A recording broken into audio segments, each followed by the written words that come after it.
good. I think we are good. Okay, it's going.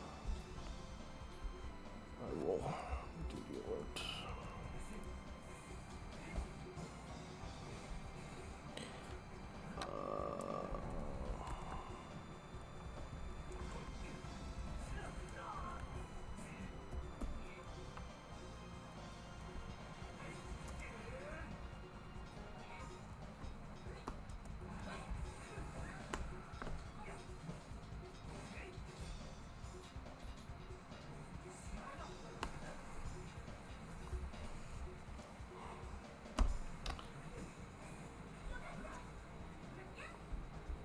If anyone at Ford wants to.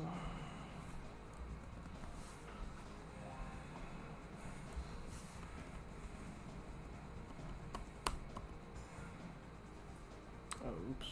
I'm supposed to do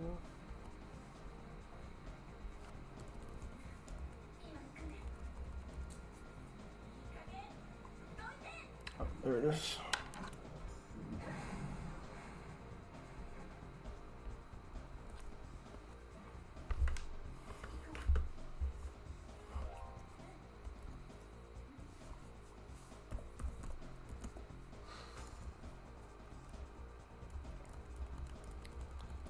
I'm just gonna warm up for literally 2 seconds because I don't practice anymore.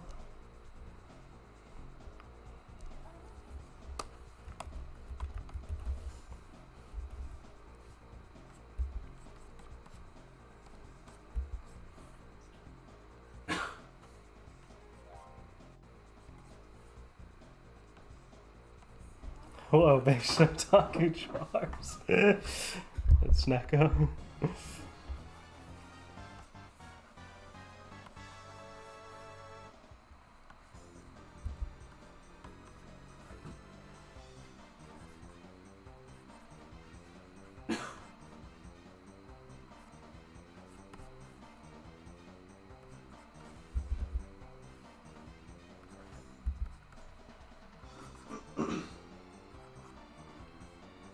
Today we want to knock out, I want to see if I can knock out, in a short span of time, I want to see if I can knock out 4 Tachie minus the outfits.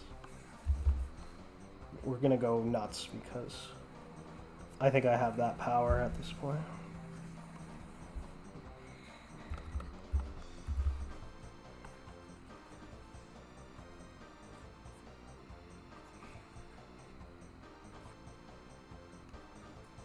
Togi, I think that's, that is Cam, I think. Neko and Howard. Chicken, yeah.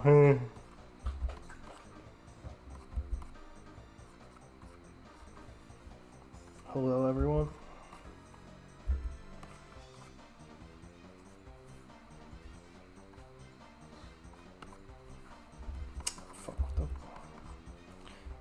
I'm literally just gonna warm up for like 2 seconds today because I'm actually literally not actually gonna do any more practice at all until the project's entirely done, other than just basic warm up, because I hit everything I need to now to get the project done. So.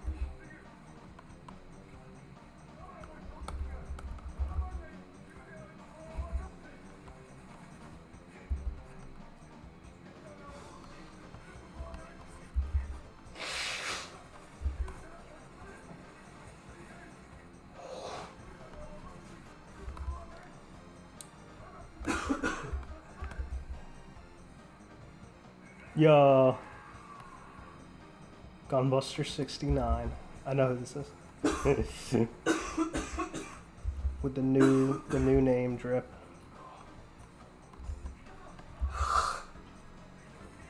Yeah, we're gonna try to stream a lot from now. Preferably every day.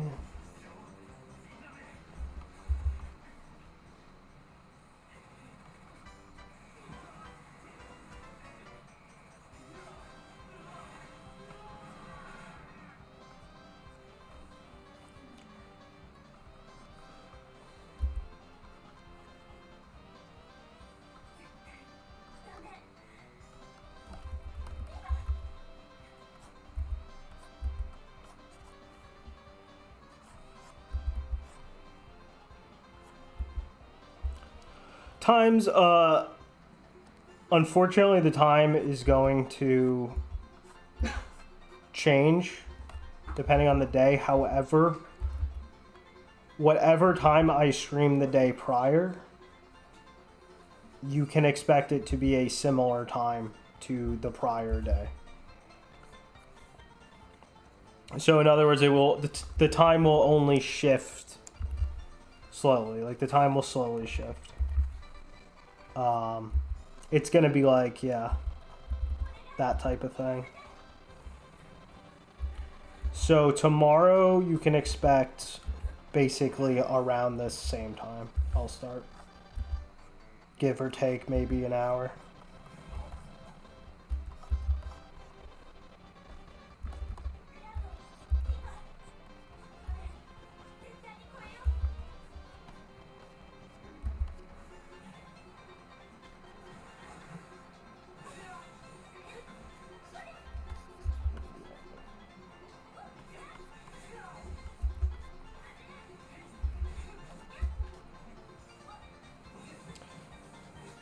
Woda, he also, I made him sick as well.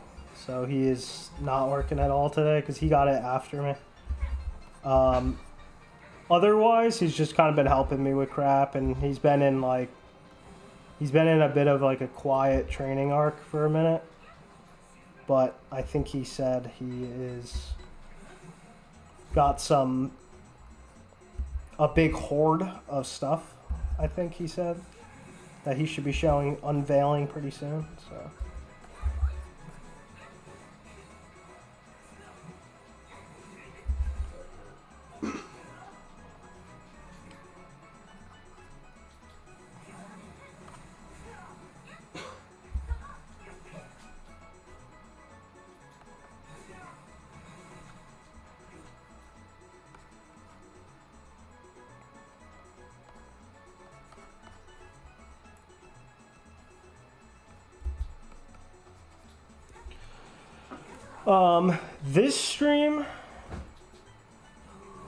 This stream is gonna be a quick one. Well, by quick I mean like probably 5 hours. I think I'll make it go 5 hours. Maybe slightly less if I just feel too shitty. But we're gonna try to do a solid 5 hours. Tomorrow we'll try to maybe start earlier and go a little longer. I want to try to make sure I get them to all be at least about 5 hours at least. It's not really worth it otherwise. Anything under 5 hours stream is a little cringe.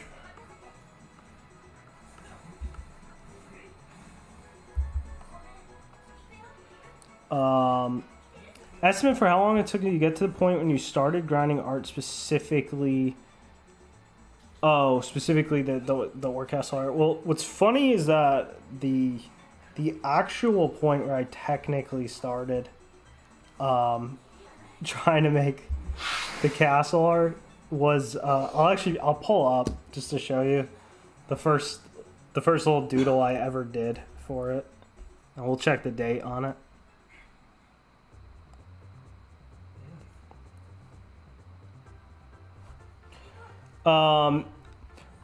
Oh, unfortunately, old Woda, like Sensei Woda, that's probably, we've probably seen the end of that unless he's gonna like paywall it, or maybe if he starts streaming, maybe he can be that on stream. But I feel like he doesn't, he's become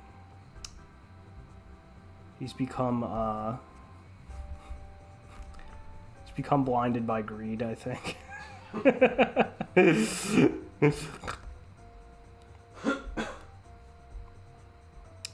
I'm trying to remember where I even put this. Where the fuck did I put this? I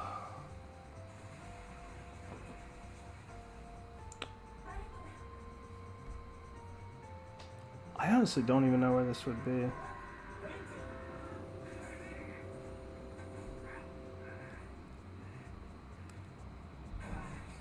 My sketches. Weird. I have no idea where the hell I would have even put this. come to think of it.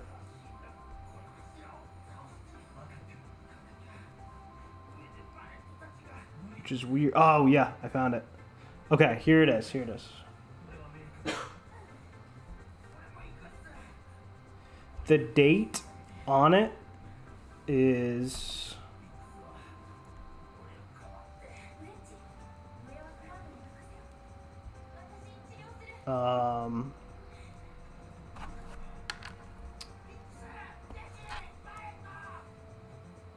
yeah, here it is. Wow, right there.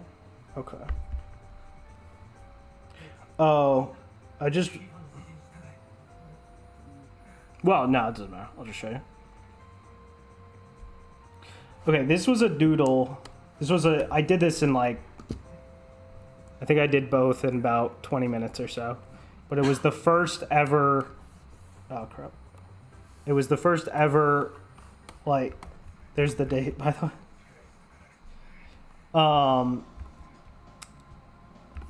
This was the first ever, like, more, like, serious attempt I ever took at trying to, like,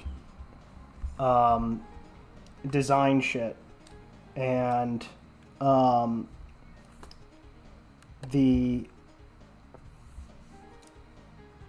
it wasn't too hard to, like, come up with, like, rough ideas and shit, because I had done it a lot before.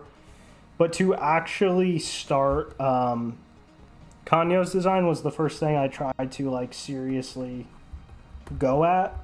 And from anyone who was there when I was trying that, they will remember how terrible that was.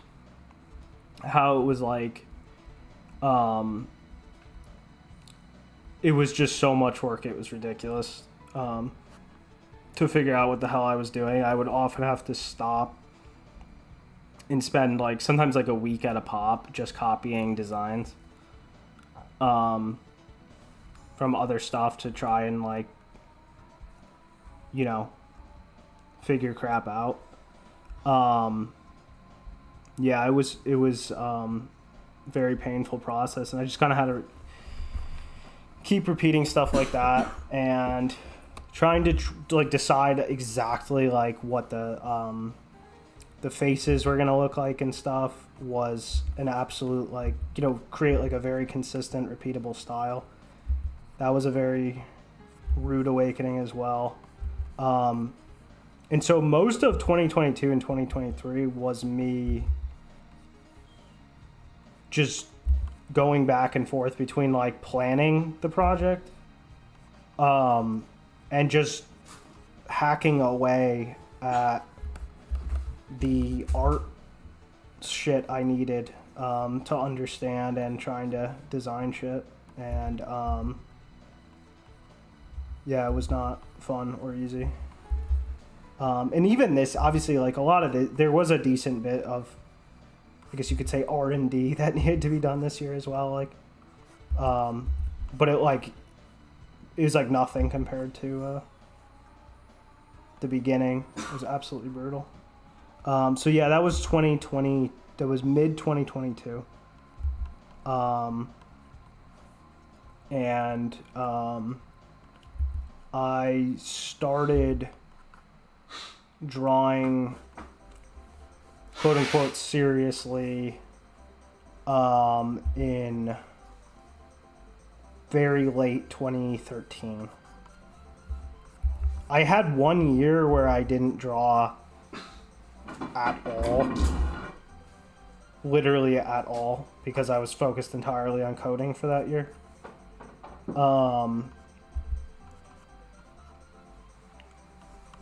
Because I was trying to get a coding job and all that. I actually did, but I quit. Stuff like that.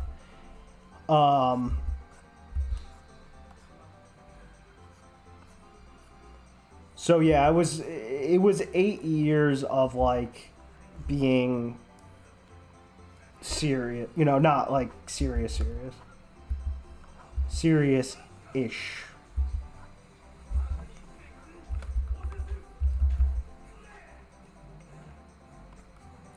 The thing I'm starting to realize more and more and more, because I'm kind of like,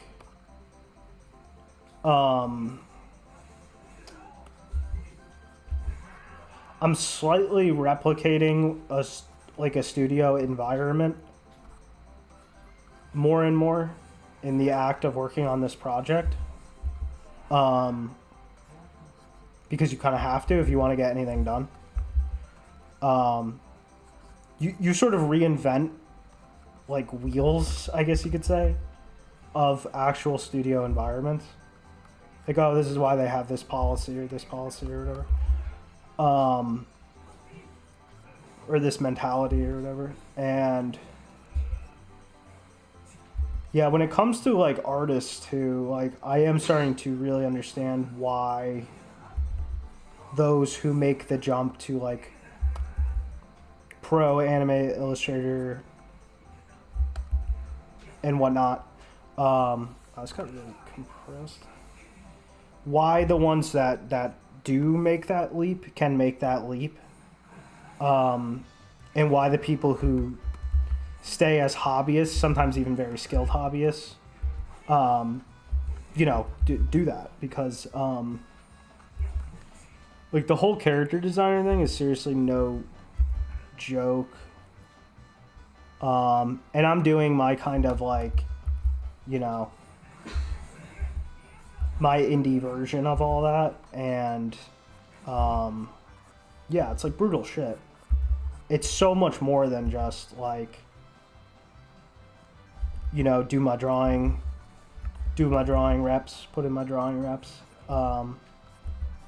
There's so much esoteric knowledge, and it's just really insane shit.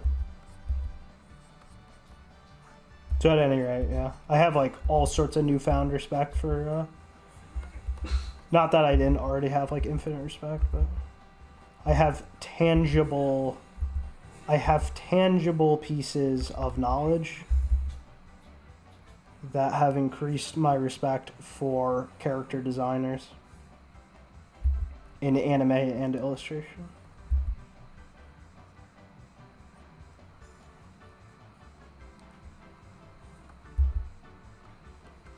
Okay, that's all the warm-up ring we're doing. 17 minutes. It was more like 15 minutes. That's all we are doing. I don't know why the legs got so fat like that. They shouldn't look like that. Should be more like that.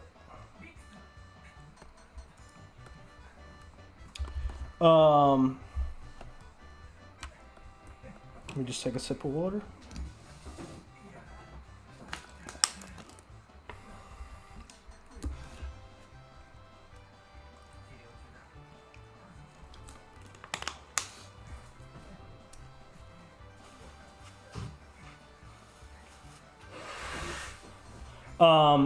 Schizoanalysis of themes of Mecha anime. And they realize how America forcing Japan to not have a military is inherent. Oh yeah, that is a really good point. Yeah, no, that's true. It's that's like a crucial thing. I'm not like super knowledgeable about that on either layer, either the historical layer or like exactly how the creators always thought about that. But yeah, I can say for sure that. Okay, we're back, I think.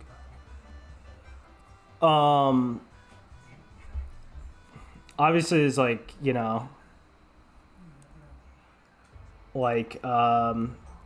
Konada says like the drill thing is like the Otoko no Roman shit. I don't know. I honestly don't know what to say about that.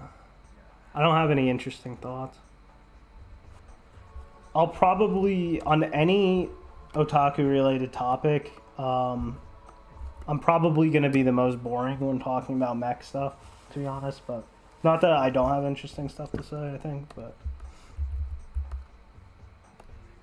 well, let me think real quick.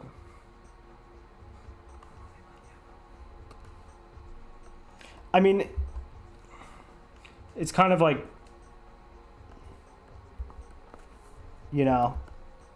I guess I won't ignore the elephant in the room, and Alright, I gotta think about which characters I'm gonna draw first.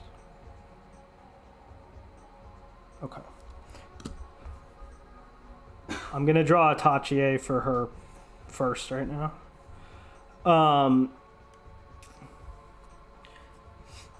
Let's just start with Eva, because it's got a really famous spear. Let's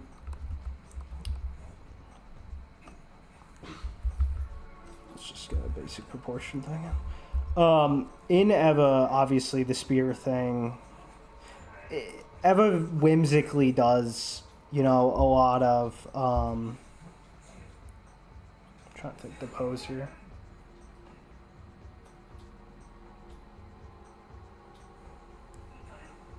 Okay, it should be she's like trying to kind of look straight, but there's some awkwardness. Okay. Obviously, Eva does a lot of like whimsical, like triple layered metaphors and shit. Everything is, of course, always a metaphor for like the anime industry, but it's also always a metaphor for like sexual shit, and then there's always like just other arbitrary religious stuff in there.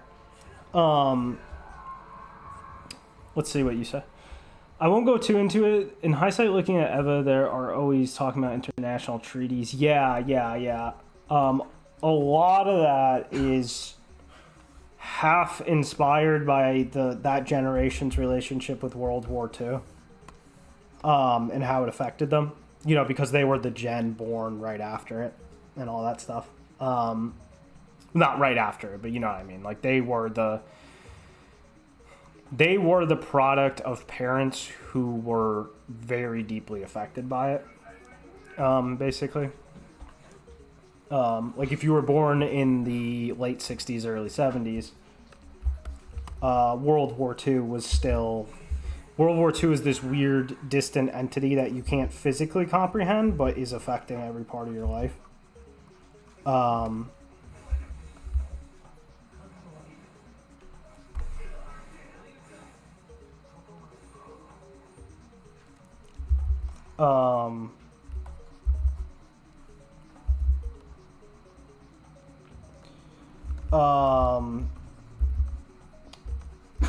So yeah, they always had like international military politics on the mind completely. At the same time, Eva, like I said, is very business inspired. A lot of it is inspired by stuff like securing budget to make an anime. What are the investors demanding out of this anime? How much money are they providing? Who's the staff? What does the staff think about the project, etc.? That's a very, very huge part of what goes into the politics of the work. So there's that as well. And they're kind of dovetail topics in many ways. They're definitely related. Yo, Bato, going to work. Yeah, good luck, man. We're just gonna try to draw some Tachi.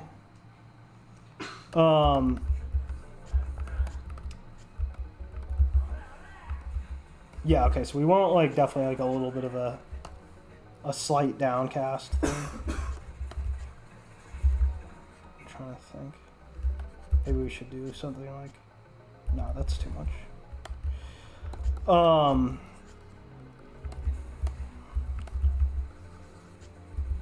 just going to draw in both eyes normally and then draw in an artificial eye. Yo. I will... Tomino saying the main villain of Gundam is Sunrise. That's fucking hilarious. Yeah, that makes absolute perfect sense. That makes absolute perfect sense. Yeah, because it's always like a war between, the creators in business. That's always been a super rocky relationship. And they're not shy about it at all.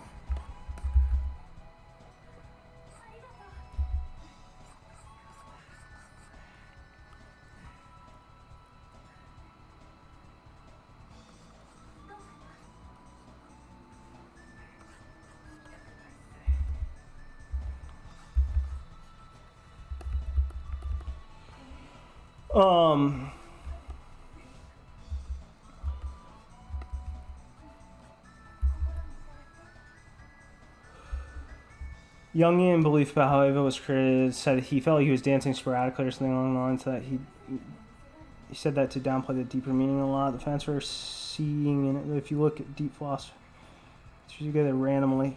Well, a lot of it's all connected. It's like he was struggling a lot with women, especially at the time. It's all over the whole thing. And he's admitted this, obviously. And if you take the final conclusion, obviously he came to with the Shingeki Joban, the rebuilds. How finding a wife,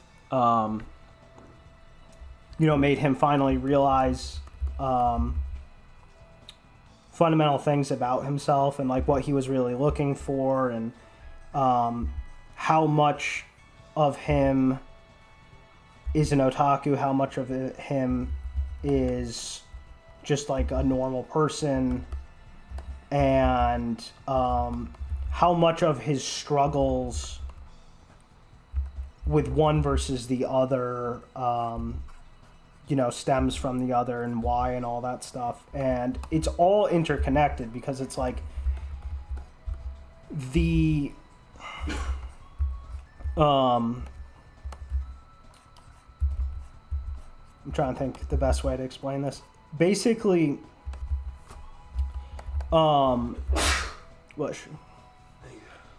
his struggles with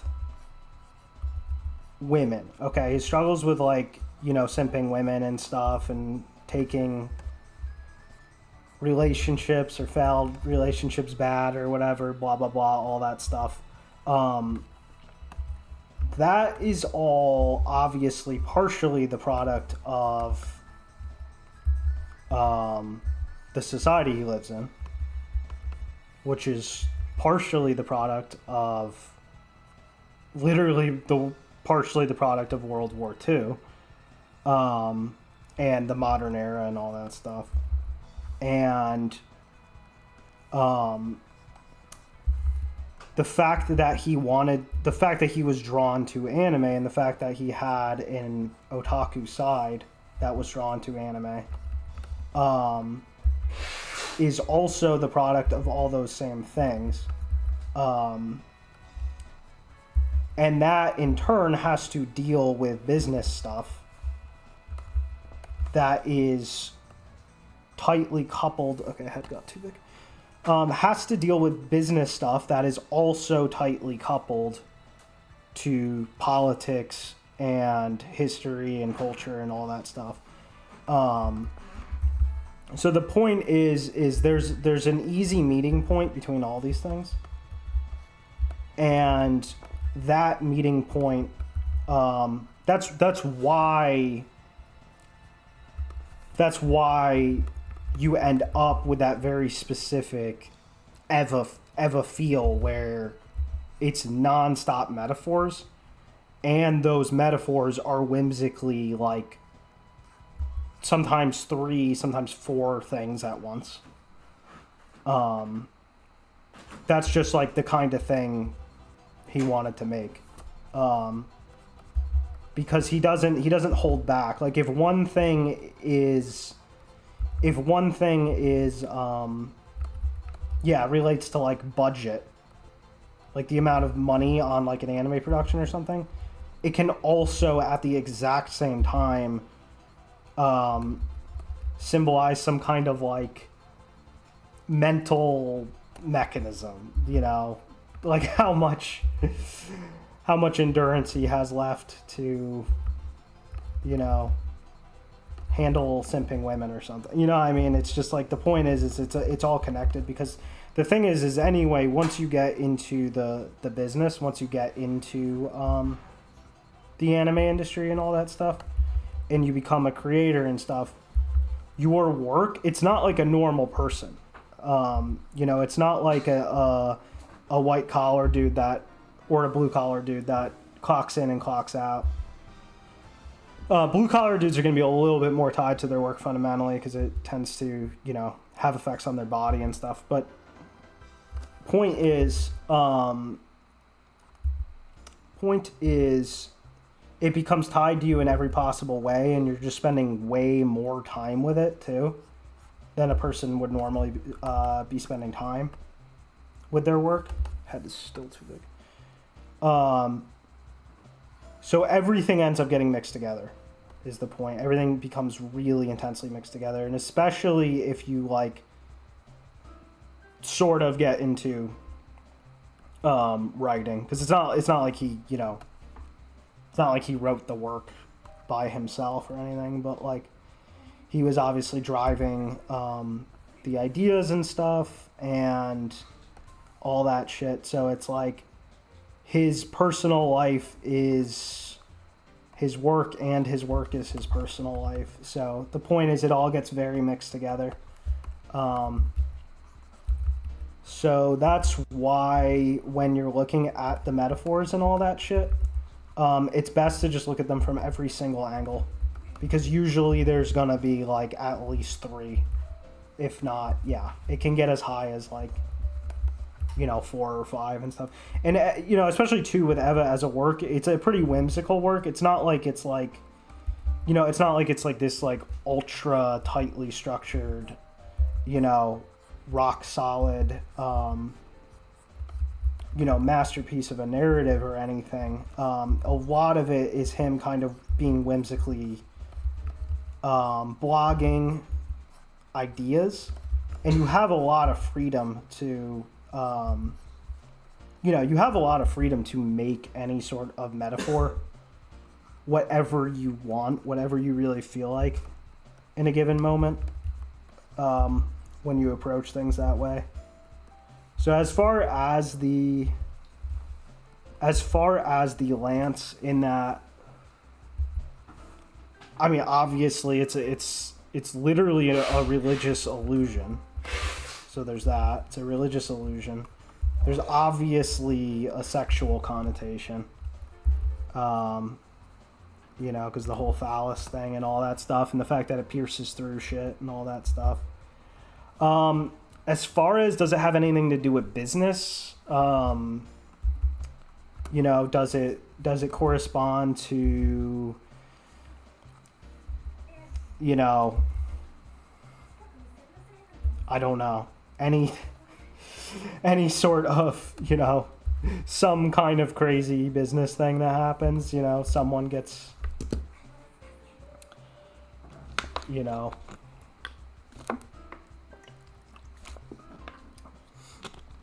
deadlines, staff reshuffling, I don't know, who the fuck knows, sudden outsource reinforcement, I don't know, could be any of these things, could vaguely be some and not others, you know, it's hard to say, but the point is that it's most interesting when you look at it from every single avenue in that specific case. Because there's a lot of things in Eva that, like, it's not like the spear is like integral to the function of the story, for example, for one. Like, it's not like, okay, like if you're to take like a story like Index, which is like, you know, a super tightly planned and executed story where like there's no like excess in that sense. Like, if you're to discuss like the feather that smacked Toma's head, in that case there's only so many things that can like be, in a sense, because it has a very tangible function in the story. Like, you can't tell the same story and not have either that feather or an exact equivalent. Thus, you're going to discuss the nature of the feather until you are positive you understand, like, its role in its function and stuff. But in Eva, there doesn't need to be any spears in Eva. Like, the spear never actually does anything integral. Like, the spear could be thrown away, and the things that happened as the result of the spear could just be something else, or those events could have just not even happened in the first place. Like, it's not like there's any main critical event that corresponds to the spear. So at that point, it becomes more of a fundamental conjecture about the whims of the author. Like, author whims become a lot more important at that point. Like, you're reading into the author more than the story at that point. Because you're not looking at something that's like fundamentally literary at that point. Because it's not playing a fundamentally literary role, it's flavor. I guess you could kind of put it like that. It's kind of like a good metaphor. It's like, if you take like the feather that smacked Toma's head in Index, it's like reading the effect. It's like an effect monster card in Yu-Gi-Oh! If you're looking at the lance in Eva, that's like that's like flavor text on a non-effect monster. That's how I would put it. I think that's the best way to think about it.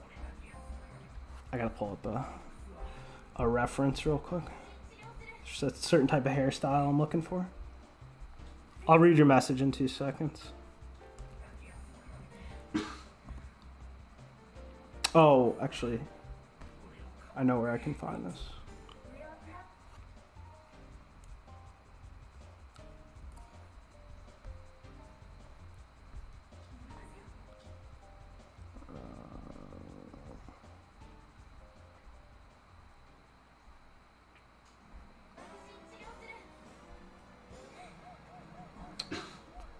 Where the frick is this?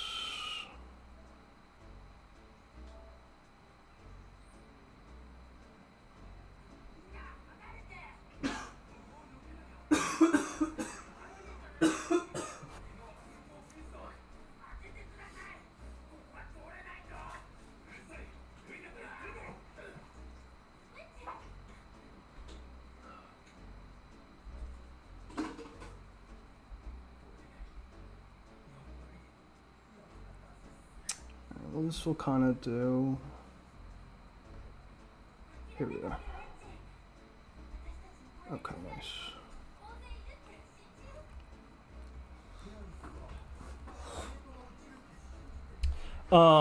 You could say the same thing about all mythology religions, that there are these different incentives, financial, but they could be yeah, that's very true. Yeah, because it's like people try to separate. People will often try to separate spheres of society and stuff, like not spheres, but rather elements. They'll often try to separate elements of society, like, okay, here's religion, and it's separate from finance, which is separate from education, or blah blah blah, or maybe they're slightly linked, but the fact is that they tend to all be very tightly coupled, to the point where there's usually a difficult line, where it usually becomes difficult to draw an actual precise line. All right, the question is, how do I want to express that shit? Because I don't know if I want to break the locks up here, or if I want to let them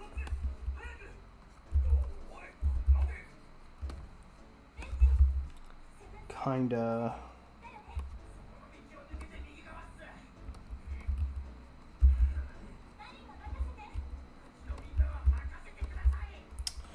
and then the question is too, how do I want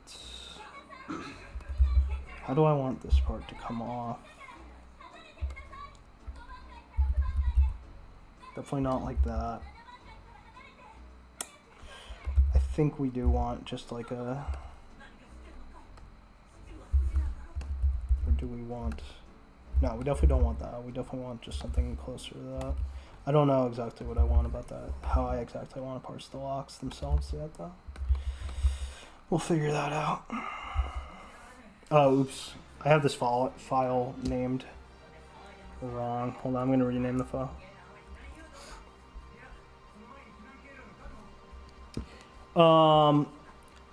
Salutations. Oh, it's Akai, yeah. Welcome, Akai. Oh, Bado, the character is... Oh shit, my whole thing just fell apart. She's one of the side characters for the game.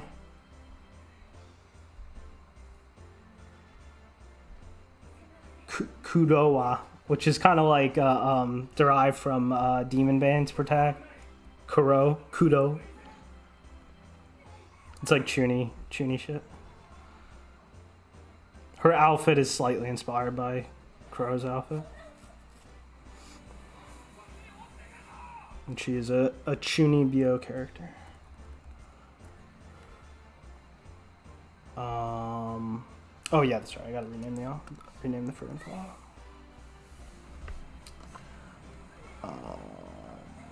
Designs.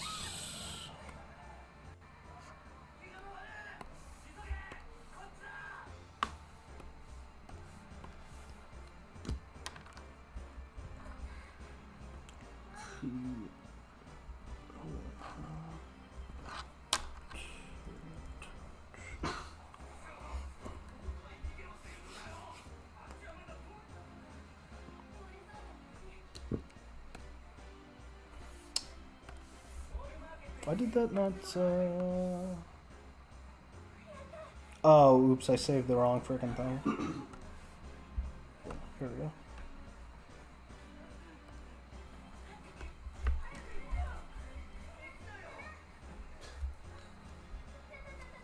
Close that, save,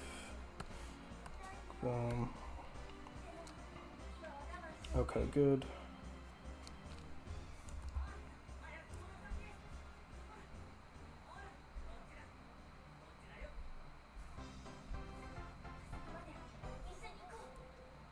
Actually, I don't know why I'm opening that like that. Let's just do that. All right, we're back.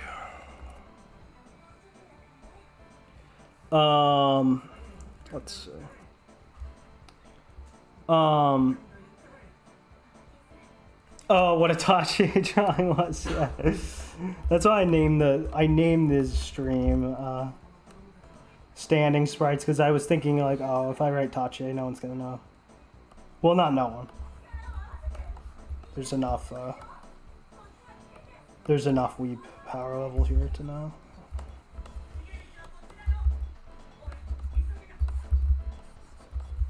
Some might refuse to read Romanji regardless, though. Let's see.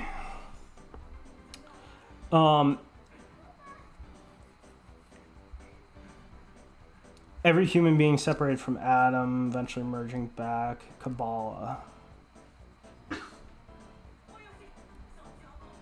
Yeah, as far as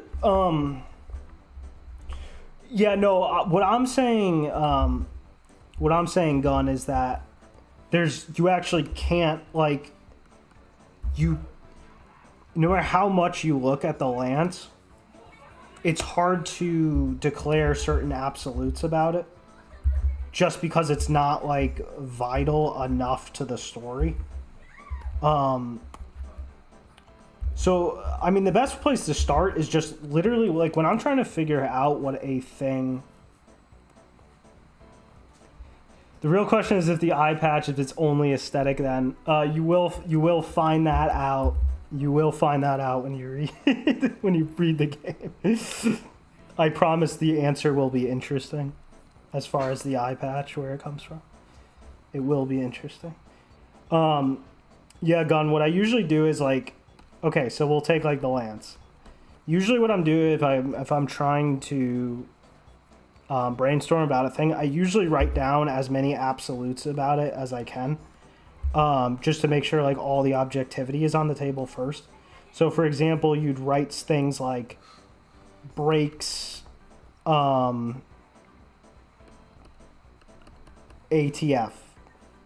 Like it just breaks it. You know, you'd say stuff like that, like can be replicated, seals Lilith. You know, you just write these things, and that way you can just write as many objective qualities about it as you can, and then try to break these down.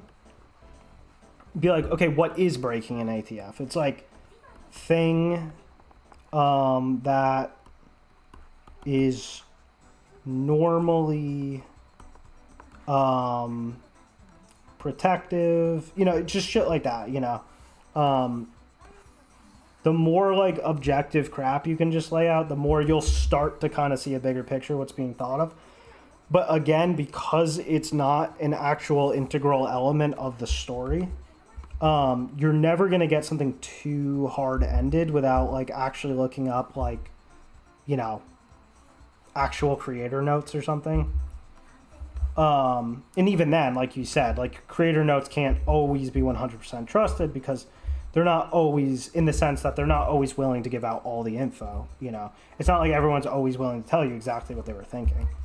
But you can at least, you know, you can at least supplement with that.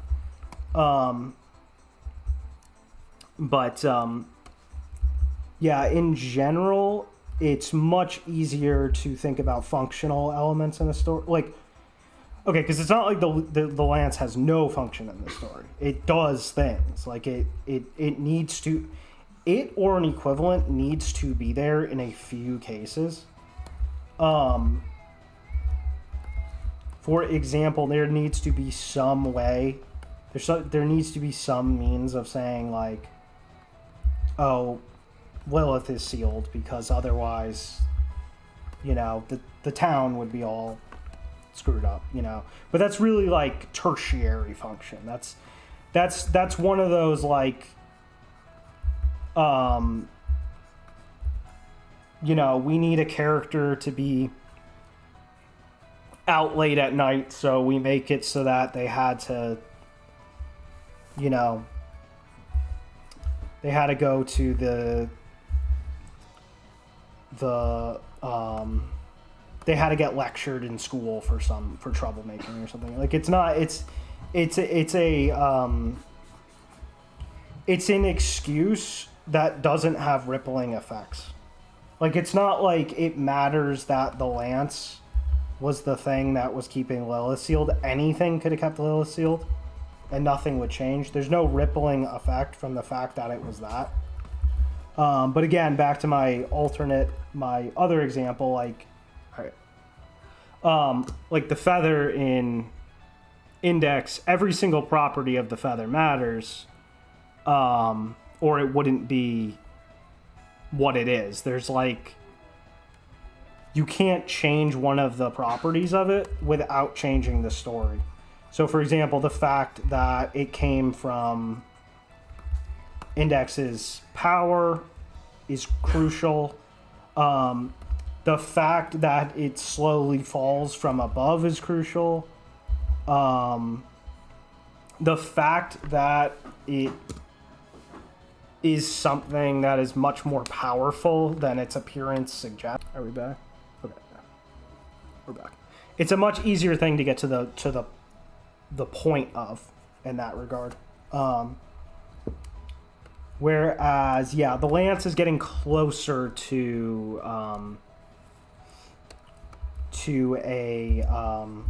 pure symbol. It's getting closer to a purely symbolic. It's not purely symbolic. It has some function in the story, but it doesn't have a lot of function. Is the point? So it's hard to draw absolute conclusions about it, basically.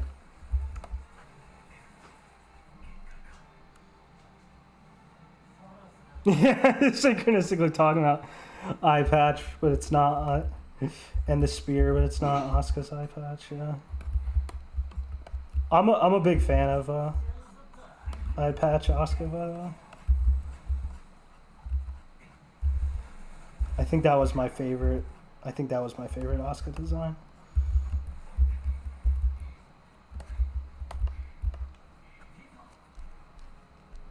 Posted a pic on the server of my vegetable plot after cleaning up and retilling the soil of... Oh, epic.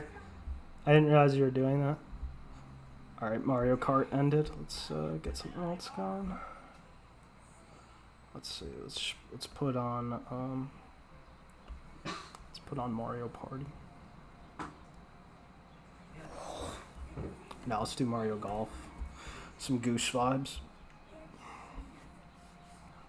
Or White Goose vibes.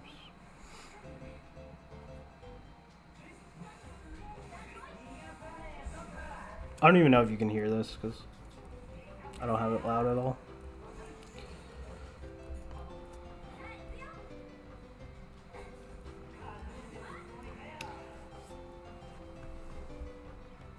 Yeah, no. I mean, go all for it because that's the kind of shit that makes you understand things better. It's good at the same time to make sure you know like the tier of importance in the story of the thing, because like if you find you're having a really hard time extracting meaning from something, it's probably because it's not like a tier 1 importance element in the story, and those are always harder to think about. Those are like always harder to reverse engineer, so to speak, than like tier 1 importance things. Tier 1 importance things kind of just like scream their significance at you whether you like it or not, whereas I gotta think what the feet do here.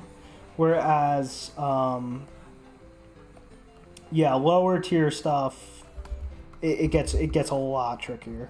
It can get really hard to know. The best thing you can do is keep listing out qualities of it to try and box yourself in.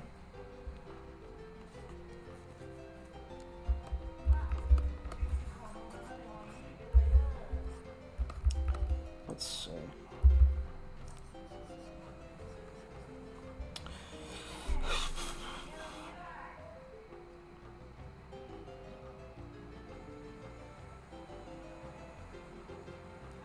Because I want this one to be a more tame pose, and then because all the side characters are going to have 2 apiece.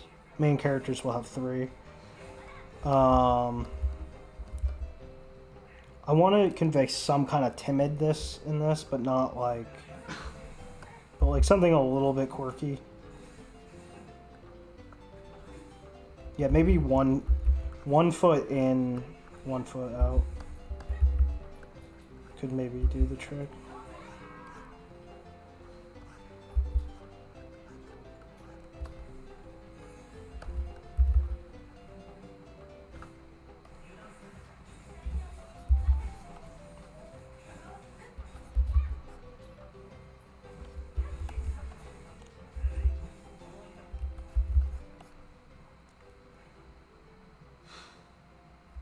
Yeah, no,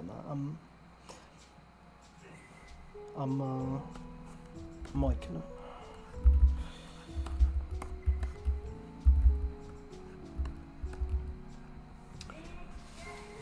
Unim, hello.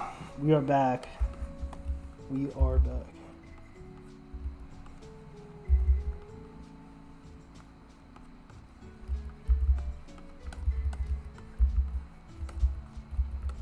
We're a lot more powerful than last time we streamed too, so should be more fun.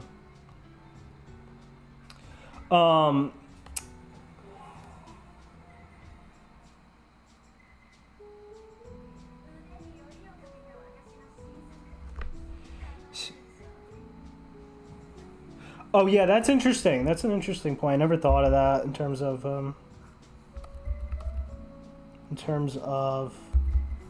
if there's any sort of like historical, cultural like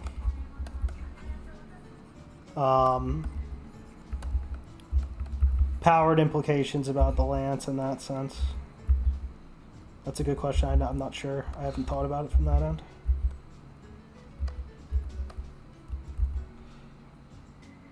Yes, thank you, Bada.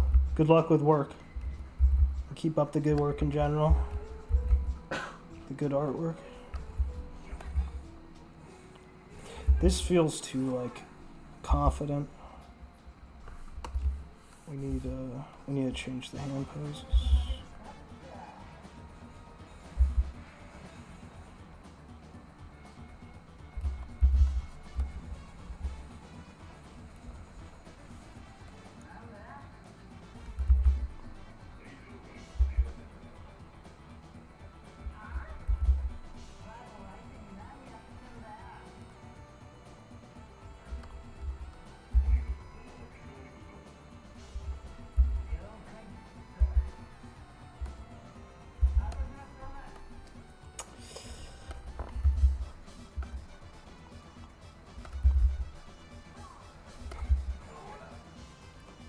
Nah, it's still... And then it looks like she's trying to be cute. Shit!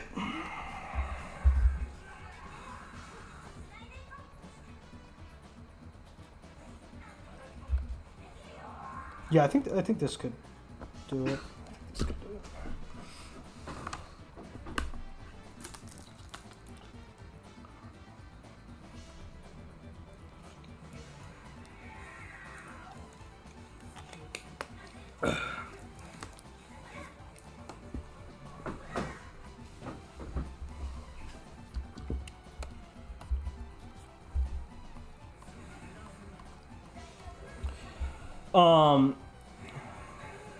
Gurren Lagann, human will or vril. Yes, very true. It's pretty much like raw energy of the fundamental kind. Snake moves like spear, drill. Oh, interesting. Yeah, I never thought about that. I forgot. Actually, it's funny because I feel like, does that imagery show up in TTGL at all? Like, drills being likened to DNA. I can't remember if it spoon feeds that one or not.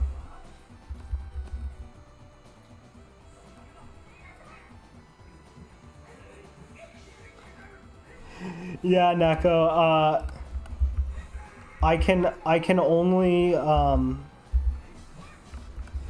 only say stay tuned. Stay tuned because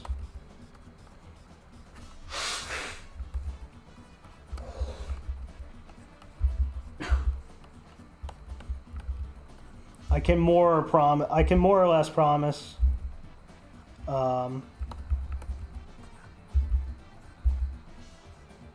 the next coming weeks will be very fun. Next coming months, in fact.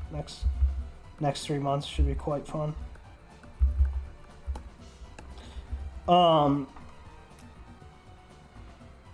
The yin yang. Yes. Oh, that's right. Yes. DNA is spiral. But yes, that's right. Yes.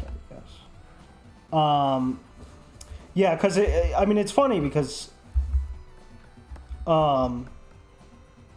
as far as like the concept of like, you know, the two rapping snakes and whatever, I mean, that is very fundamental as far as the life thing goes, because I mean, all the arts will teach you that, whether it's music, writing, visual art, that the essence of creation is tension and release. You know, a thing happens and then it has, you know, like a sine wave.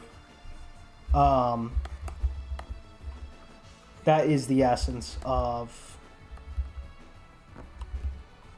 all existence, creation, knowledge, whatever it may be. So yeah, the drill having qualities in common, it does make sense then to relate such a thing to, yeah, like fundamental human will.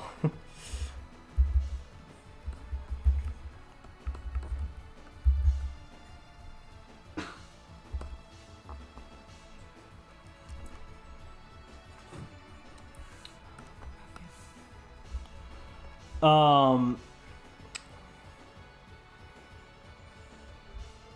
Oh, the heart. Oh, that's a good point. That's pretty interesting. Yeah. Yes, that is mad interesting about hearts. I forgot about that they have that quality.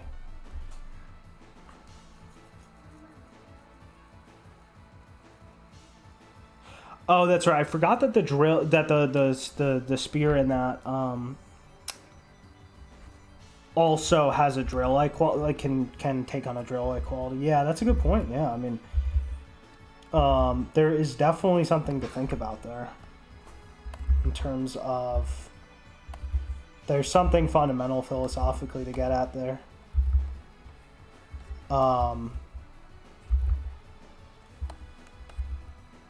And it would definitely be interesting to see a story that doesn't simply use it as symbolism, but makes it integral in some way. That would be very interesting.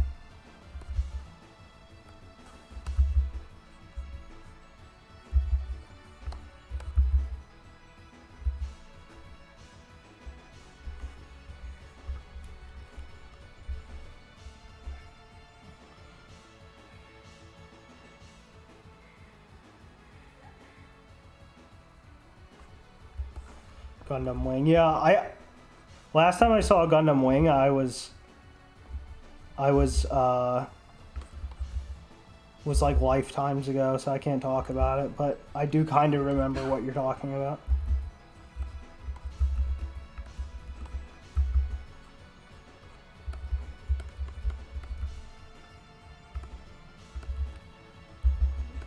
Keep the hand like that for now. It will change. This is just a rough draft.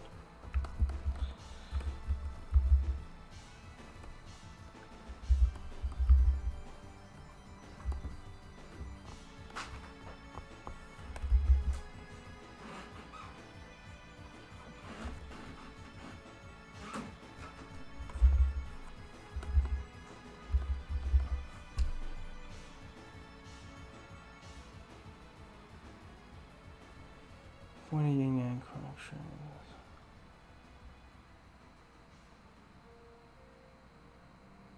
Oh yeah, that makes a lot of sense. Yeah.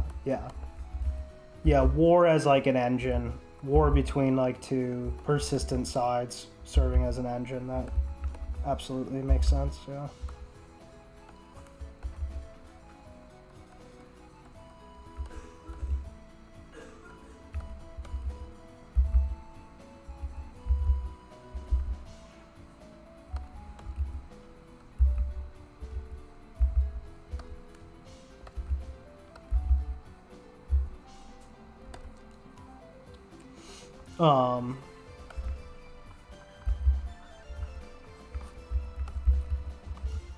A cool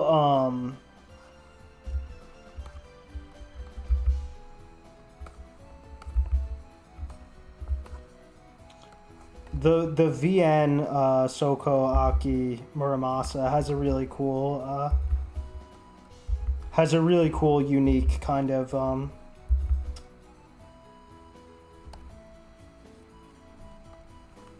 I don't know if I want to say take. I'll say focus.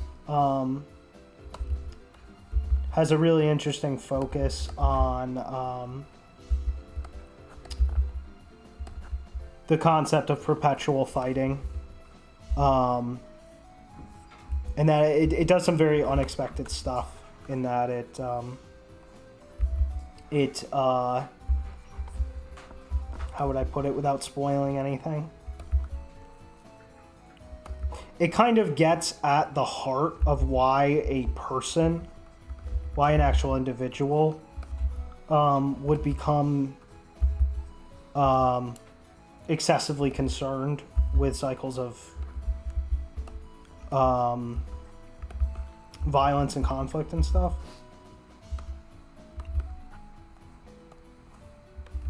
It kind of like cuts at it sort of like reveals the facade of many things in a sense. you know, like someone might, you know, act like they have a very high-minded reason for like thinking about one type of thing, or being bothered by a certain type of thing, for example. And it kind of explores that, like what's the actual nature of that. It's so hard to talk about that story without spoiling shit, but absolutely worth checking out.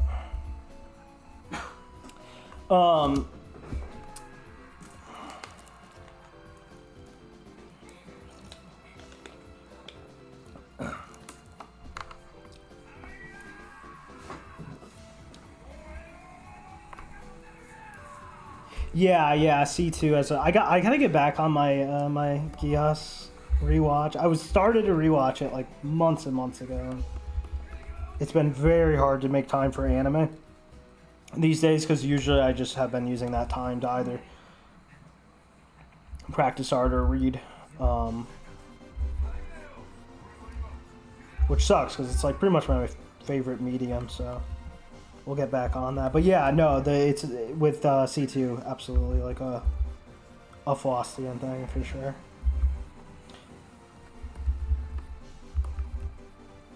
Chuny kind of Faustian thing.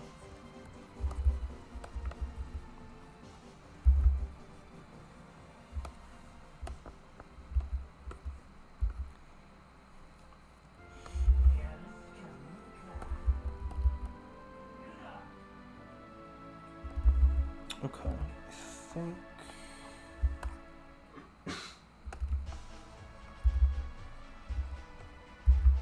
The question is, should her pinky be sticking out or not? No, I'd say no. Well, maybe. Maybe something like...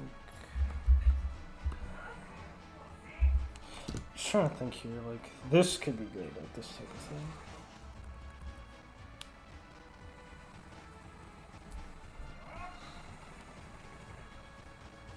Oh, the VN, if you just look up Muramasa, you'll find it. Not the actual, you know, if you just type in Muramasa VN, you'll find it. It's a really good, really cool mech story.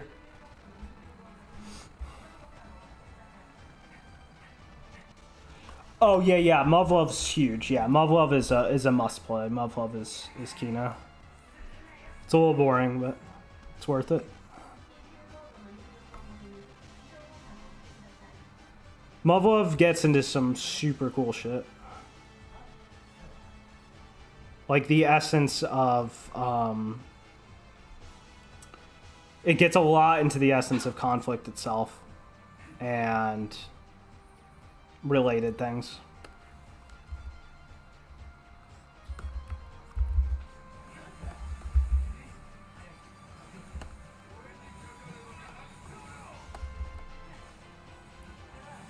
The end, like the climax, like the big like climactic shit at the end is so freaking cool.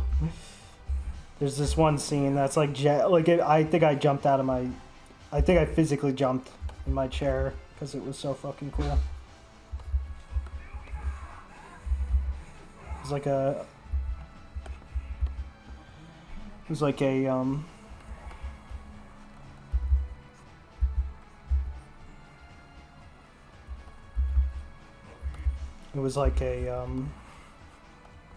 what do you call it?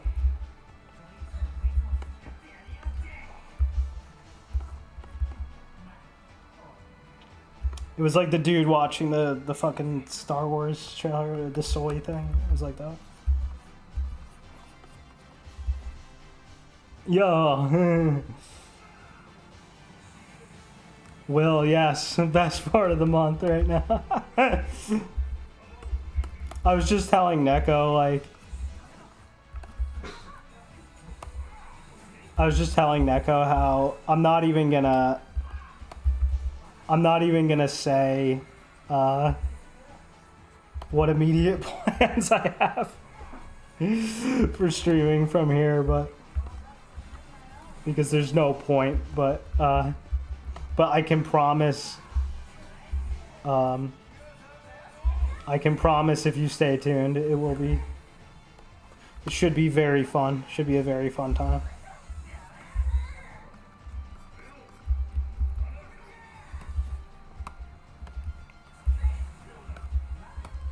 Some of them are gonna have to be the private streams or whatever you want to call them, the secret streams. Just because it's like I'm not gonna, you know. I'm not gonna stream like figuring out like colors, for example. Like that's a terrible stream. Like I wouldn't even be able to retrap properly, and it would be extremely awkward.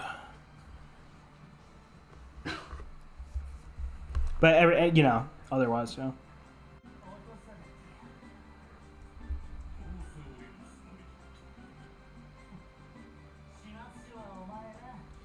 Oh yeah. The Civil War arc in Muv-Luv is super cool.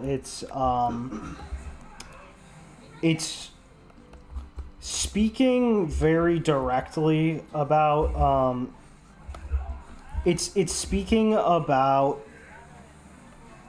like that aspect of Japan very directly in a way that doesn't often get spoken about that directly, which again is one of the really cool things about Muv-Luv. It touches on the concept of national identity very directly.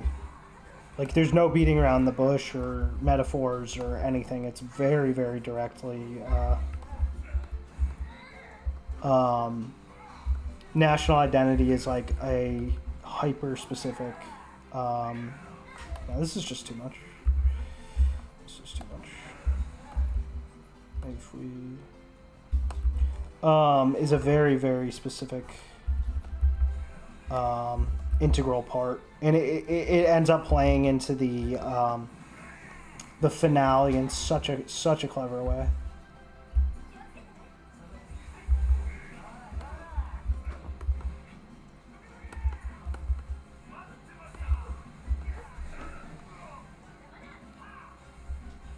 Sore spot.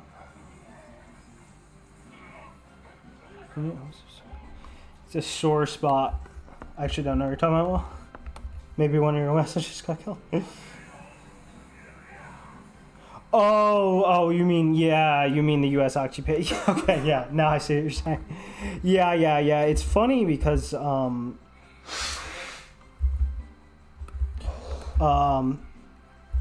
it's funny because the current gen like wouldn't have the same relationship. Like every gen is gonna have a different relationship with it.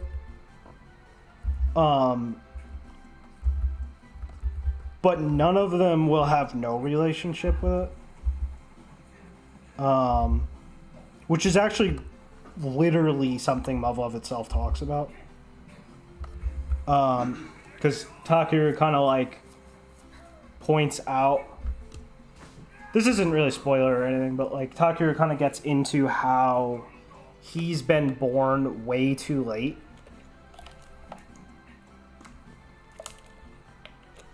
Into a like modern type world, modern global culture type world. He was born way too late, like timeline wise, into that. For him to ever be like for him to ever actually truly identify with and understand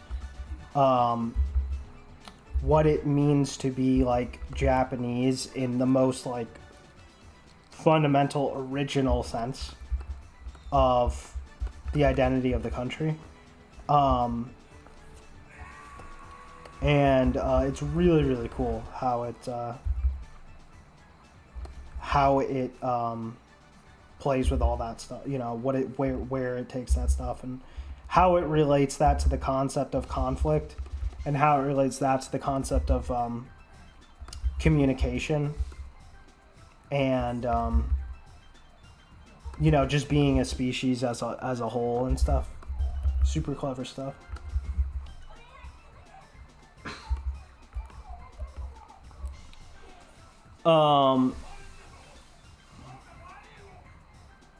Yeah. That's an absolutely famous clip from the VN. Of course, the anime now covered it recently too. But yeah, the Kuso Kodai. I think that's. I can't remember. Someone used to post it all the time when there's like encouraging people to, like in the DJT when people are trying to like encourage people to like stop using English to keep age adding. They would post that. They would post that clip a lot. It's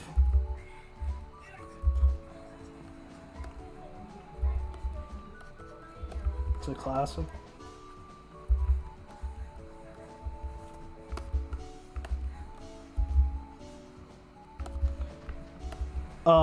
A really, really good,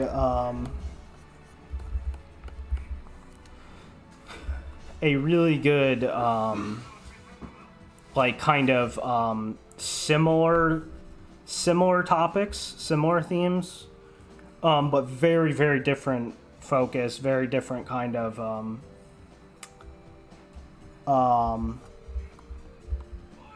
set of focuses and stuff was the more recent VN Jewelry Hearts. I recommend it like every stream. It's just so good. If you either learn Japanese or just say fuck it, I'm gonna use like a machine translation. It's Kino. It's fucking Kino.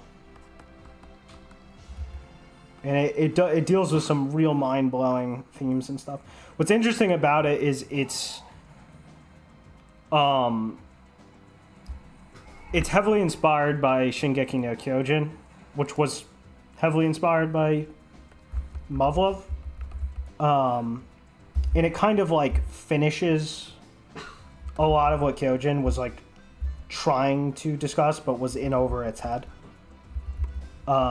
Jewelry Hearts completely does like a laser sharp finesse execution of.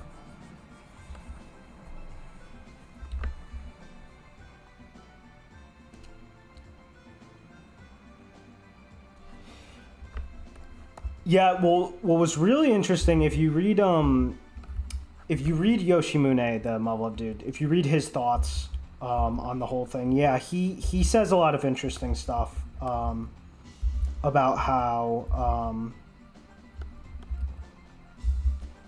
just about how, like, you know, about how the era influenced him and stuff, and how he felt like he was kept in the dark from certain important things. Because of the era he was in and stuff. And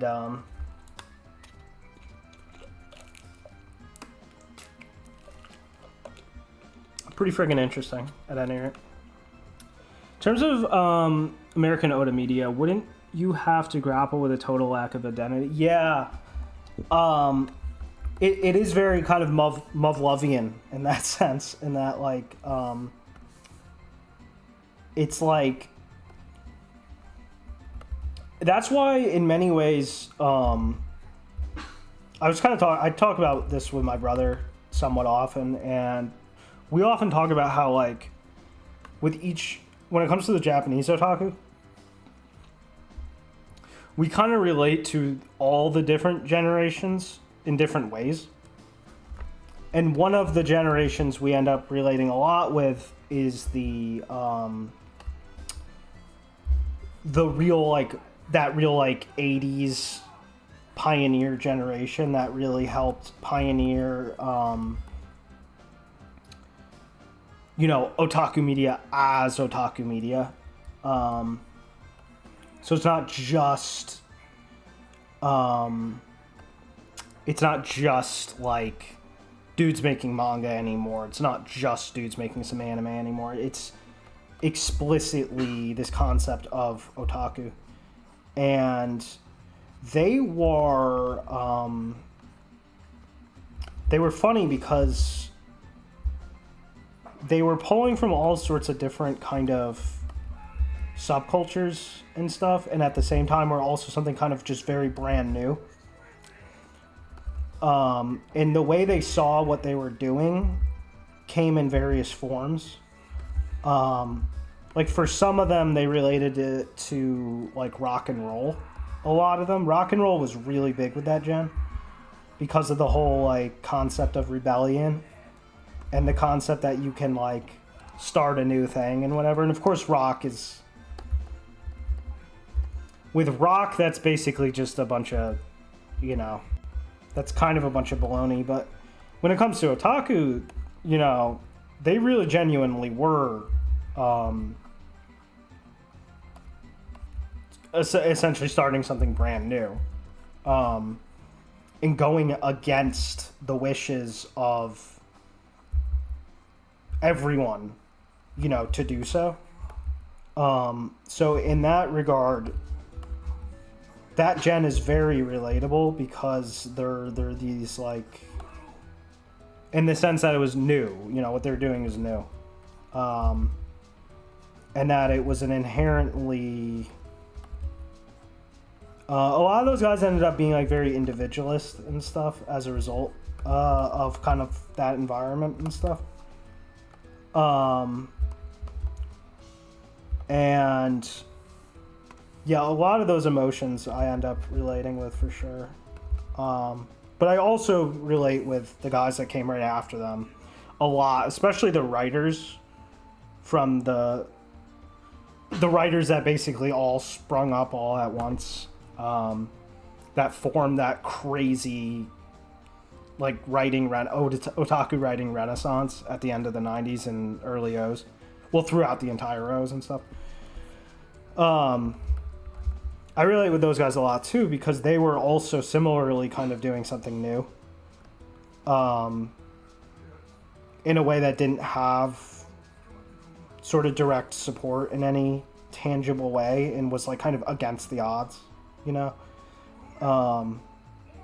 then of course I just relate with the people now because they're the ones experiencing the unique problems that we have in current year. So yeah, it's definitely weird. I mean, for sure, I guess to put it as simply as possible, it's definitely weird in that aspect. But maybe people will look back on us in 15 years and be like, oh yeah,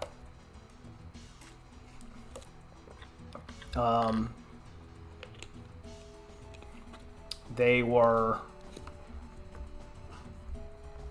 the first gen to set these certain trends in motion, or whatever.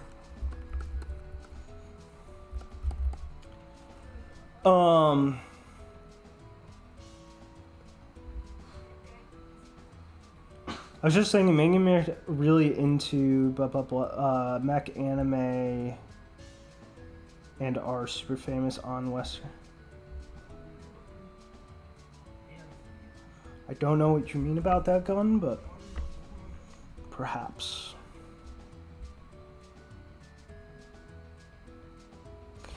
Yeah, no, I know exactly what you mean, Will. I have often too done like a similar thing. It's amazing how foreign it is amazing how foreign places you grew up in can feel, because sometimes like the thing that makes them not foreign just isn't there. It is wild in that regard. I mean, I think that's. I like to imagine that the prevalence of such a thing increases the draw to otaku media. It increases its purpose and its application for people. So,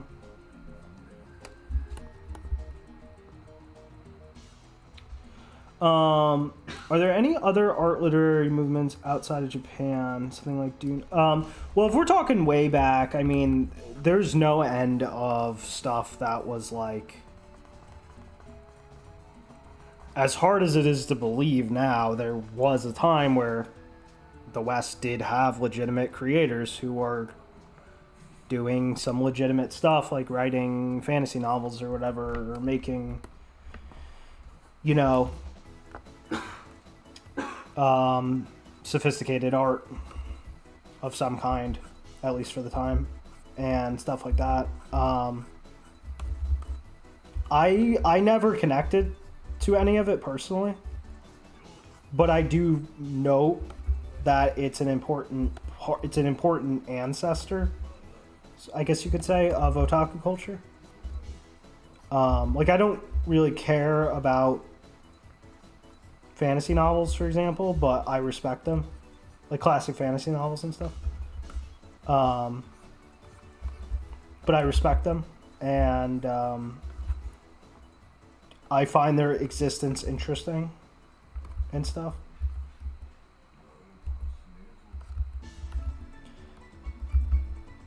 You know, and any art movement that was legitimate in the West, you know, that mattered. That affect, we wouldn't have otaku culture without them. So it's just always something to have in mind.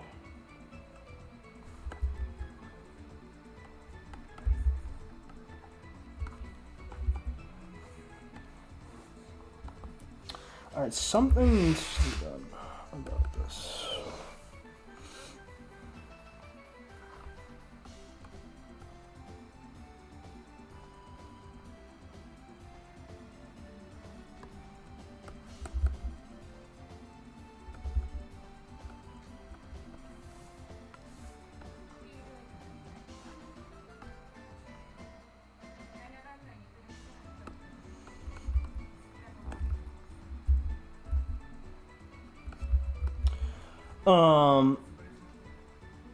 Yeah, modern fantasy nerds definitely don't jive with otaku. No, I don't think you're imagining it, Will. I think you are correct, because I think the more accurate way to look at it is that I think the most accurate way to look at it is that you had Japan here and you had the West here, like legitimate Western creators, and they sort of meet up. They sort of meet up at this point, and you could call this like birth of otaku. And then what happens is they low-key beeline into different directions from here. So they go back to a common point, but they couldn't disagree more on where to go from that point. That's what I see. So, you know, within reason. You know, maybe that'll change. Maybe that is changing. But it's definitely what I've seen. For the most part. Well,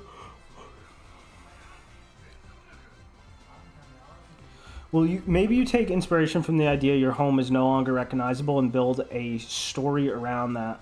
The D&D age, yes, exactly. Yes, Gun, actually, that, in my current game, that is actually a very important idea.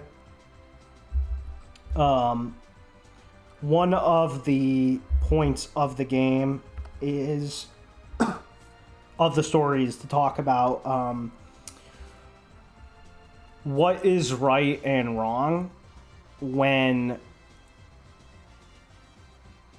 your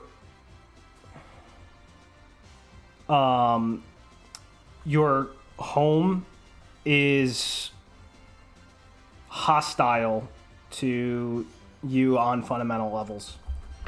That's kind of like an important idea I really wanted to talk about, because I felt like as a Westerner,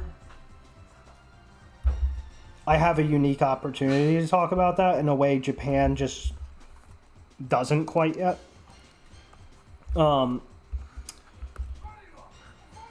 Japan has never become a place that is like outright hostile to its own people. It's still, you know, for all its, you know, for all its modern problems, Japan is still a place for Japanese people to prosper, at least in some way, as Japanese people, at least for now. But you can't really say the same about a lot of places in the West. They've become very, very difficult to inhabit,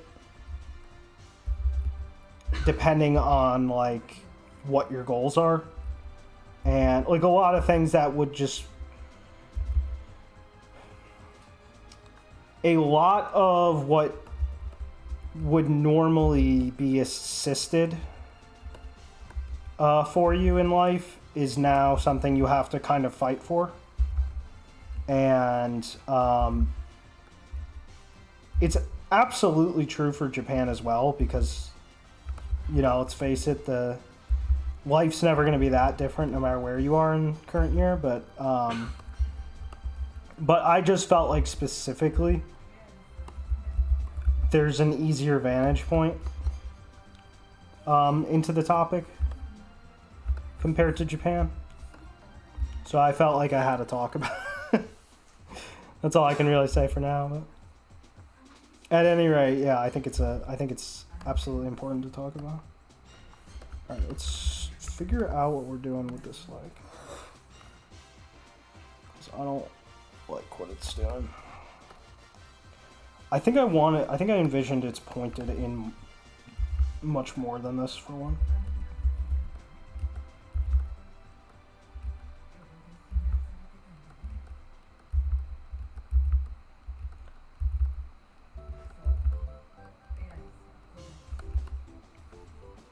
For one, and then we gotta kind of twist it around.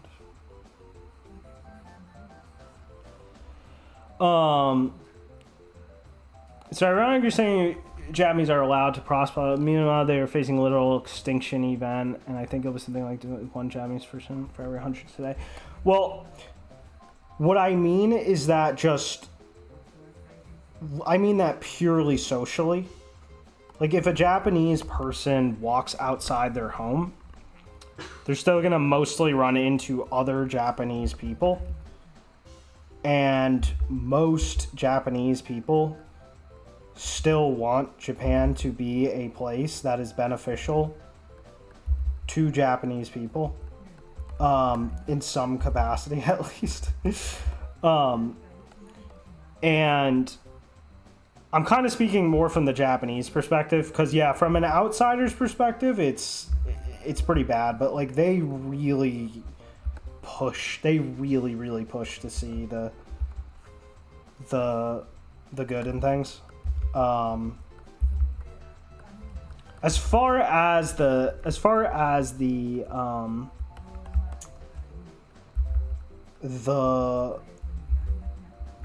extinction of them, I think I don't know if it's copium, But I like to think that there's more defenses. There's more defense measures in store than people might think. I like to think that, at least. I mean, only time will tell.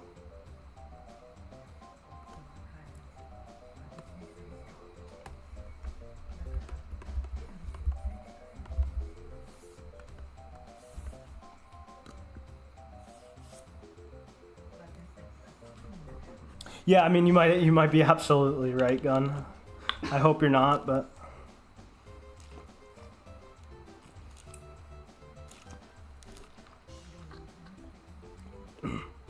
yeah, maybe if a mad scientist will clone him, exactly. Anything could happen. There was a lot of cultural engineering for sure, Gun, but there's also a lot of resistance to it as well.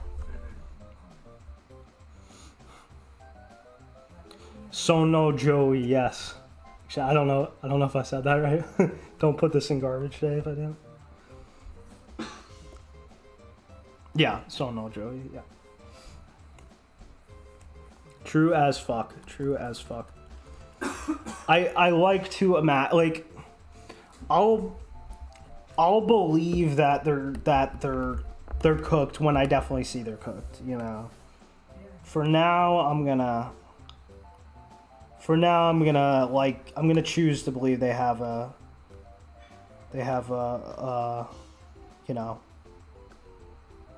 some tricks up their sleeves. Ah, shit, the fucking attitude of the pose. The attitude of the pose got lost. Alright, let's...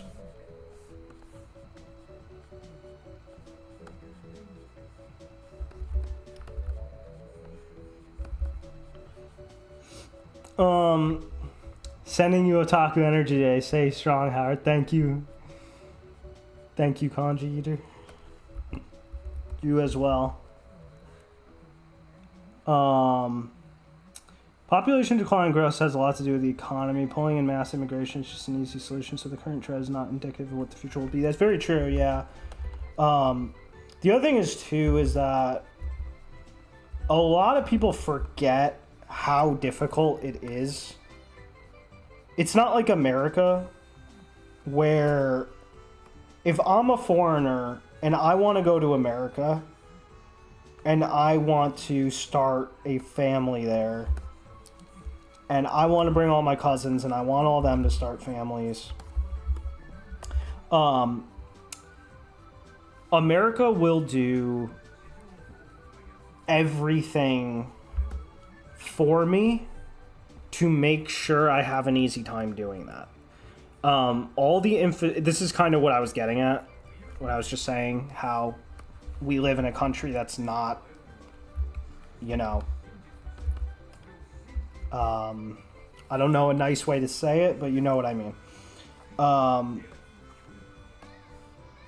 America's going to do everything they can for me if I'm a foreigner who wants to prosper in this country. There are actual institutional level things to help me prosper as a foreigner. In Japan, like if I want to own a whole chain of 7-Elevens and just go to town, I'm going to be doing that. In like 20 years, I'm going to own more 7-Elevens than you can imagine. In Japan, that's very difficult. That's extremely difficult. It's very hard to stay there more than like 4 years if you're a foreigner. It's just very, very difficult. There's a lot of institutional things that make it hard to stay. And I think what happens is a lot of the time people, foreigners do go there trying to do the 7-Eleven thing, but it doesn't stick. And maybe that will get worse, but I don't know. I hope not. That's all I can say. I hope not.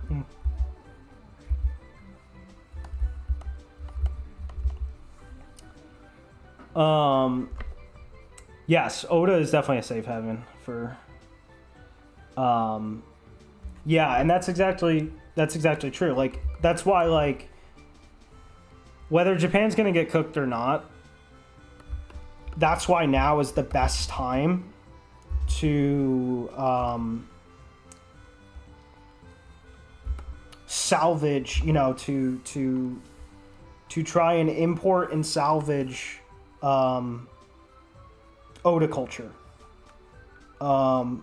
Try to make Oda culture a thing that that survives. Try to make it eternal knowledge that survives beyond,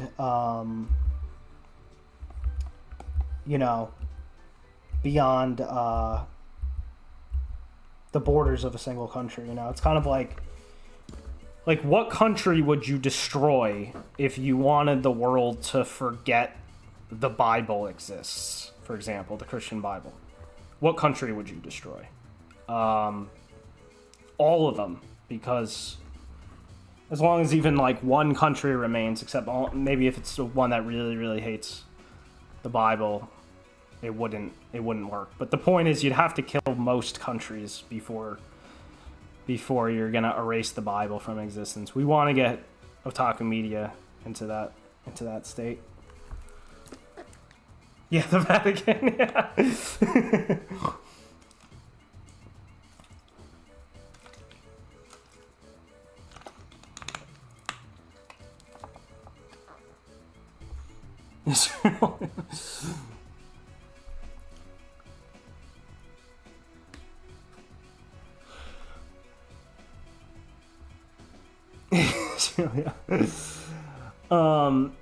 Kanji says, they've made it a lot easier for people with certain skill sets to immigrate. 1 year in an engineering position, you can get permanent residency. Downside, you'd have to work in Japan for a year. Interesting. Yeah, I wonder what the real like sticking rates are for that. I'm curious how often that translates to, well, I stay there and I set up my whole family, you know. How did the song go? It's like all how did the fucking the poo delivery song, how many roommates did he have? 24. Yeah, all 24, yeah.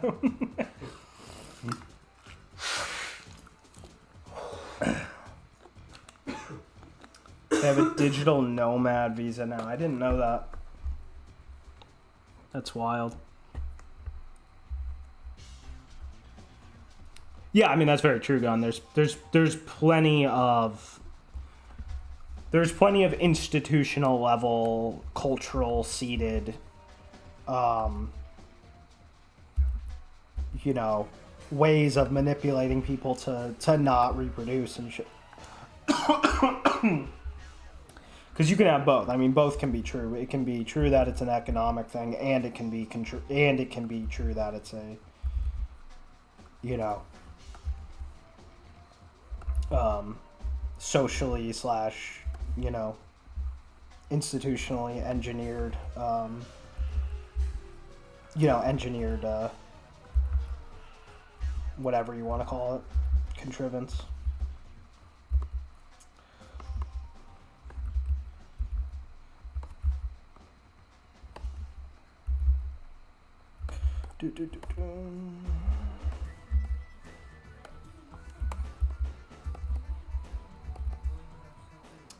Okay, I think I'm pretty happy with this pose for a rough pose. Although it still feels a bit too confident. But maybe the facial expression can... Maybe the facial expression will just take care of that. I mean, it feels offbeat enough. I think it's probably fine. We're gonna move on to another one real quick. I just want to kind of knock these poses out. We'll worry about the deets later.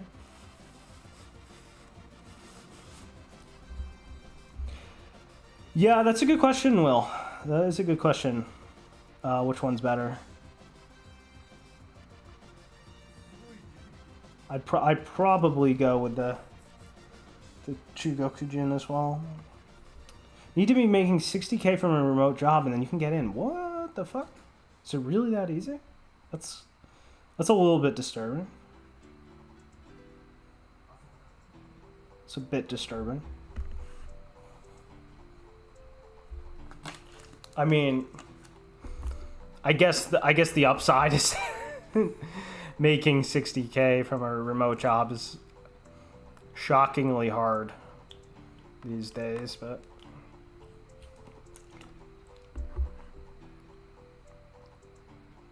maybe not quite as hard as I'm thinking now, maybe.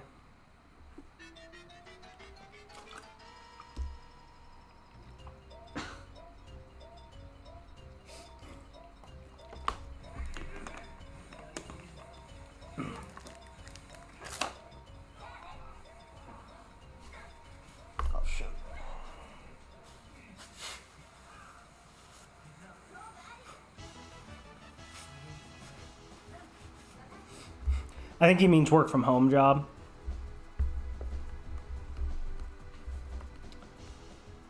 Manage with a CS bachelor, usually do COBOL stuff. Oh, interesting. I'm on the job right now, but I don't actually do anything based. What was that one like post that was that one thread that was posting biz like every single day for like during COVID? It was like another day working from home doing absolutely nothing.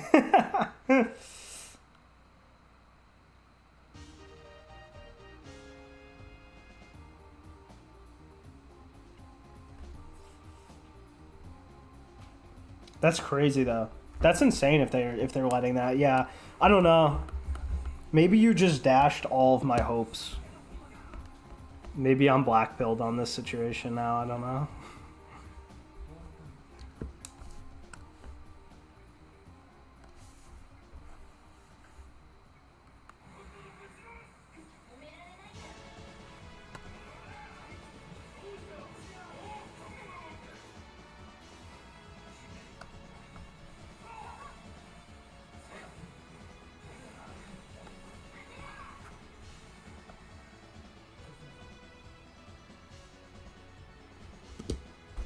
Yo, Fumomo.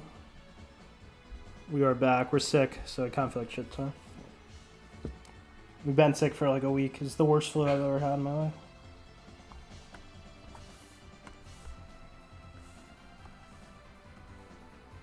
Okay, these two Tachi I'm about to make are kind of form like, not like a strict pair, but they're supposed to look nice when placed right near each other like this.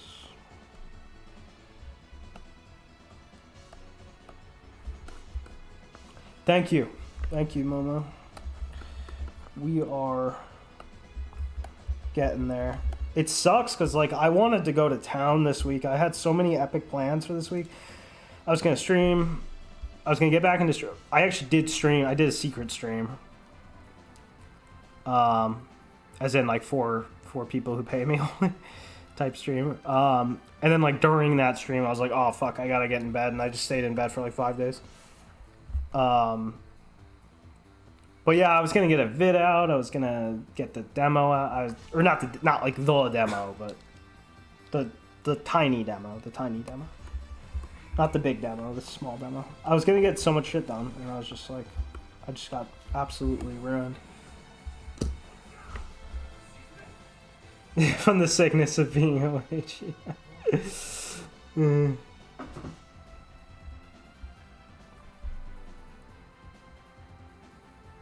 sorry I had to go into that. Yeah, no, it's fine. Gun. I'm joking. I'm honestly not black-pilled. I'm hopeful. You'd be shocked how hard it is to make me actually have a legitimately pessimistic view on things.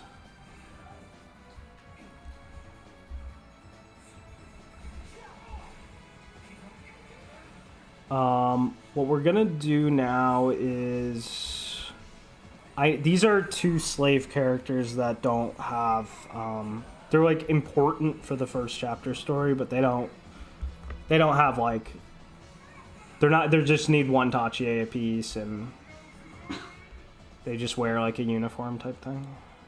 I'll actually pull it up. Because I actually have to have the outfit in mind.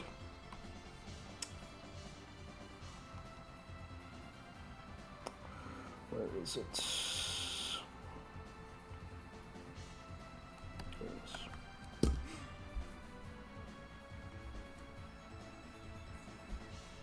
I still gotta like figure out the exact colors for it. I actually think I want there to be a white version, like a white base version and a black base version.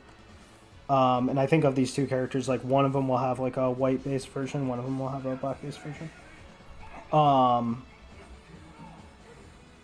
But yeah, this is like sort of the default, like any like NPC type slave character would have like this outfit. I'm thinking of making like little variants on it. We will see.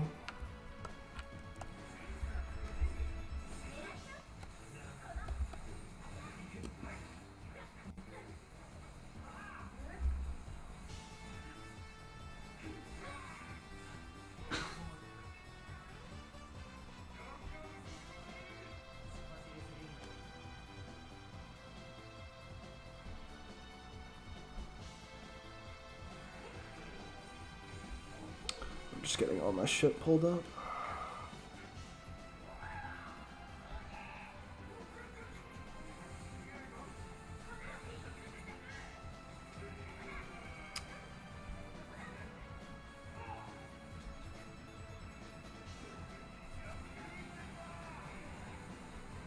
Okay.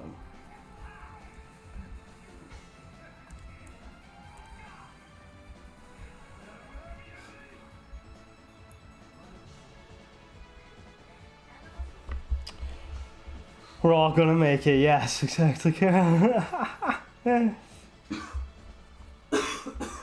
Oh, I'm sorry, because I don't want to be the guy to go off about immigration, all this shit. Yeah. Yeah. Yeah. I try to avoid, you know. If it's directly related to otaku shit, I don't mind talking about it. You know. If it's like, you know, oh, well, you know, how is this going to affect otaku media and all that shit? It's always worth,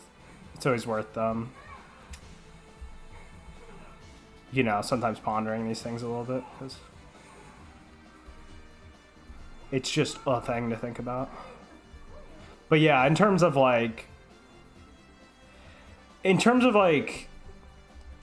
governments making waves larger than you, yeah, you can't sweat that stuff. Obviously, you have to just like do everything in your power to make sure that, you know, you're making the world better as best you can, and then just forget the rest.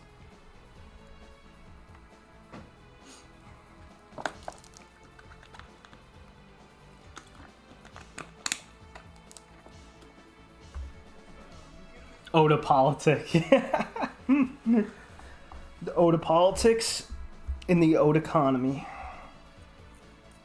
We got a robot here. I was never a R9K guy at all. Personally.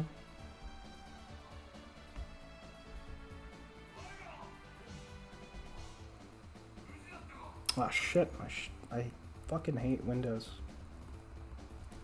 The way it'll just minimize everything against your will.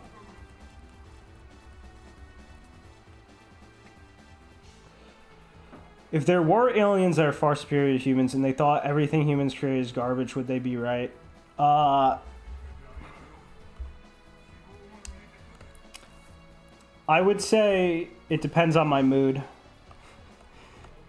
It depends on my mood how I answer that. No, well, obviously no. I mean, they wouldn't be right, because like, okay. We are back. Top 5 worst boards, SSC is number 1, yeah. That makes sense. Only if the aliens gave us cool stuff, yeah. What I can say is that, when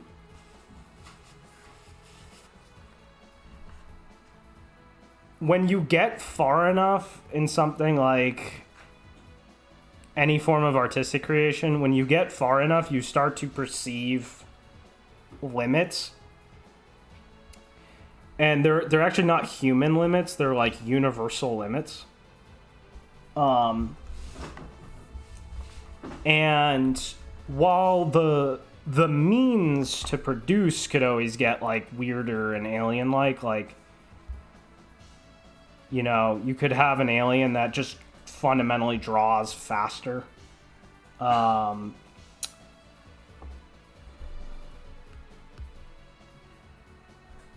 do we Haiseki the...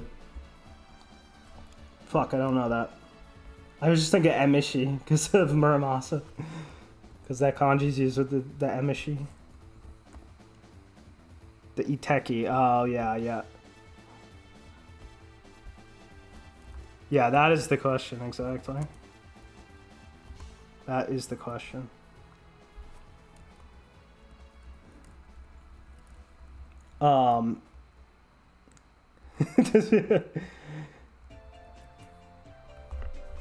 Karo keeps me on my toes, honestly. One time he wrote, because it's funny, because like when you see shit out of context, you're like, you literally have to, like, it tests how much you know a word more than if you're not seeing it out of context. I remember one time he wrote Meifuku, and I read it as Meifuku, and I felt stupid reading it for a second. I'm like, why do I feel... and it's not like it was wrong, I literally just... oh, wait, what am I doing? It's just, if you don't know it well enough, you're always gonna second guess yourself on readings and stuff. One of them is supposed to be turned more. So one of them is supposed to have a definitive, like...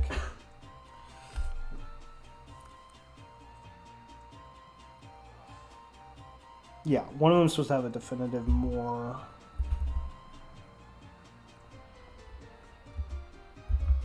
More of a profile thing. Yeah, so basically, like, the means to making shit could always get more alien, but there absolutely is a human limit. Or not a human limit, I'm sorry, a universal limit. Like, literature can only be so good. Visual art can only be so good. Music is the one I know the least about, but it probably can only be so good. So the best that humanity's done there would hold up. No matter who shows up. No matter what kind of alien shows up. The best of that shit would hold up. No question. Everything else, I don't know. Probably not very well, to be honest. Maybe some stuff. Like, computers are definitely... I don't know about, like, modern computers, but... the invention of the computer... there's definitely some kind of win.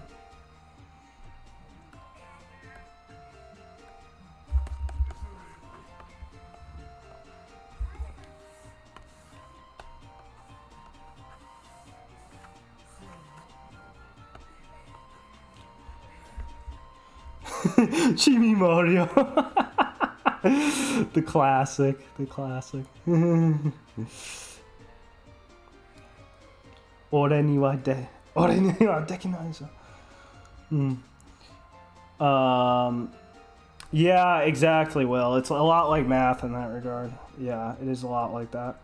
Yes, God created an apex in all things. That's very true. There is an apex. My stylus is the stylus that will... yes, exactly. That will penetrate universal limitations. Oh, shit. What am I doing? Alright. So the left character is supposed to be kind of like a... It's supposed to have a little bit of like a dumb... Not like a dumb thing, just like a little bit of an out of it thing. And the right character is supposed to have a little bit of like a bit of a motherly thing.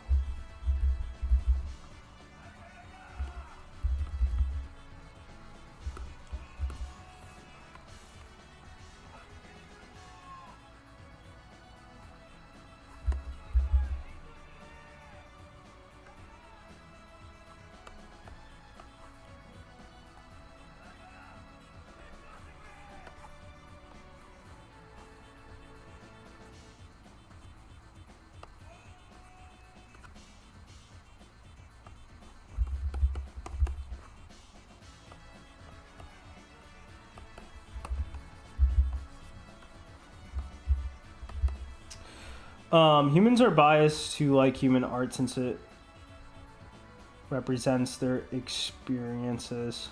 Yeah, that's true in terms of preference. In terms of... Because, like, you could definitely run into aliens that just don't like what we're making at all. But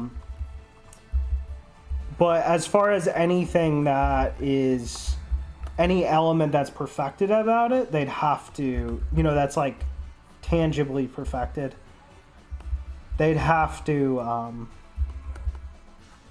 they'd have to acknowledge that if they didn't want to... If they didn't want to cope. Yeah, what other art is there than human? That's true. That is also true. So yeah, like maybe they have really weird preferences with art. But they'd have to be coping if they were to deny that, like, you know, for example, we've gotten to the essence of lines. You know, we've gotten to the essence of,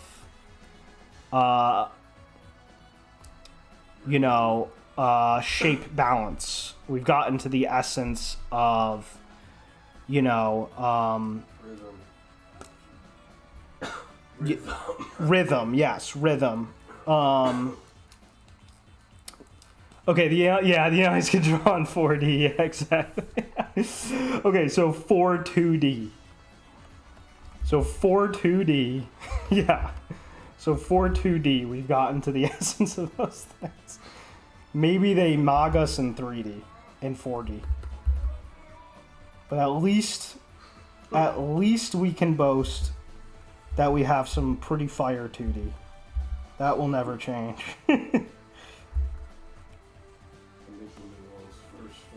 Yeah, first.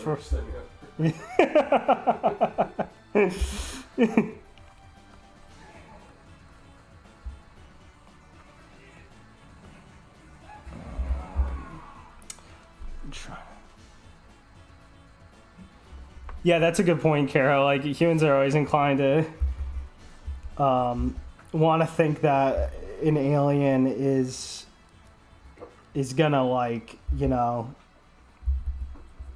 is gonna mog, but, you know, for all we know, there's not. They all suck out there, and we happen to, you know. I don't know, honestly. Aliens are kind of like, it's weird because, like, I think Mavlov is definitely like one of the single most interesting depictions of aliens ever by far, because it uses them to fundamentally illustrate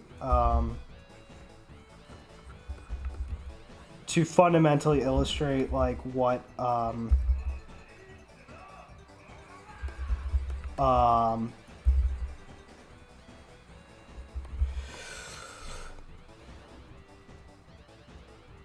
what the things we value are the result of, like what is the, like, the non-arbitrary essence of, like, why humans obviously, like, one of the big ones is, like, again, like, shit like communication, national identity, feelings of, like, dedication to another person. You could just say altruism and shit. Like, it gets to the fuck, I don't want to spoil it. Play Mavlov if you haven't played Mavlov. But yeah, it uses aliens not as like a not as a point of comparison, like, oh, how many things do they do better than us? How many blah blah blah. It's specifically like, what is the nature of what they were, like, literally built to even do? Like, what was the fundamental goal of this species even existing in the first place? Interesting as fuck.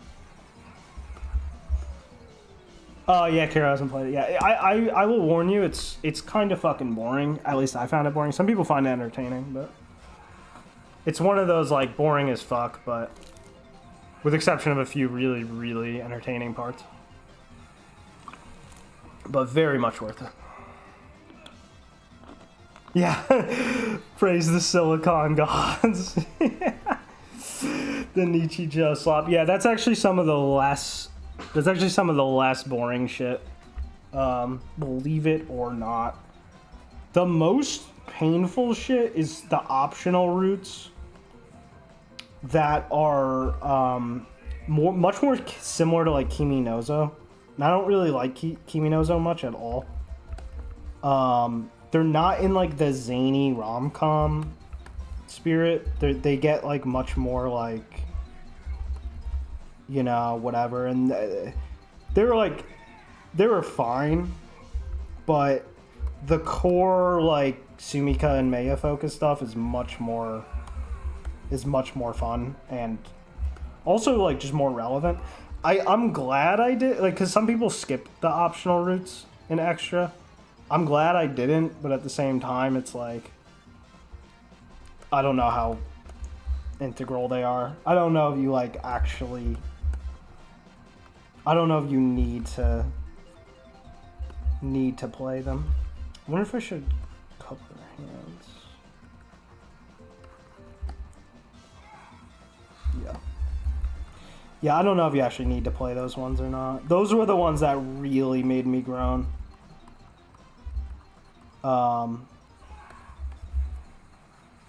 And then all the fight scenes I don't like. I don't like any of the fight scenes. I found them all very boring.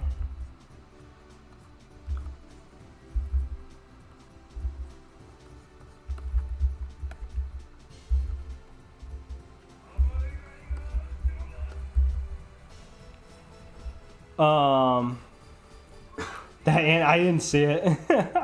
The only thing I did see though, which a lot of people don't even know exists,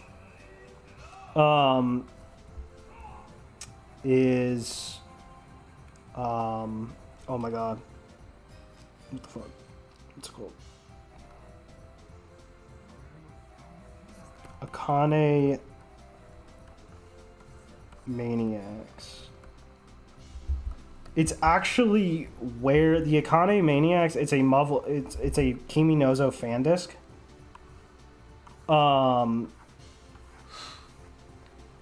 It's a Kimi no Zo fan disc, and it was actually where the Muv-Luv characters. Some of the Muv-Luv characters were actually like first introduced, even.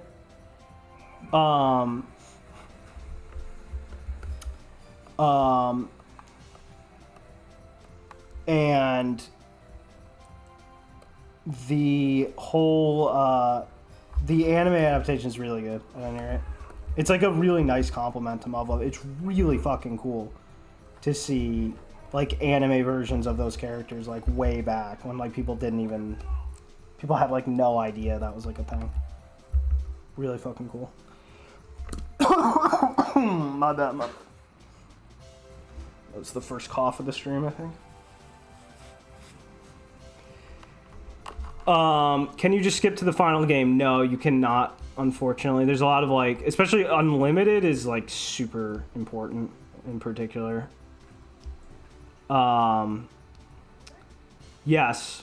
Yeah, Kanji, well, Muv-Luv in general, yeah. Like alternative, because like alternative is not any better than like Unlimited. It's not like Yoshimune became like a better writer between writing, you know, the original game and writing alternative. It's not like he got better. Like it's a pretty even ride in terms of quality and stuff. And like a lot of that, you have to understand the fact that this was like one of the first VNs to get localized and shit, and it was like a shock to people for a million reasons, and it just ended up getting really overhyped. Yeah, but it's still, you know, still very happy with it, and it's still extremely good. But yeah, it's definitely no like even like Higurashi, which I don't consider like high tier Kamige or anything. It's like lower mid tier Kamige. Like even that kind of mogs it a little bit. But yeah, it's great stuff. They got the soon-cut toilets.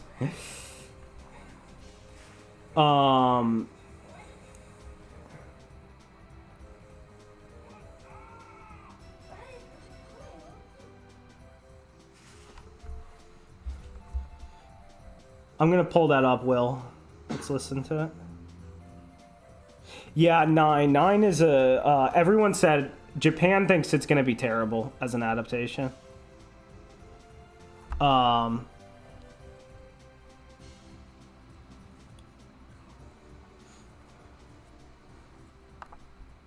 People think it's gonna be terrible.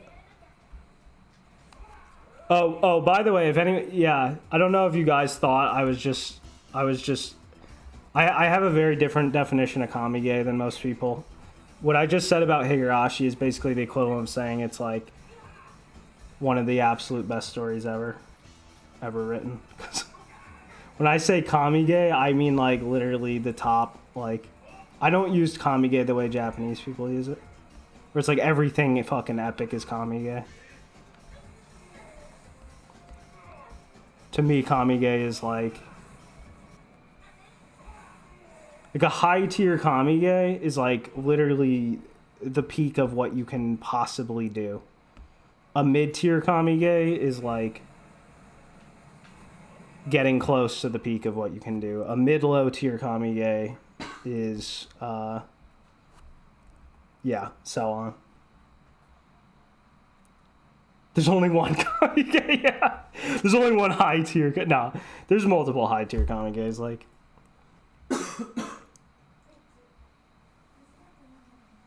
You know, like, alright, let's listen to that shit.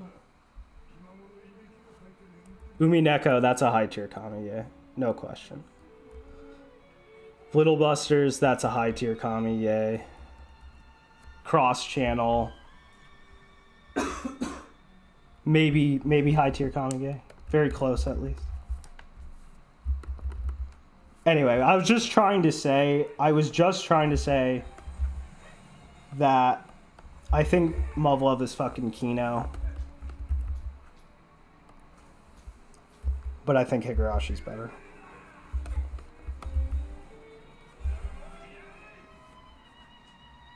Yeah, Sakuuta, that's I don't know if it's high tier. It's definitely, I don't think it's high tier Kamige. I'll have to finish it. It'll have to do something crazy to make me think it's high tier Kamige, but I would definitely put it on absolutely like the Higurashi level.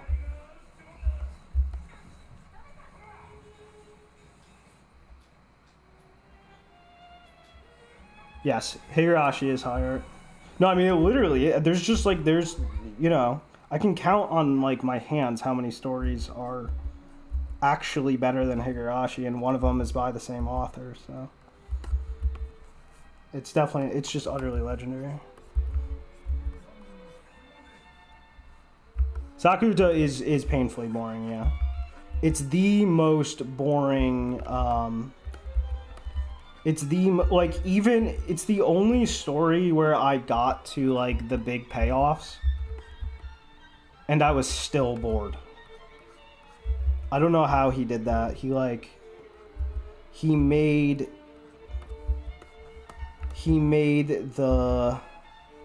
like the most, like, boring to good disparity ratio ever or something. Hebe will always be better. Did you finish Sakuta? Because I'd be surprised if you'd still think that after finishing it.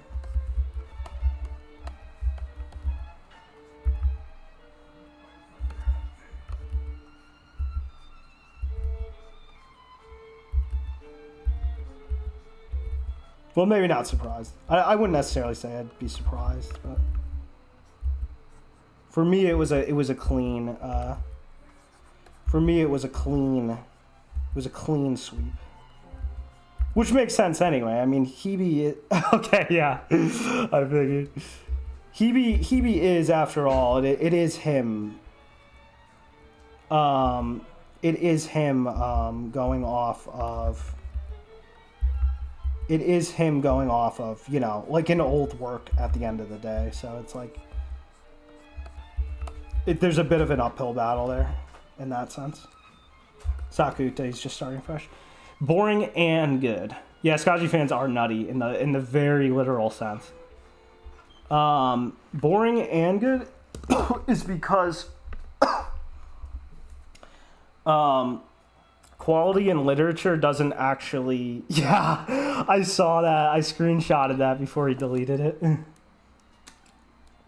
I have that screenshotted.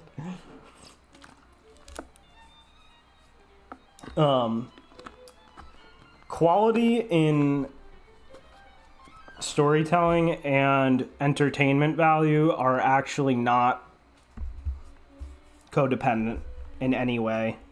And entertainment value in stories is effectively subjective. There's no you can do things to greatly increase the probability that there's going to be more people that find your story entertaining, but there's no it's kind of like you can kind of, well, nah, that's getting a little bit, I mean, just think about preference in music. I mean, it's not like the quality of the music is the direct thing that makes you like it more. There's some genres you'll just never enjoy and stuff like that. The point is that yeah, they're shockingly decoupled. They are shockingly decoupled as far as entertainment, and it's very demographic dependent. And the things that make a thing entertaining to you are often very whimsical and do not correspond to anything on a deeper level. For example,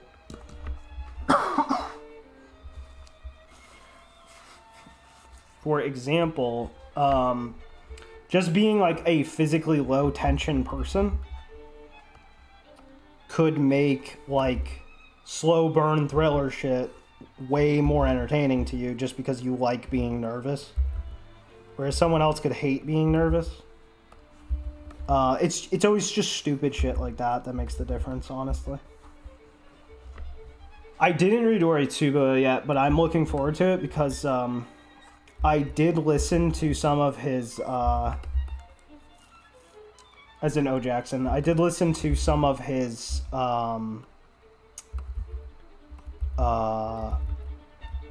Princess Connect pre-cutting events. And they were super fucking good. So I trust him. He's he definitely seems like he's one of the greats.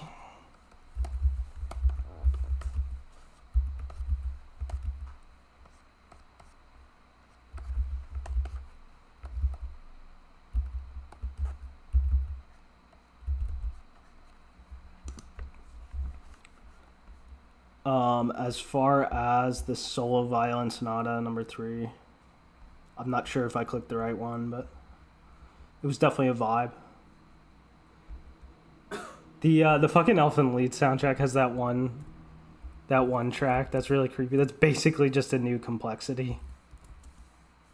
It's basically just a new complexity. It's basically just a new complexity violin song. But specially intended to be cursed. So I guess anything is possible. I think the problem is if they make that shit trying to... I mean, I'm not going to pretend I know what I'm talking about with music, but... I think if you were to make such a thing but not acknowledge that it sounds cursed, I think that would be weird.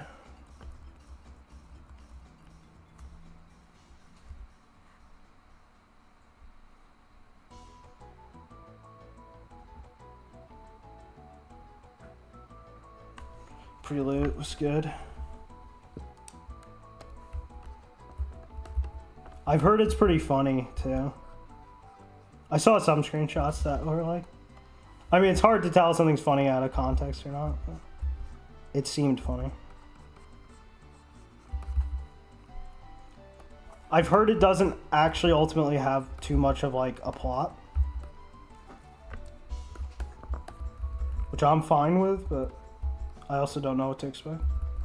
I mean, some people say that, but like their definition of that is a little different.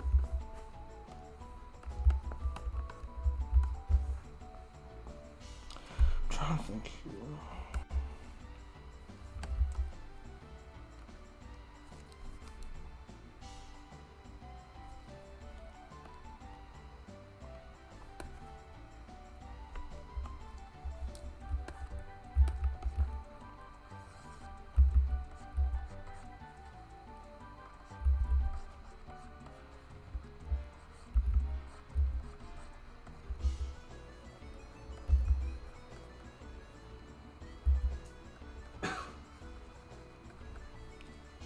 Yeah, it was funny because like I remember when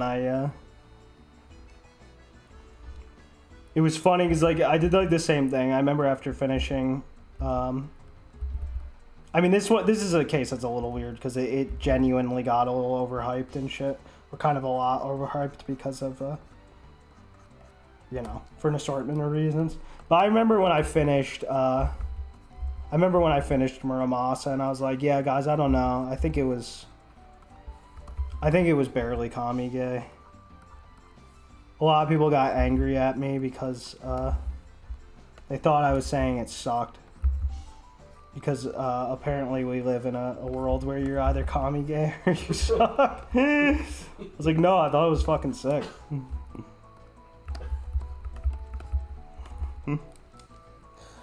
Yeah, when are we getting to Liar Soft stuff? I don't know.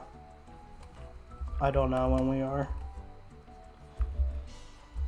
Is Nitro overrated? I don't, honestly, I'm not sure. Like, it depends how, like, I think it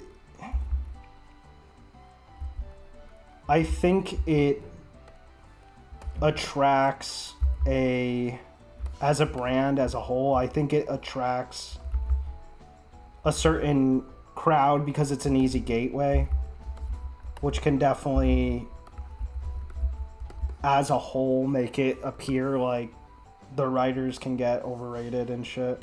I don't know. I usually don't try to say something is overrated unless there is like a definitive, like, something weird is going on.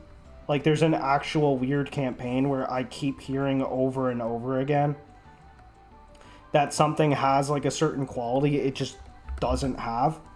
And with Muramasa, it was like that. Like, literally everyone was saying that this VN is going to make every other VN feel way worse. And, like, it's literally going to be the best VN I've ever read. And, like, it was so obvious why the people who were saying that by the end. And it was also just, I mean, it's just common sense that that's just not true if you've read it. And yes, again, extremely good. Extremely good stuff, flaws and all, but that's the only time I'm going to be like, yeah, it was fucking overrated. Or again, like Muv-Luv Alternative. Muv-Luv Alternative is like, okay, there was a clear reason why the West, like, you know, absolutely specifically loves that specific one so much because it was the, you know, again, awesome game, you know, high level story, absolutely. Is it gonna be like, you know, is it really gonna ring as like the best ever or whatever? Obviously not. To most people, it's like, okay, obviously this is not the best ever. Muramasa was exactly that to me. I am glad then. I am glad for you, Kanji. Yes, Alternative is also EOP core. Yes, Carol, I gotta get back on. I literally have like 20% of it left. And yeah, it's absolutely certified Kamige. Like, depends on how the end goes. But I'm ready to think it's like almost as good as, it may be absolutely on par with Higurashi. I don't know. It's absolutely like one of the sickest things I've ever read though. Do I play Nukige? Yeah, sometimes I find them hard to finish though, just because it's hard to justify setting aside time for them. But I definitely do sometimes, and some of them I like, and some of them just have good writing. I always call people out all the time when they're like, "Well, this isn't a nuki gay. It can have like," it's like, dude, have you actually stopped to check? Like, people wouldn't buy these things if like they would get beaten by competition. All it takes is one guy to up the ante with how well run one's written, and they're not going to want to read your shit anymore after that point, and that's exactly what happened. Anyway, just tangent, but yeah, I do read nuki gay sometimes, but no, sadly I haven't played either of those. Maybe one day. The Debutopia artist, by the way, you wouldn't realize it, but like I've seen some of that guy's other art. He does like insanely appealing like normal art sometimes. Like he's done some like normal loli shit and stuff, and like you wouldn't really notice it in Debutopia, but his art is actually insanely appealing.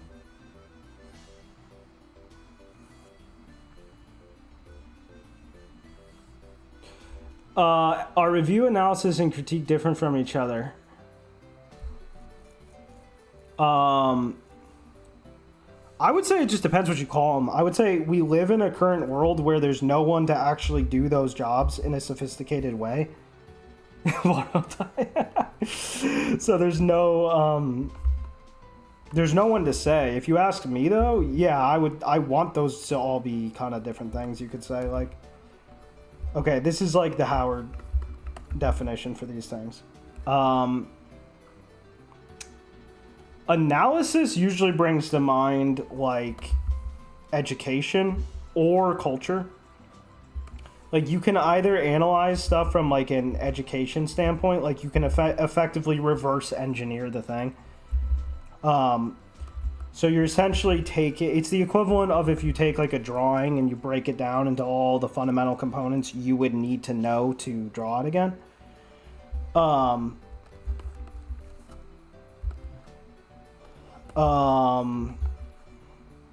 That's usually what I think of when I think of analysis. Or cultural analysis is you're just talking essentially about the role of the work in history, culture. You're talking about like the actual author as a person, stuff like that.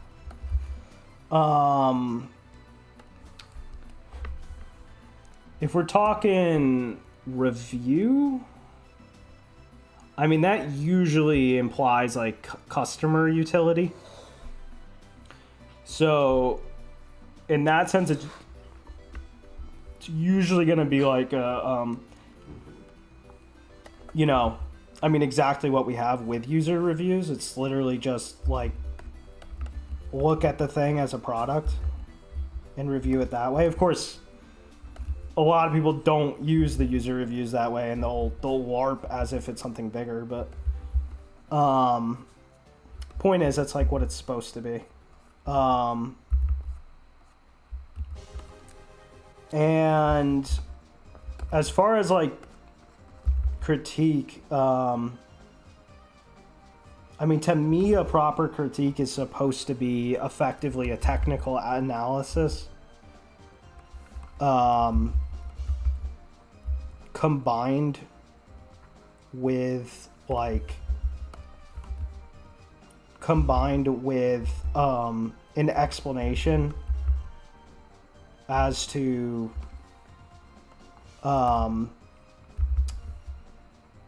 the exact ability level of the creator,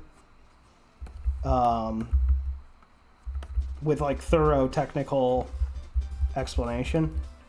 Obviously, we don't really see that. That doesn't happen except like in private. Like if you have like a fucking sensei mentoring, like if you have some artist sensei, dude, he'll give those like privately to someone. I mean, I guess you're getting more of those now, like with YouTube and stuff. You're starting to get those, but like even then, they're usually kind of abbreviated and stuff. So yeah, sadly, these things just don't really like exist because we live in a world where criticism was not like an actually professionally pursued, like thing. It was just a bunch of idiots like selling shit effectively. People with no skill just working to influence market shit, and that's all there is to it. There's no actual experts or anything, unfortunately, but could change. I don't know why I drew these eyes in like that, because they're just gonna look weird until I get there. Because I don't know like exactly. I can never know exactly what the fuck I feel like doing with the face until I'm just being extra careful because there's two characters, so I wanted to like think about the direction of the eyes before I draw the hair. This is probably just a stupid idea. Let's just doodle some shit in. Fuck it.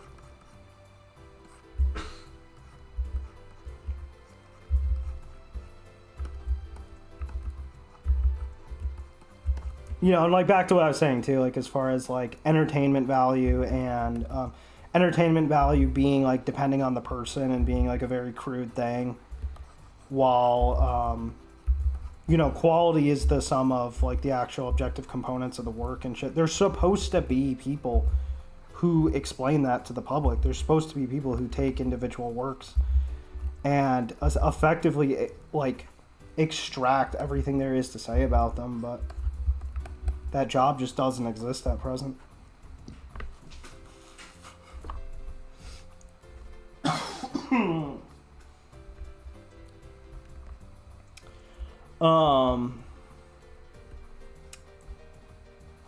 Skihime is great. Yes, I was working on the Skihime original. I really just got to finish Fate, but I was working on it. It's really cool to see. Like, you can definitely see, like, it influenced, like, Index and shit. Which, to me, is super fucking interesting. There's, like, scenes in it where I'm like, oh, shit, that's, like, completely the equivalent of, like, that scene in Index or whatever. Stuff like that. You can just, like, feel that. You also see how much it influenced Ryu and stuff. Oh, my God, this track is so fucking loud.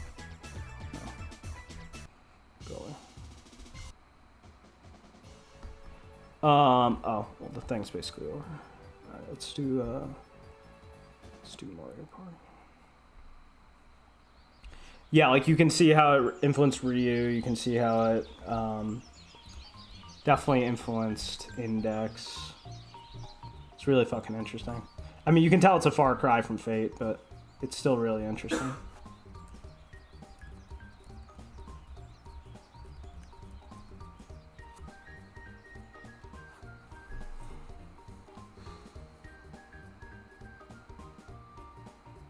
Yeah, oh my God. We're gonna have streams dedicated to analyzing an Index at some point. We are gonna do that. It's gonna be fucking Kino. There's so much to say about Index.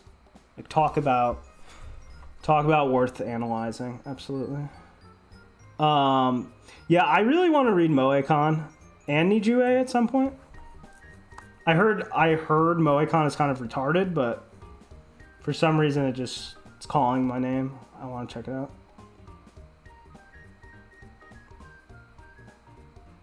Nijue looks really interesting too. I really like the twins trope, and it's like an earlier example of that. So, all people who try to become critics but failed end up posting 5-hour analysis vids on YouTube. Yeah, that's very true. Yes. You said that art can have objectively high quality before, but I've never understood how art can be objectively good. All seems subjective. After understanding the Silicon gods. Okay, if you mean from a philosophical standpoint, like what is good, what is bad. Like if you're talking like is a well-made house an inherently good thing compared to a poorly made house?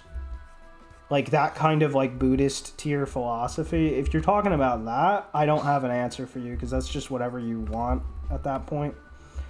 You could say a well-made house is not objectively worth more than a poorly made house, even though it does things a poorly made house can't do. You could say that. It's just up to you.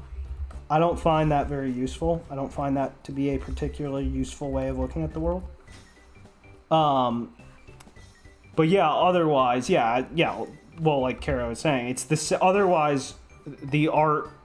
What we're talking about when we're talking about the art being good or bad, we're talking about it the same way you're talking about how well made is the house, and that's ultra tangible. And like, if you want to be able to figure out how that works, just go copy some pictures right now.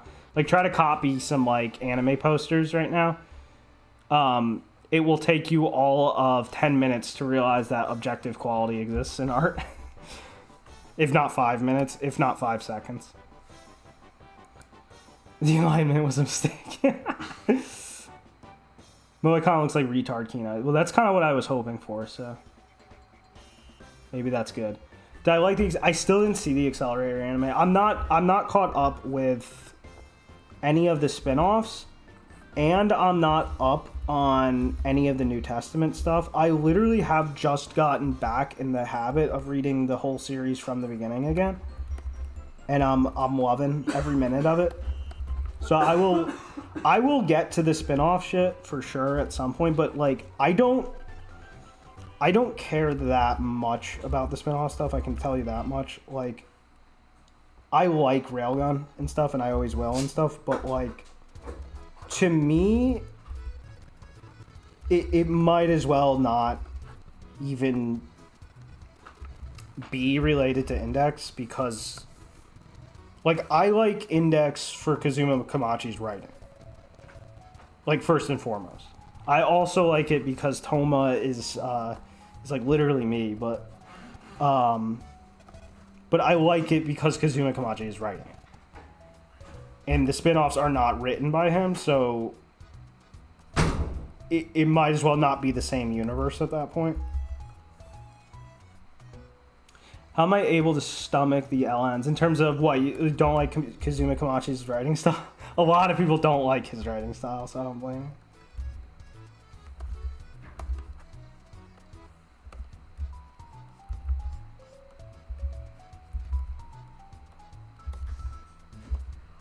It's just so friggin' good that like it's just like like every single page is just, oh my god, it's just so fucking good. Ellens in general, just read a real book. I mean, there's no difference. There's literally no difference. It's literally just like, because like a lot of people think like LNs are like, they prescribe like a writing style, or they prescribe like a format or something, but it's literally just books with sequels, and sometimes not even with sequels. Like there's no like Kazuma Kamachi's writing style, for example, like that could just be like a Ippon Bunko. Like there's no diff at that point.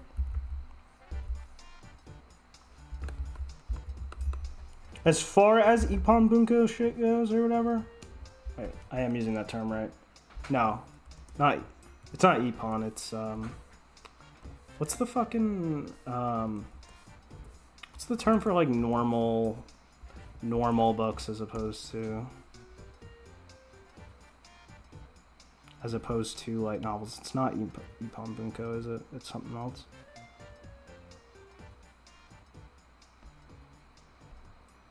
It's oh my god, I don't remember. You probably remember. But yeah, it's literally just a book with a few illustrations, exactly, yeah.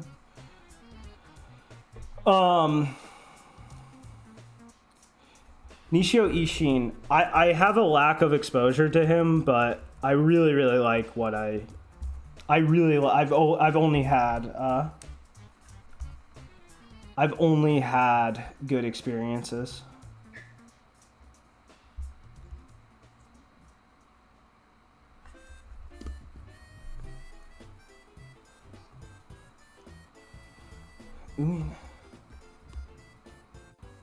No, there's no such thing as kanji eater. Literature can't prescribe. There's no I'm gonna try to word this as inoffensively as possible. You should get even better. You should get even better at Japanese and then read it again, because there's no such thing as like actual good literature that prescribes ideas. Like you can't no, you're not slow. You're just my pace. You can't there's no such thing as like literature that says something like oh my god, I'm not gonna bother explaining this. I'm just gonna keep drawing, but I'm not gonna explain this in detail. But the point is that you can't say like murder is bad. Like that can't be the point of a story, because that's like a prescriptive idea. There's no depth in that. There's no depth in there's no literary depth in prescribing an idea and just like making a statement. Like murder is bad. All you can do is make murder the subject and then explore its qualities and explore what happens when you look at it from different angles and explore how it inherently interacts with other topics and stuff. But no part of that is going to be like a prescriptive moral statement about what murder is, because it's not actually, you're not generating any thematic development by trying to prescribe an idea. And ideas that can be prescribed are impossible to actually develop. It is not possible to develop the concept murder is bad. Like the idea starts and ends there. There's like, as far as literature goes, like you could talk about that topic all day, but as far as literature goes, you can't develop a moral statement. They're atomic units, literarily speaking. So it's like, yes, okay. I'm trying to think how to explain this in a way that makes everyone happy. It's like, think about literature as like think of it as like not, think of it as pre-reality. Like, okay. And this is why I say all the time, literature is destructive. That sucks that you gotta go to the cage. Yeah. Okay. All right. This should be a way, I think even Kara will be able to accept this. Okay. If I was to do something, okay, if you take like, all right, let's not use like me personally, because it gets like weird. It gets like weird, champ. But like, if you just take a person, okay, who has a, by all logical standards, they have a good mother, okay? If that person was to then,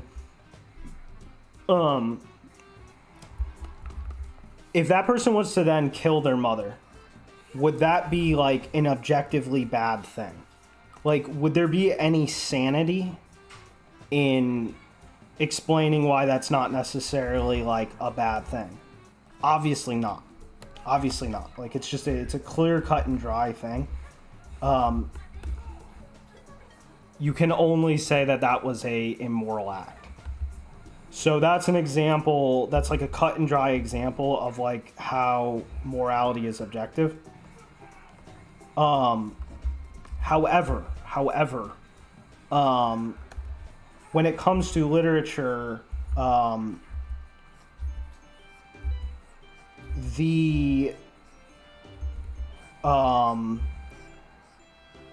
actual properties of a thing don't come out.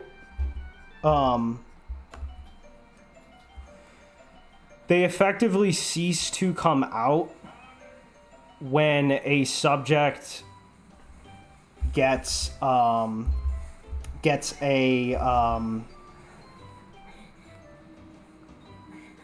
halt on what properties of itself it's able to display. So, and you can actually, that might sound like a mouthful, but it's actually pretty simple. You can really see it in shit that's like copium fuel shit. Like if you take like propaganda, it always makes the most sense. Like it's the easy, like take a lot of Hollywood movies and stuff. Like a lot of that junk is just propaganda junk. That literally is made to be prescriptive. A lot of the time, the like point it's getting at is literally just some shallow prescriptive point, and what it's doing is it actually has to delete info from its subject. It has to stop being able to effectively keep exploring details about its subject. In order to get that, it has to put a halt, and it has to contrive things. Fundamentally, not in the way stories normally contrive. I mean, like literally, its treatment. It's like if I had a picture of like an apple. That looks more like a pepper, but whatever. Okay, so we have a pepper, right? It'd be like the equivalent of if we had to just take we had to like censor the whole stem. We gotta like censor it. Like we can't ever show the stem. Like you just can't get that info. You can't depict it. They have to resort to shit like that. Because that's the only way to produce prescriptive ideas in literature. So basically, back to the like silly example of like, you know, the really ridiculous example of like, is it bad for someone to just like kill their parent for no good reason? In a story, you can't put a cap. The second you put a cap on like acknowledging that an act like that would have like inherent results that may include, because it's going to have pros and cons, that may have pros to it. Like it may have positive results to it depending on like what the goal is, like who's trying to benefit. If you ignore that, your literature dies right there, basically. And that is, how'd you put this? Demonstrates the author's epistemology and metaphysics. By epistemology, you mean... I've heard this word a million times because I used to talk to people who read philosophy a lot. Theory of knowledge, especially in regards to the methods, validity, and scope. Distinguishes justified belief from... What? Yeah, I mean, because you could definitely say that, but the only thing is that it doesn't really stop at the author, because the author can't actually put their bias into a work. unless they make it shit. But they can't actually put anything other than shallow biases, like extremely shallow biases, into the work outside of what they just choose the subject and theme and stuff to be in the first place. Like, it's not that different from, you know, like if you draw shit. If you draw shit, there's an optimal, like, depending on, like, what style you're using and stuff, there's always an optimal, however you set up the pieces and stuff, in the first place is up to you and stuff. But once the pieces start getting set in motion, and the more pieces get set in motion, the more an optimal figure emerges that just has nothing to do with it's not, there's literally zero self-expression in it. It's just, the artist is nothing more than a medium to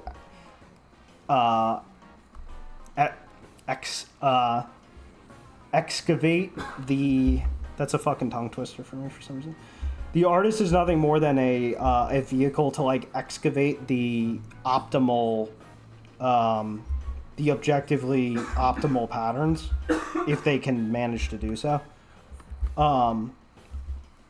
More and more exponentially as things get set in place. And literature is really not different. Like, you can't, if you're trying to explore a theme, you've set up things, you've set up context for it and stuff, you can't,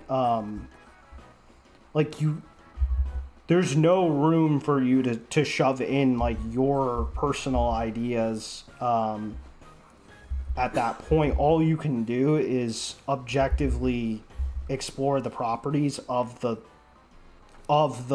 theme you set in motion.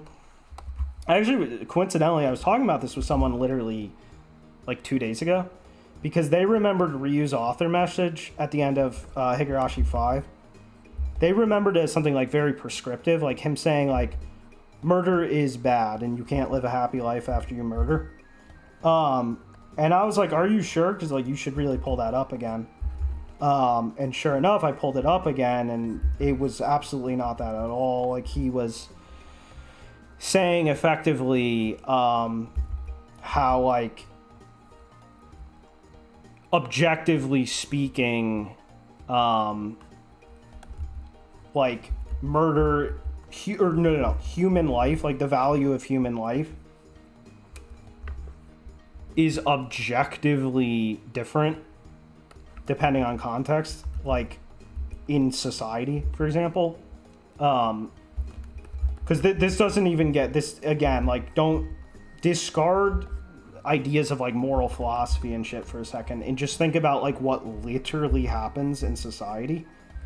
What literally happens is that human life is judged to be not equal, like some, you know, like, as the example he used is like law. Law will determine that, like, law will, like, arbitrate the value of human life and stuff all the time. And even the same laws will sometimes, you know, reach different conclusions and stuff for similar cases, because the judge and jury is different and stuff. So his point was, in the case of, like, Higurashi, when you see these murders and stuff, everyone's gonna, like, react to them a bit differently. And some people might react to them quite differently from each other. And his point is that it's like, and then he said, oh yeah, what do I think about it? And he's like, oh, it's a secret. You know, I'm not gonna tell you. I'm not gonna tell you what I think. Because that's not the point. The point was to explore an actual, like, objective topic. And what he actually thinks is just not, you know, that can't come into the equation, because the second he wants to make the story about, if he wanted to make the story about what he thinks about murder, like it's like a Hollywood propaganda movie or something, he would no longer be able to depict all the properties it has, because the reality is that, like, whenever you... Wow, this soundtrack is too fucking loud. Whenever you objectively explore a theme, you literally, like, this is something you're just gonna have to, like, literally try for yourself. Like, literally try writing a story and stuff, try writing a good story and stuff, or try analyzing a good story or something. You're gonna notice something really quickly, which is that you cannot develop a theme without developing its antithesis. So basically, whenever a story develops an idea, a counter idea will always emerge. Like, there will always be a idea that whenever, like, a type of thing is depicted, its opposite will always be at least implied. And whenever an idea comes up, the opposite idea, an idea that states its inverse, will always inherently be implied as well. It is quite literally impossible. Like, that's just a property of stories. That's not, like, a way people do things. That's literally just a thing that objectively happens. So, like, for example, if you were to start with, like, a really kind of, like, almost like too simple theme of, you know, because usually you want themes to be, like, a little bit more sophisticated than something like, is human life equal? Is all human life equal? But you could start with that. You basically, again, you can just try it yourself if you don't believe me. You cannot, like, get any discussion on that topic without something suggesting the opposite inherently, like, emerging somehow. So the only amount of bias the author can do at that point is direct what gets, like, the focus, and direct what gets, like, the key like spotlight and shit. Actually, yeah, Umineko is actually probably the best example to give, because it's like, oh, is the magic real or is it fake? That's the absolute best example. If you take Umineko, because it's a story with no actual flaws in it, you will find that you cannot find a single, like, magic is real statement that doesn't come with a corresponding countering, like, well, objective reality is actually, you know, the thing here. And then vice versa. There's no, like, it's a perfect, actually goes back to what we were talking about earlier, the spiral shit. It's literally a perfect spiral. And that's what the literary medium is. That's what makes it different from philosophy. That's what makes it different from textbooks. It's literally exploring topics in a way that can only be shown and cannot be directly, like, spoken about. And yeah, it's just weird. Like, you can make of that anyway. You can make that, like, you have to use logic through storytelling, induction, law of non-contradiction, etc. Get a clear message at the end. Well, that's kind of obvious. That makes sense what you're talking about here. Let's explain anything. There's no kanji. You can't. There's no prescriptive message in Umineko. If you thought that, again, like I said, I kindly recommend you get better at Japanese and read again, because no one would think that. No one who read Umineko would think it had a prescriptive. Would think it had a prescriptive message.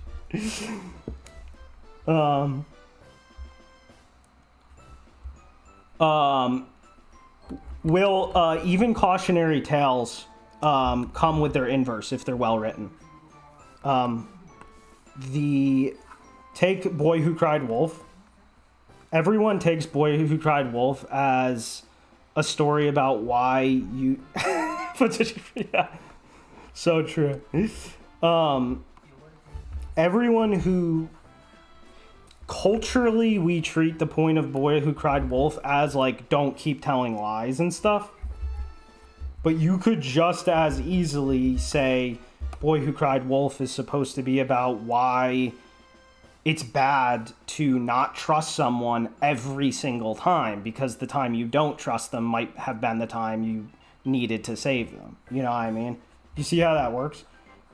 Even in a case that simple, you're seeing the inverse law in effect.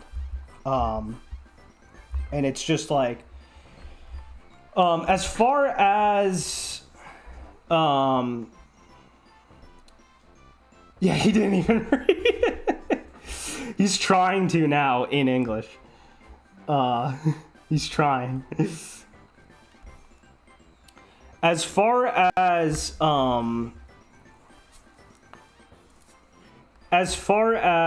logic in stories, I mean, that's an interesting, I mean, that's a whole huge topic unto itself. Like, what role does logic play in stories? I mean, the short answer is that it's really, really similar to the way stuff like perspective and like anatomy and stuff works in art. And that it's like, do perspective and anatomy and all those things, do those exist in art, objectively speaking? No, they do not, because it's 2D. Like, you wouldn't take a piece of paper and say it has anatomy. That makes literally no sense. You wouldn't take a piece of paper and say it has, like, depth to it. It's literally a piece of paper. And 2D art is just decorating papers. It's just decorating 2D flat papers. So there's symbols. There's symbols that we know are, like, consistent representation of things like perspective and anatomy. But because they're just purely symbols, they're purely theoretical and shit, they're not bound by it in any way. And in fact, they're actually supposed to sort of, quote unquote, fudge it, in many cases, for optimal effect, to produce a superior 2D design. Concepts that are not 2D, such as perspective and anatomy, have to be superseded by what actually perfects the medium. And what actually perfects the medium is something that lives and dies in the medium itself. In this case, 2D symbols. And stories are really the same way. Like, when you think of, like, logic in a story, that's because you're suggesting that, like, there's actually a world there. There's actually characters. There's actually, like, human beings that are these characters or whatever they are. But the reality is that there's not. There's only words. There's only words. And, given it's a novel, there's literally only words. And anything after words is, again, it's a theoretical,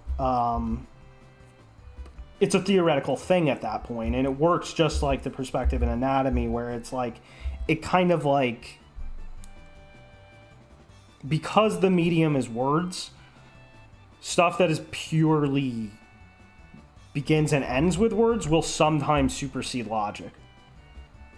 Yeah, Cinema Sins would disagree. But Greek sculptures, well, that's 3D. That's 3D art. Greek sculptures are 3D art. But even Greek sculptures are concerned with how they're, because we can only see in 2D. Like, if you walk around IRL, if you walk around Greece or Italy and you see these, like, amazing sculptures and stuff, like, in any given moment when you look at them, they are 2D art for all intents and purposes. And great sculptors knew that.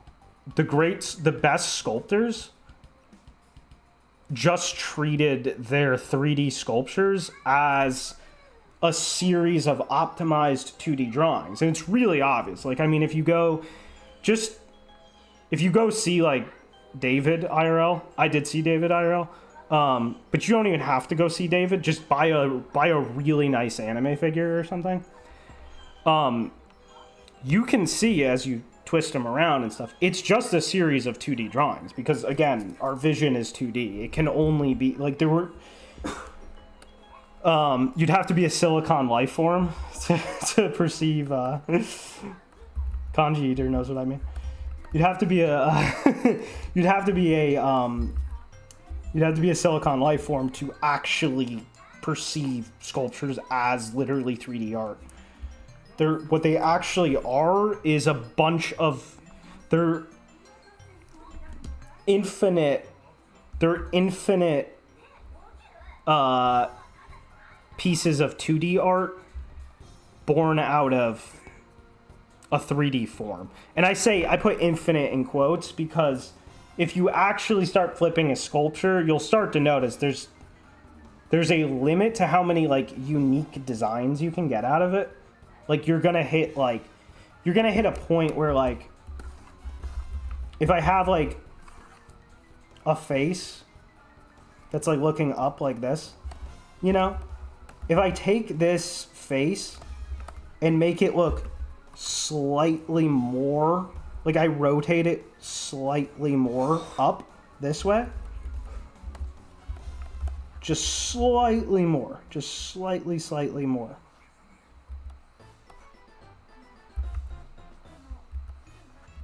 Very, very slightly more.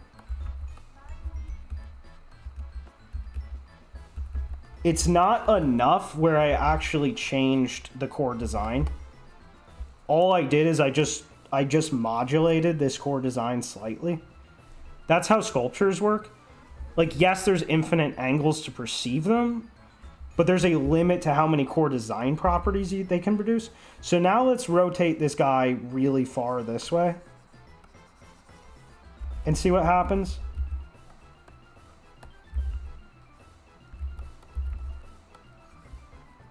Okay, well now he's got a nose. Now, it turns out he's got a nose. Turns out he's got a nose. And his eye is very, you know. Okay, now his design has fundamentally changed.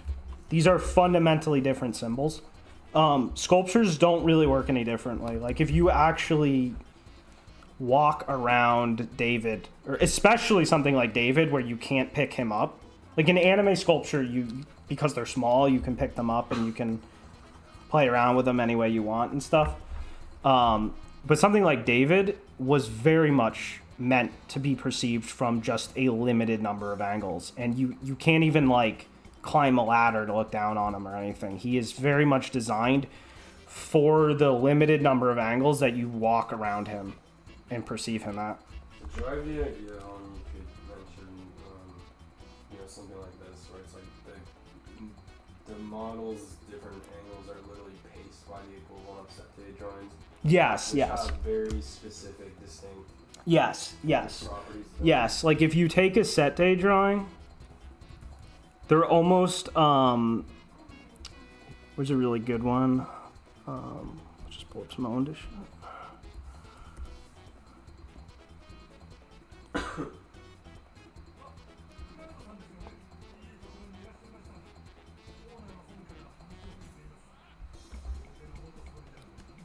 Western 3D art doesn't understand this, obviously, so it mauls a quick fucking cock. If you take a set day drawing like this for anime, this is literally a glimpse into, this is literally what's going through a sculptor. Not a third-rate sculptor. A third-rate sculptor, no. But a first-rate sculptor, this is literally what's going through their mind. This is how they're thinking. They're thinking, articulate the different angles.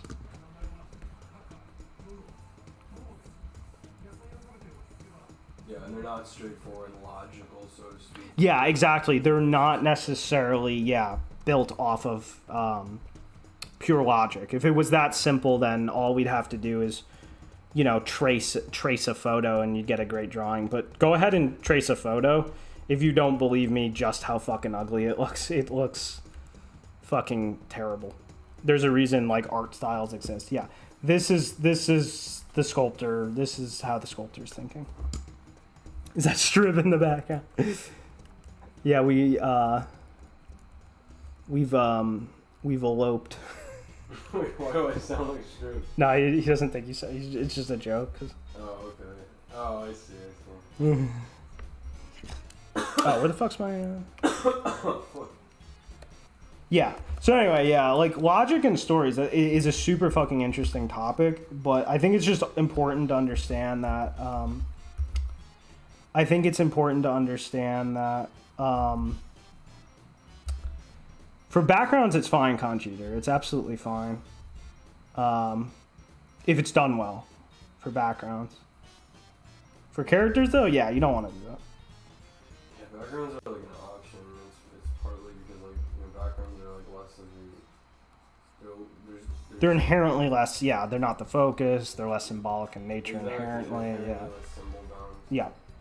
Flashback to when I traced Shadow the Hedgehog. Based.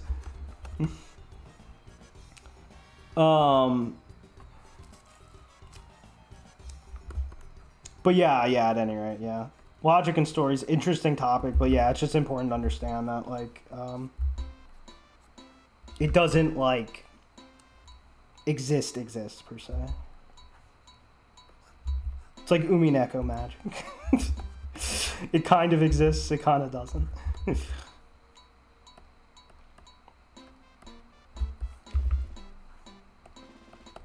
But yeah, this is why I like literature so much, because it's, you know, stories in general, just any type of story. This is why I like them so much, because they play a unique role that nothing else can fulfill. They explore a topic in a way that is not possible in any other medium.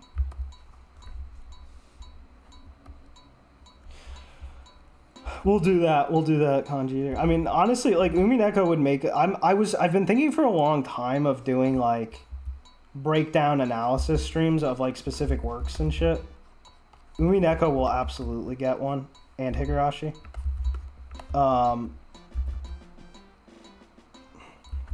But, I mean, if you just take the last scene, it's pretty easy right then and there. Oh, okay, well, you're gone right now anyway. But yeah, I'll tell you another time. Yeah, Erica, my beloved as well. Yes, thank you, Kanji. I will see you another time. But yeah, I've been wanting to do these, like, mass... I didn't want to do it because my mic sucked, but I finally fixed my mic to make it less shit. So now it's just a matter of time. After I get, like, the first, like, big demo out for this game, let's, like, definitely do some of those. Let's do some big ass analysis streams. Okay, I want it to feel like she's kind of like... Yeah, sorry that, like, these two Tachi, like, are going a little slow. It's just, like, the second you introduce two characters reliant, like, semi-reliant on each other, it's very common for my speed to just fucking tank. Because it's not like they're supposed to be, like, reliant, per se, but they're supposed to have they're supposed to have some kind of nice synergy with each other.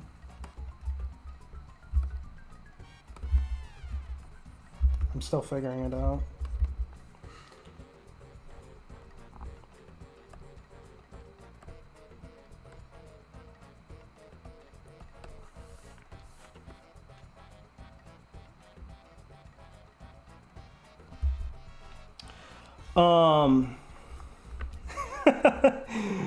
Peace, Kanji.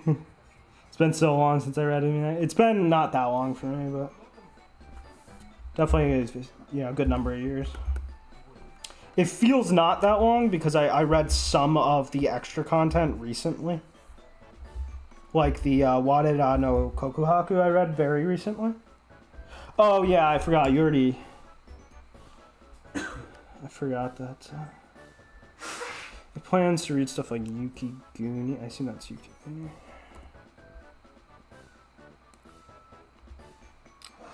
Who wrote this one?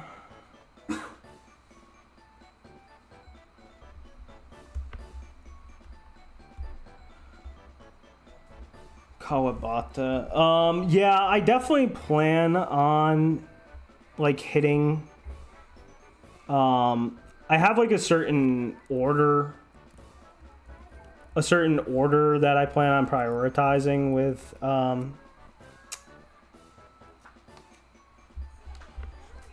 see ya, dog. I have a certain order I plan on like prioritizing with those guys, but like it's honestly it's probably gonna be like, if I'm gonna be dead ass, we're probably talking 2 years. We're probably talking 2 years before I start getting to like sucking down like JP literary canon. I don't have zero exposure. I think I told you this another stream. I have some Soseki exposure. I have some what's his name? The depressed dude. You know, the Dazai, yeah. I have some Dazai exposure. Emphasis on the some. You know, like just some short stories and shit. But yeah, it's very limited right now, and it's gonna stay limited. I think you asked me if I was gonna read Mishima's stuff. I will, but I'm only gonna give like one more novel from him a shot, because I read like some Kinkakuji, and I just like was not impressed like at all. It felt very like, it felt like he was trying to compete, like it felt like he was trying to compete with what Western literature had become at the time, which is not good at all. Like Western literature was in shambles at the time, and it felt like he was trying to emulate that way too much. And again, back to like prescriptive, it felt almost like it was just kind of shallow prescriptive shit, and not even in like a base chud way. Like his talks are like great, like his like nonfiction shit. Like whenever he would like write shit that was like some kind of just any type of nonfiction writing, like those were all great, and I would definitely like to check all those out.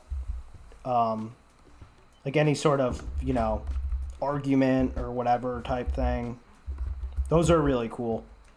I'm not sold on the stories. I will check more out though, for sure.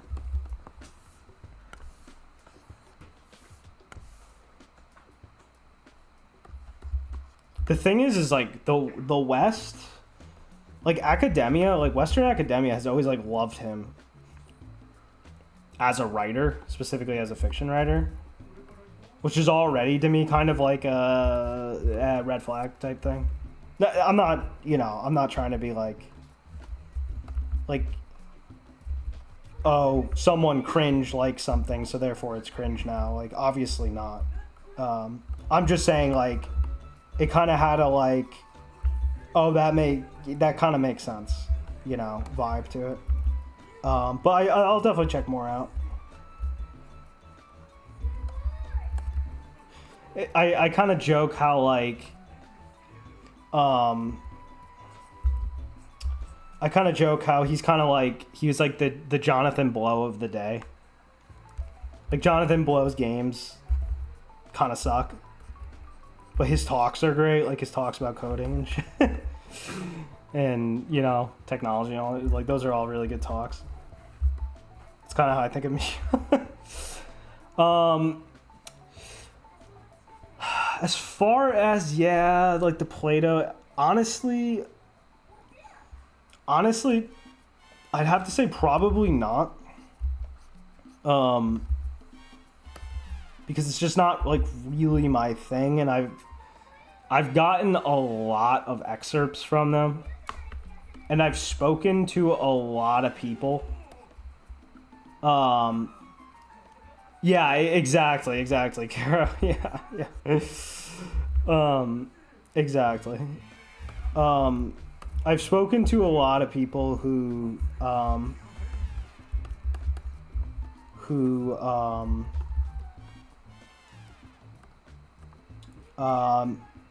yeah, have read that stuff and whatever.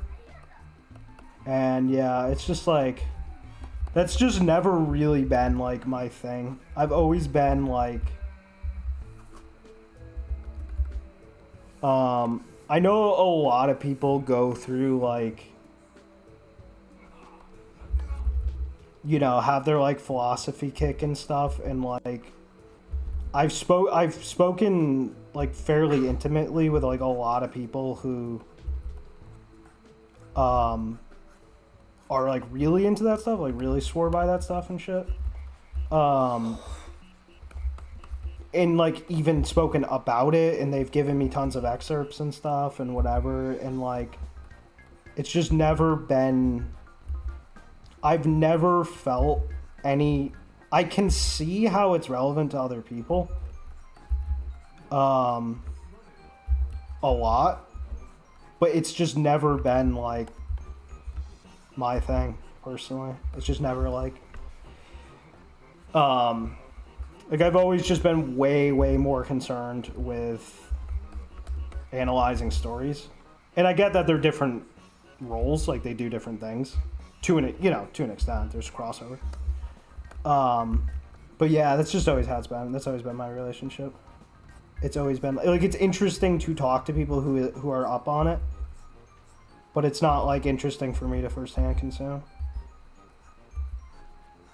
I am glad though that as far as like Greek shit goes, as far as Greek writing goes, I am glad that like I had I'm glad I went through the Odyssey. And I mean, if you're like a fundamentalist, it was translated, so I didn't really go through it, but you know, I kind of went through it. You know, and like, you know, we you know, we read like Oedipus and shit, you know, it's cool to see that kind of shit for sure. Okay, the lights got on. Like it's really cool to see like the roots of literature like that. Because it's like, it's primitive and kind of stupid, but like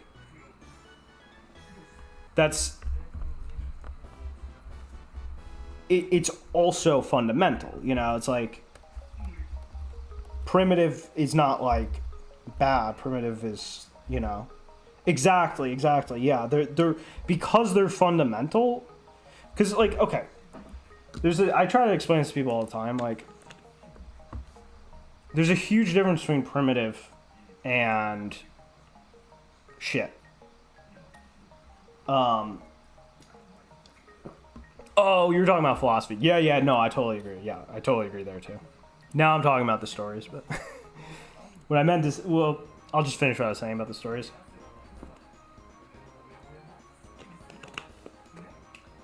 When something's like primitive, but it's not shit, there's like, it has all the room in the world to expand.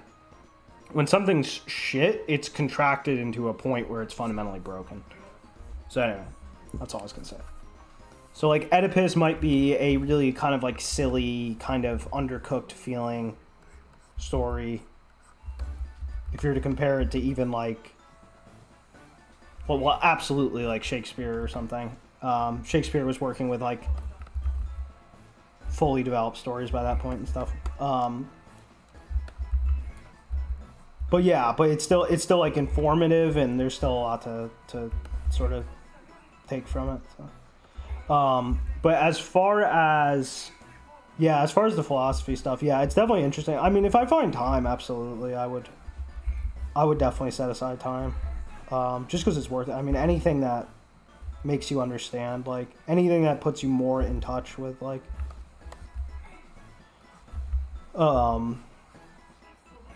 historical shit and, you know, cultural shit, it's always worth it.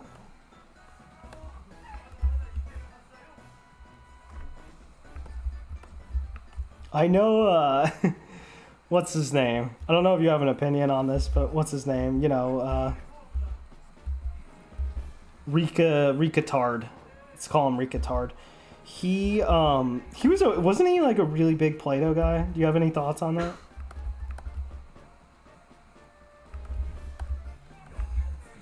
Did you have good reflections on Plato, or neutral, or? Let's check it out.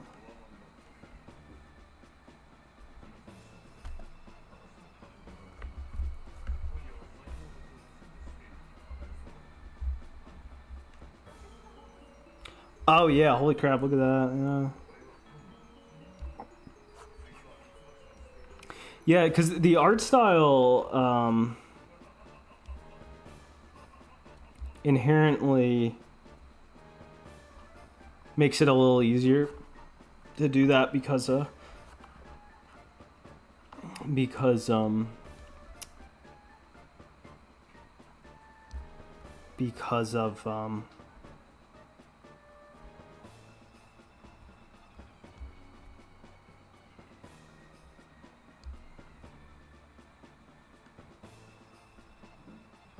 the way the darks work and stuff. But.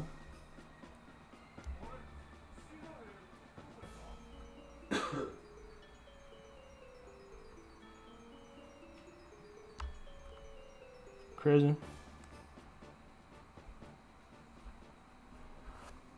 Now I wonder how many angles it holds up in, but either way, it's really, really cool.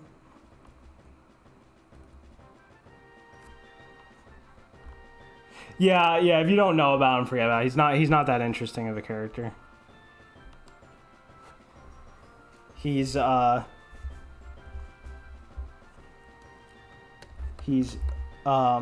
sorry if he's actually one of my fans and works in my if you're in my if you watch my videos, I think you're interesting.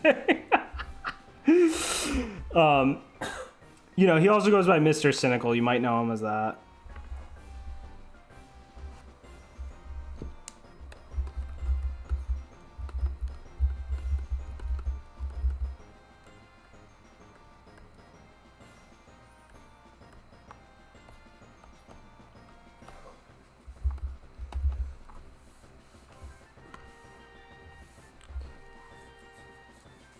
Italian and honest. That rings a bell. I almost feel like I remember.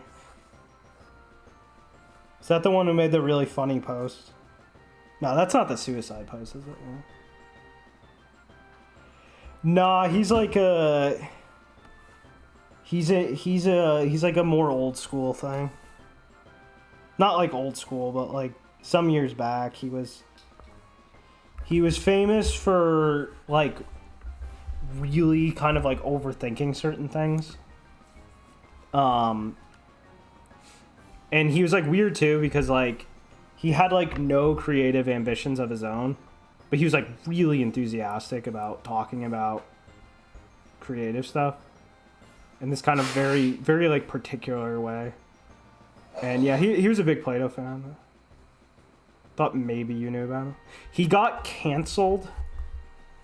Not like literally canceled, but some sort of cancellation occurred when there was that recording of him how he was like kind of doing some like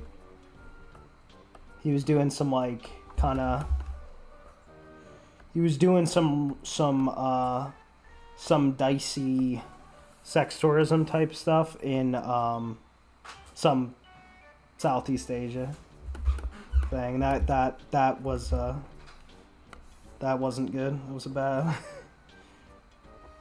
that was bad for him, but it was such an awkward clip too. Like the dudes around him were like trying to be funny to mask their discomfort, and they were not funny at all.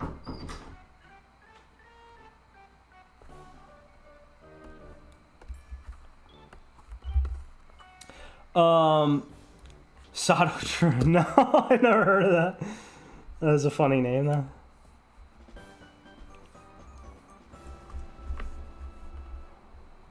It's weird. I can't even, nothing even comes up. Must be.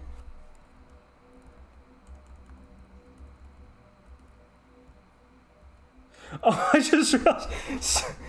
Is that like Is that like is that like Rika? He's not actually called Rika Tard. He's called Rika something I can't say on stream. But is that like his counterpart? It's like his Wario. It's like the Wario to his Mario. That's funny as fuck if that's what that is. That's incredibly funny.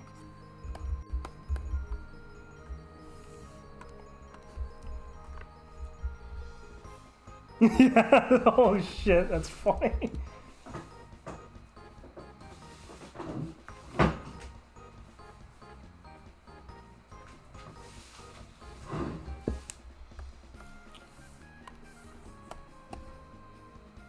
Yeah, as I thought this.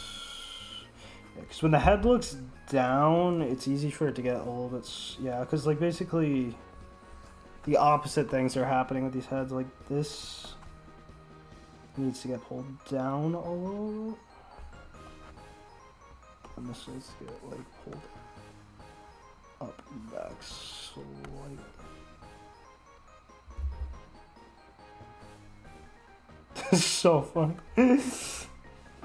Italian Anon. It rings a bell. I just don't remember. Like I probably heard about him once and then kind of forgot about it.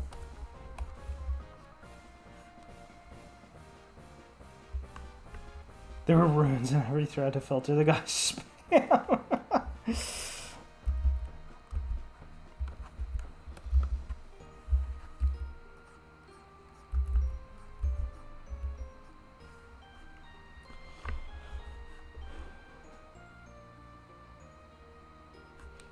I have not read Count of Monte Cristo. I actually don't even know who wrote it, or if it's even a English original.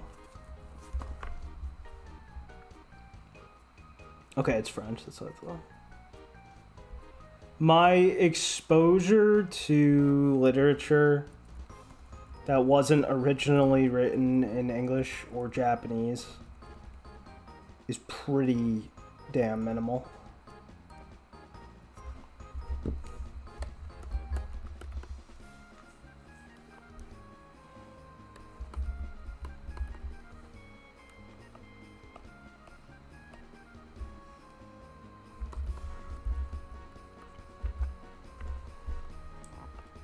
Is there anything like I should note about it?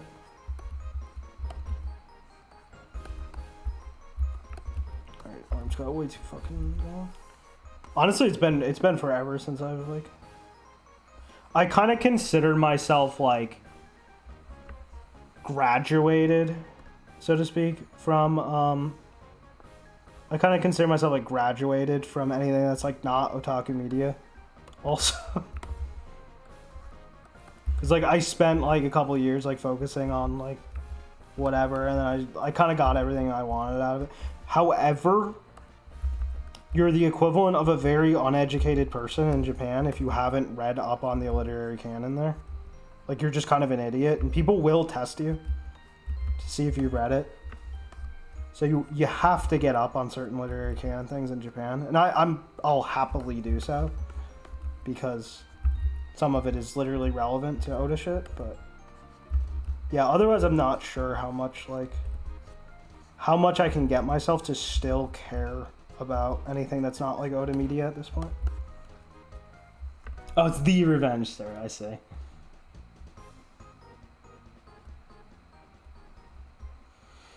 If you watched Gankutsuo,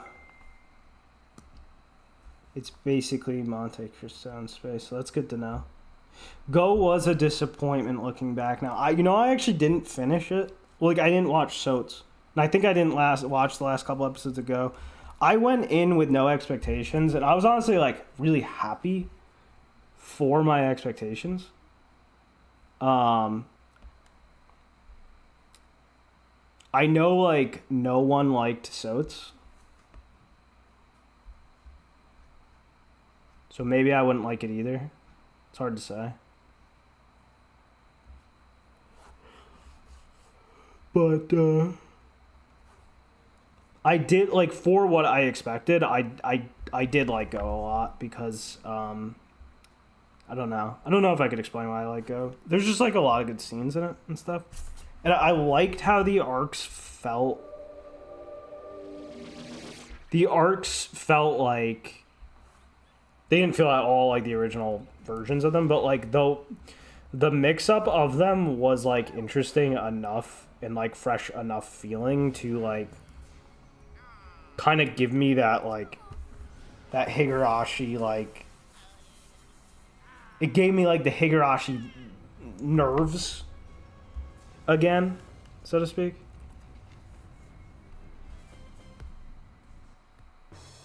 Oh yeah, I heard the ending was fucking retarded. Yeah, what I'm hoping, this is kind of my, and I know I should just fucking watch it, but you know whatever. I'm gonna hold on to the copium as long as I can. What I'm hoping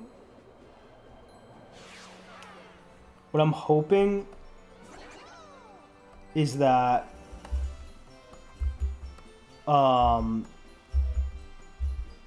it's I was being retarded on purpose shit, which I know Ryu's no stranger to doing that. The entirety of chapter 8 in Higurashi is literally meant to be like ridiculous. That's the whole point. But I don't know. Yeah, for all I know, it is just straight up retarded. Yeah, who knows? I'll get to it soon. Soon-ish. But I did, for what it was, I did enjoy Go unto itself. And there are a lot of scenes in Go I am positive I would like. No matter, like, there's no way I can retroactively dislike my favorite scenes in Go. So I can say that much at least. There's a good, like, 5 scenes or something, maybe like that. Like, as in ones I really, really like. After that, there's definitely, like, a number of other ones, so. Like, yeah, basically, like, I would say I'm pretty locked in.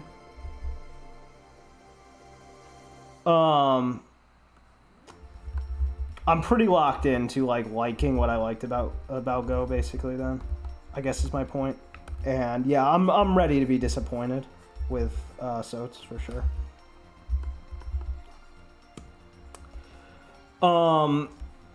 Digipro's assessment sign gets here. Well, I'm like not up on like the science adventure Naoto Hayashi stuff. I've only read like half of Chaos Head. Everyone's always reminded me how much I need to read Steins Gate. And like I want to, but I think just the fact that it's so normie famous always makes it end up getting pushed off for me. I should really fix that though. Anonatsu de Matu. What is this again? Oh, that's right. It's the PA Works show. Yeah, I actually don't know anything about it. Oh, no. It's a JC Sap show from way back. I was confusing it with the other PA Works show. I like the character designer for this, so I might watch it for that.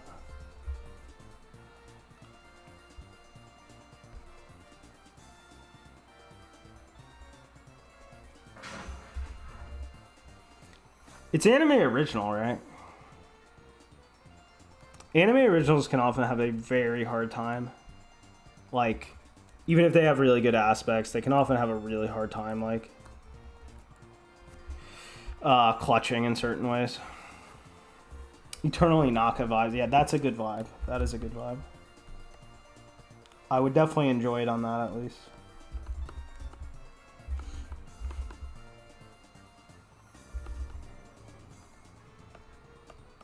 Okay.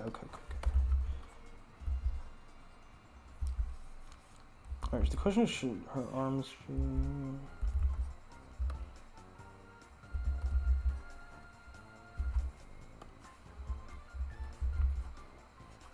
What should this hand be doing? Oh, fuck, I gotta think about the fucking outfit. Okay.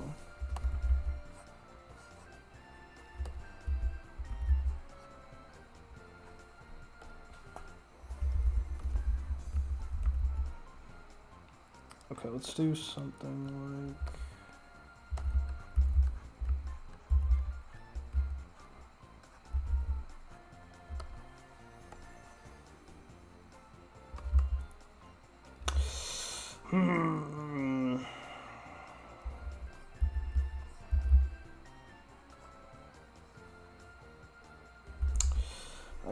this up.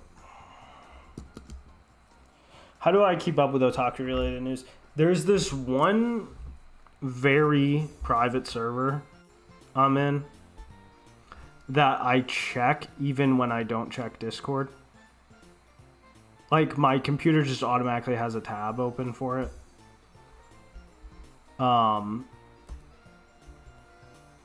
I try not to check Discord often because, like, it is a time sink, but, yeah, secrets, exactly. The secret server. You're not missing much, trust me. You're definitely not missing much. But yeah, like, usually I kind of hope the people in there will just, like, post. What the server is a couple people from a couple ex-DJT people. Basically is what it is, like a handful of them.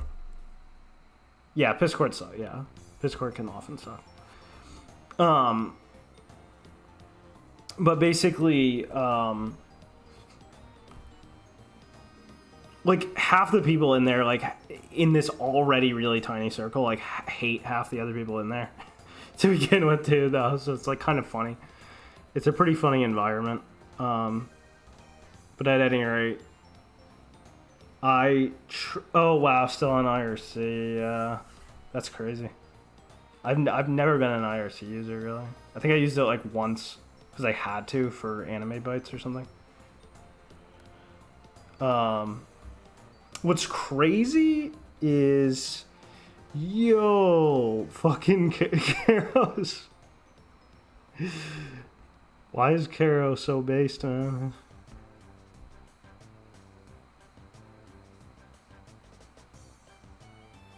I think I saw the message, but I have to make sure I read it right.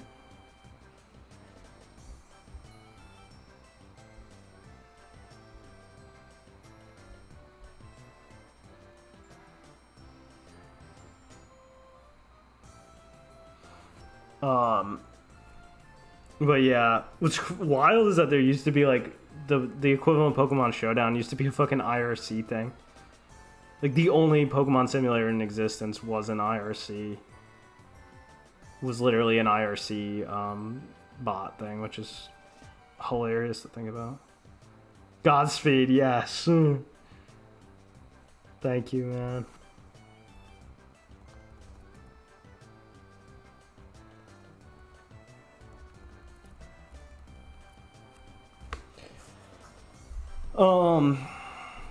I love everyone there. Akai knows what I'm talking about. Oh yeah, peace out, Kara. Yeah, have fun in the cage. I'll be on. You know, I'll definitely be on. I know some people don't believe me, but I will be on. So we can have more fun discussions.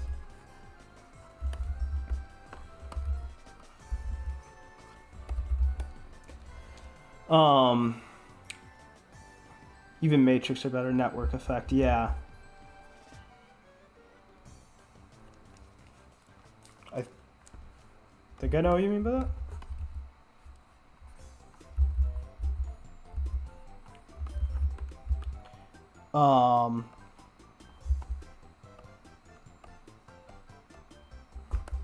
But yeah, like, otherwise, like, my brother is, like, he has dedicated, like, chill time at the end of the day, which he checks all his YouTube subscriptions, which is not how I use YouTube. I don't, like, use YouTube. Like, I use YouTube in a really kind of idiosyncratic way. I usually go, like, directly to what I'm thinking of and shit. It's hard to explain, but at any rate, yeah, my brother will usually check all his YouTube subscriptions and stuff at the end of the day and stuff, and I usually learn a lot from that.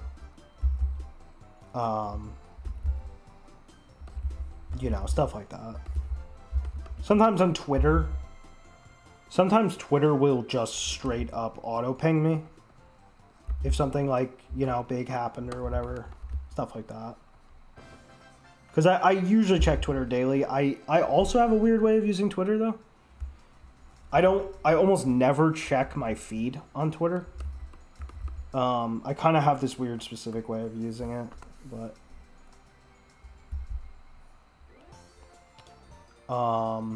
I'm not up on news and shit as much as I used to be, and like to the sheer extent I would necessarily like to be always.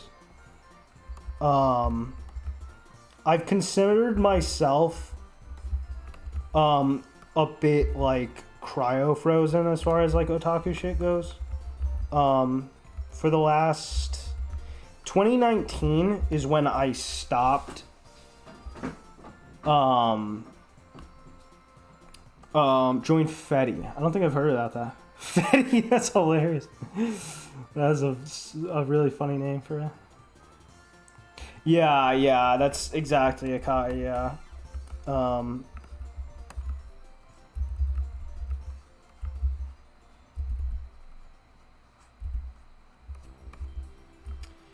But at any rate,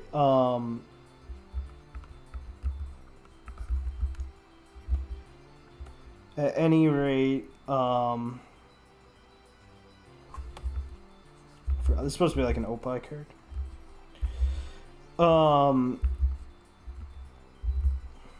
So I didn't intend this, but it actually looks like she's like looking there. But at any rate, the oh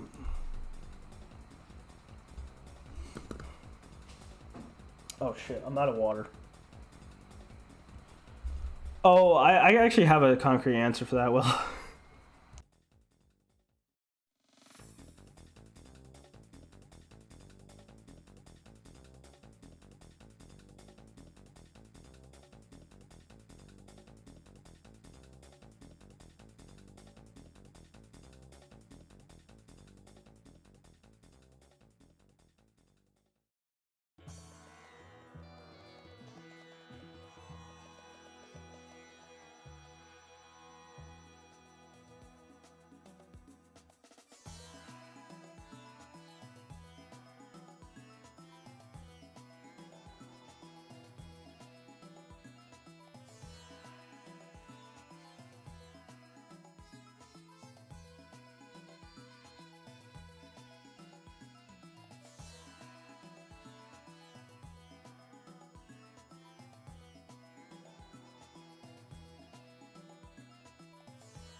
Okay.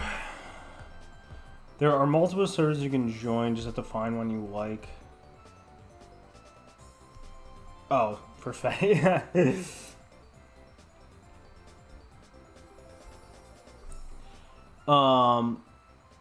Yeah, as far as like, it's funny, yeah, the history of like Macs and stuff, like, it's like weird because there's like a bunch of like random things that got like associated with Macs, and one of them was like art.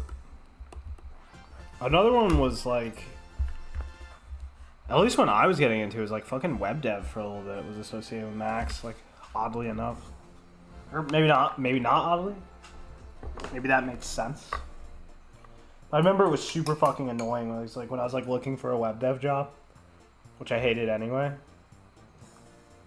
Like I had to do all this emulation shit.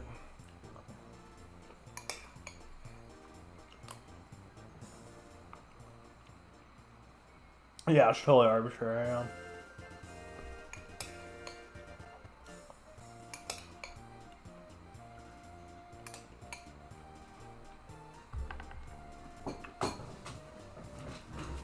God, that I just like got a shiver down my spine thinking about my web dev art. Got an actual shiver down my spine.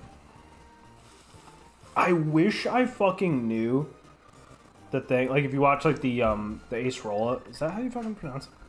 If you watch the that Ace Rolla vid where he explains how he became like a graphics programmer. I wish I fucking knew that like graphics programmer was like a thing. I totally would have done that for like a couple years. Like as a, you know, like just built up a nice little pool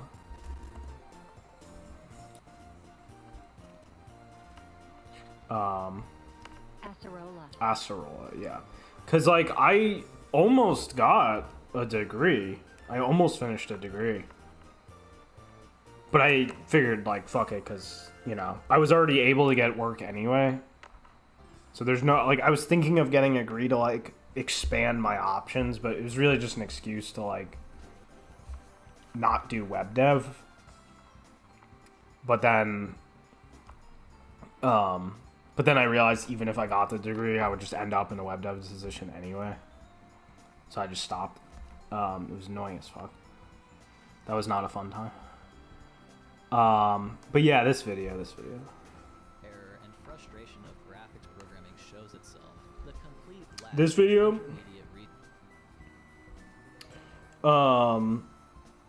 I wish I knew what he knew in this video way back, and he became a graphics programmer and all that shit. That would have been like right up my alley. I would have really fucking liked doing that. I mean, maybe it's a blessing in disguise. Maybe I would have liked it so much that I wouldn't feel the need to make my own shit. No, I doubt it. But yeah, that's true, Will. Yeah, that's true. Exactly. And that's like an area where like I kind of got tricked. Because like I didn't not have fun learning web dev.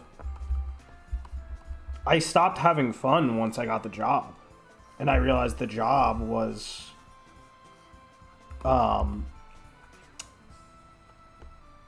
absolute nonsense. You know, I mean, I don't have to tell you the horror stories. There's no end of web dev horror stories. That's why it like kind of really tricked me, because I was like, I'm enjoying this. Like I'm not enjoying this. But yeah, everything sucked once I got the job.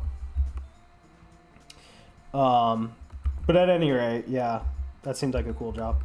But yeah, with the artist tool shit, it's weird because like I feel like, because like you can go way back to like the advent of like digital art and like people using tablets to draw. I'm pretty sure they're like all on Macs. And so I'm just guessing Mac got the momentum there with like tablet support or something, or just like more user-friendly shit. Yeah, otherwise it's because like a lot of artists are tech illiterate. Like a lot of artists are retarded. And they like the like Mac feel, which I hate personally. But like Mac like seems to at least like pretend it's easier for tech illiterate people, but I don't know. I know it does like the iPads have been huge. Like in the industry, like especially boomers, like boomer artists, like especially boomer animators and stuff, they fucking love the iPad. Like they're obsessed with it. I guess they just like the feel of it or something. I don't know. They really love it though.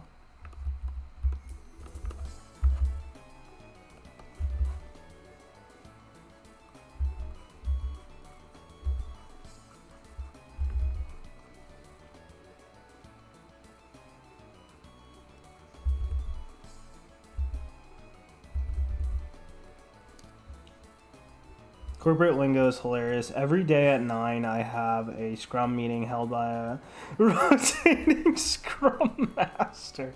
My team uses Kanban system to manage story points. I hate the fact that I pretty much know what you're talking about.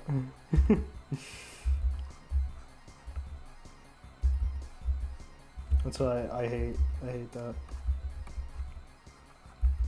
Yeah, it's funny too, because like I remember like when I was getting into web dev too, like I really wanted like I was having a lot of fun doing like learning about like back-end coding shit and all that stuff. And I remember thinking like, oh, I like this stuff a lot, and like I'm taking well to like learning a lot of this shit. And like I remember like some like WebSocket thing was like kind of a new tech at the time, and I thought it was really cool, and it was like fun to learn about. And I made a little I made this whole little app to like showcase WebSockets and how many like, you know, how it can make like instant, you can make a site where like people are trading data with each other like instantly and all this cool shit. And like I remember I mean, especially at the time, I was the type to get disheartened when it came to anything like job related really easily, because like I guess people in their early 20s and late teens are kind of just, maybe a lot of the time are like that. But I remember someone was like, dude, you're not going to find a back-end job. And I remember right then and there, I basically decided like, oh, fuck this. Like, I'm not doing this. And yeah, I didn't have, sure enough, yeah, there were no back-end jobs. And I wasn't willing to go the extra mile to figure out what it like, what it takes to maybe get a job I'd like more and stuff. And like I was just so soured. I was so easily soured on the whole thing, and I think a lot of that was just because of how much I wanted to be making my own stuff. Like it's not like at the time I didn't have the idea of like, oh, I want to make my own indie games and shit. Like I was thinking that since I was like 15. And I first got into coding and all that shit, and like, you know, I guess everyone kind of does, but the difference is that I never stopped. I guess like everyone considers making games. The difference is like I was like retarded enough to never stop thinking that's what I'm gonna do. I just kept adding more and more like ambitious elements to it. Like I want to be decent at drawing, stuff like that, you know. I want to be able to write it in Japanese, etc. But yeah, so like I can't remember how fucking braids work. Gotta pull up some reference.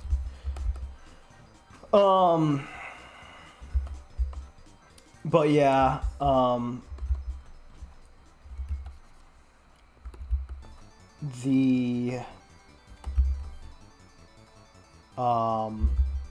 yeah, a lot of it I think a lot of it was passive aggressive, like me trying to be like, well, I tried and it, you know, I tried and it's not for me.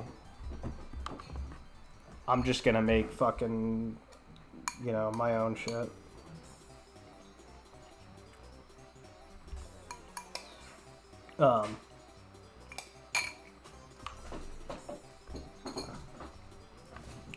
If I was really, really determined to work a job, maybe I would have found out about shit like the graphics programmer thing and stuff. Stuff that would have been really interesting to me. Maybe. Just learn COBOL and mainframe UIs from the 1970s. Yeah, that actually sounds like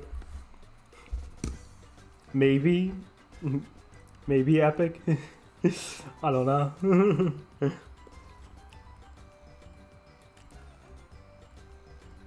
Maybe kind of epic.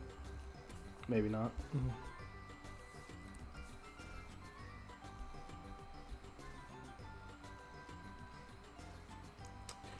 Where is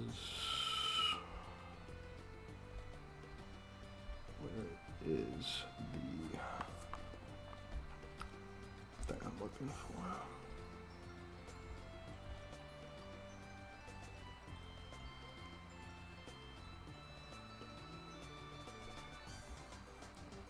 I mean, it's especially me at the time. I was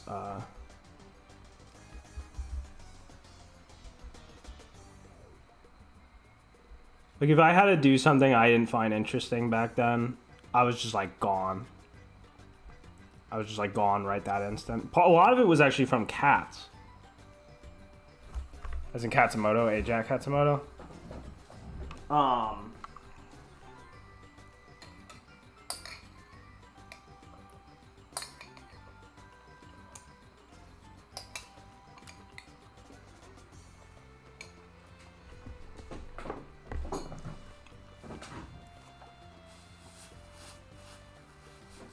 Sorry if I'm making disgusting eating noises right now. Just having some blueberries. Yeah, cats like really. I mean, there's so much I owe to cats, but like above all else, he kind of jammed 2 points into my head.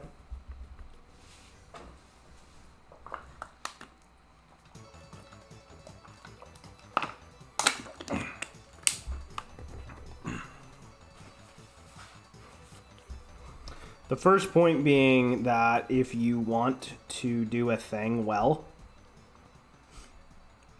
as long as you just stay in the game and you keep going at that thing seriously, you will eventually be doing that thing well. But on the flip side, the moment you let yourself stop constantly doing that thing, it easily might not happen. And so that was the first thing. And then the second thing was like, don't always take the path of least resistance and stuff. So yeah, I sort of took those two ideas like kind of ridiculously far. And for me, a lot of that became just like, always try to find a way to not do what I don't feel like doing. Always find as much, like try to contrive as much time humanly possible for doing the shit I care about the most. At the expense of all else. Shit like that. I totally forgot how braids work. Okay, it's like that basically.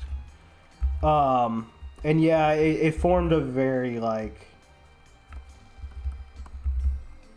it formed a very kind of extreme, it gave me a really extreme relationship with certain things, and one of them was just like working. It was mad. It was mad hard for me to work for someone, basically.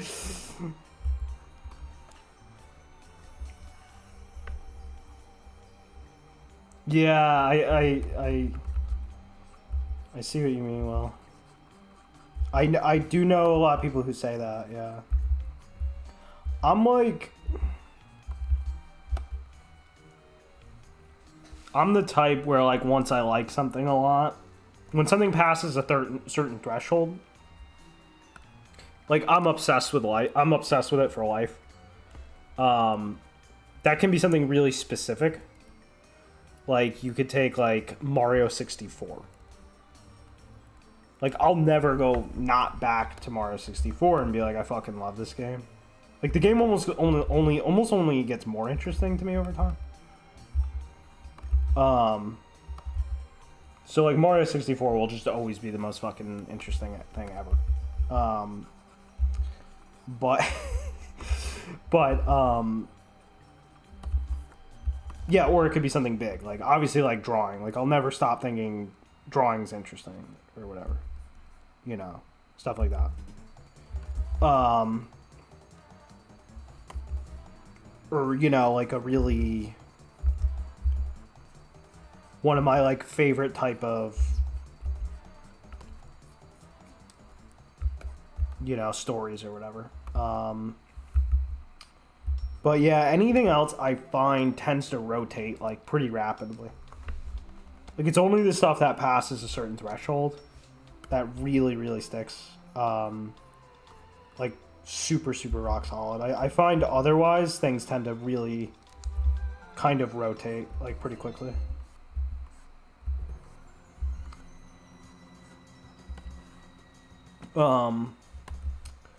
Although...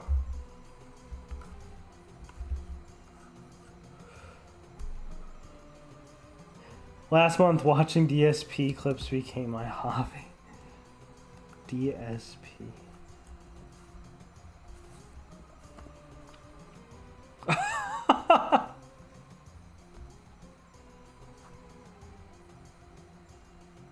Have I seen this dude before? Yeah, oh yeah, this is the fucking yeah, this dude, the jerk off on stream, dude. That's funny as fuck. Or am I oh yeah, Dark Side fucking Phil, yeah. Yeah, he's a fucking classic, yeah. That's right. He's a fucking, like, old YouTube. Does he even still... do not recommend it. Does he, is he still active, or is it all just, like, legacy shit?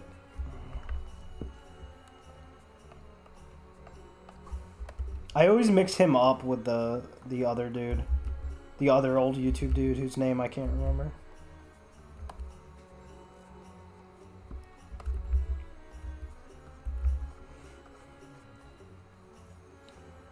Oh, yeah. Well, yeah, exactly. He can't do anything else to make money.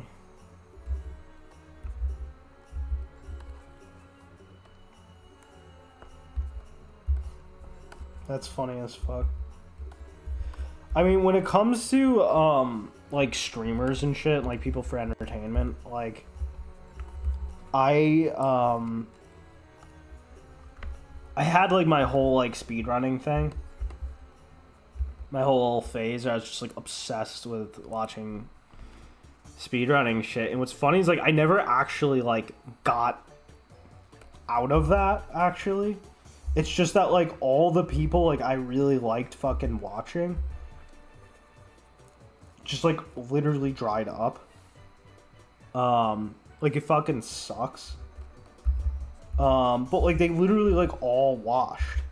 Like, in pretty kind of, like, semi-depressing ways. Like Goose, like R-White Goose, like, he's just cooked. Average Trey pops in, like, every blue moon now. He even tried to go full-time recently. I was, like, so excited. It's like, oh, Trey's going full-time, and it's like, nah. He had to pull the plug because it was just too much for him. Liam's cooked. It's a cringy variety streamer now. Barely streams anyway. It's just like, it's so upsetting because it's like,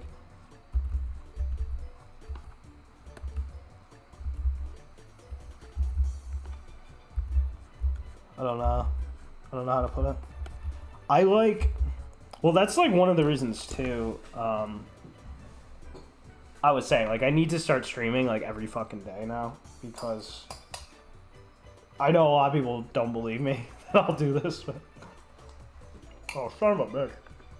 Why the fuck did I just do that? That was retarded. I can't believe I just did that. 2 seconds.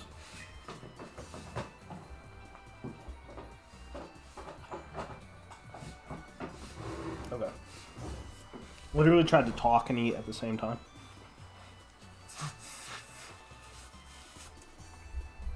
I blame it because I'm sick. I'm just out of it.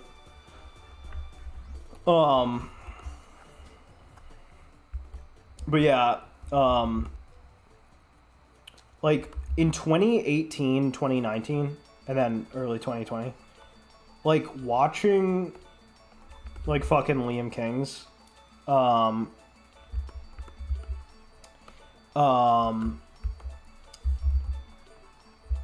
watching Liam King's was like that was like the thing that like paced the day. It's like I'd wake up and I'd be like, okay, I'm gonna try to get better at drawing today or whatever. You know, whatever it is. I'm gonna do drills, do some kind of drills or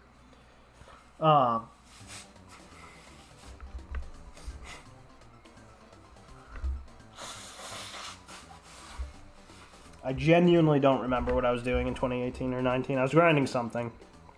Oh, no, now I remember what I was doing. Yeah, I was actually I was working on a project, and I was also... Yeah, I was doing a bunch of shit. But the point is, Liam streams would pace my fucking day.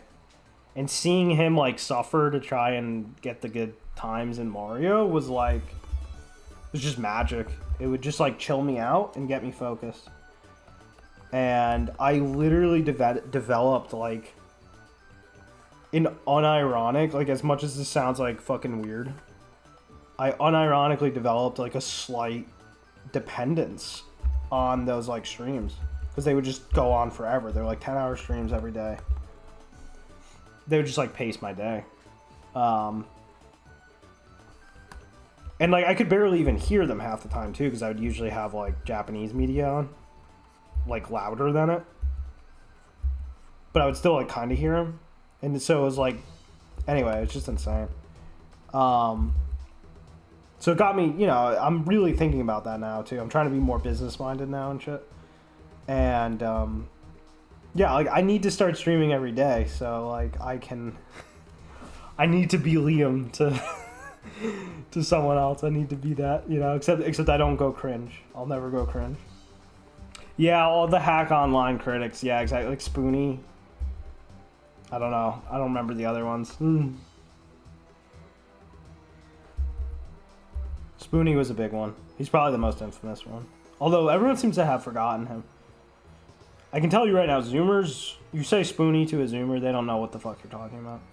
You can say Digibro to a Zoomer, they won't know what the fuck you're talking about. I think they're all just kind of forgotten at this point.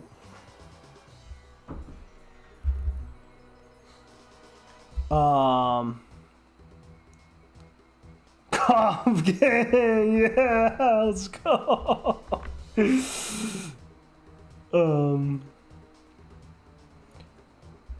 I will. I've been having trouble sticking to one source. I pick a new artist like every other sketch. Yes. His Compson must defeat Spadeston. Spadeston,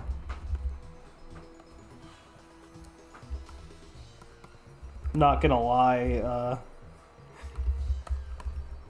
Spadeston can be a little gemmy sometimes. In the right context.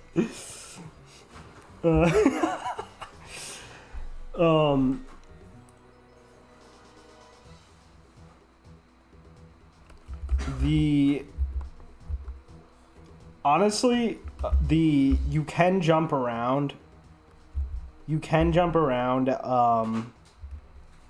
Without it being a problem. Like, you can still... Like, that can still be fine. The more important thing is that there's, like, a theme or family to what you're trying to do. Spadeston is not heckin' Chevy. Okay, I'm sorry, he's not. He's Cole. We're drawing Chinese cartoons because we're trying to make a fucking game that's gonna save the West.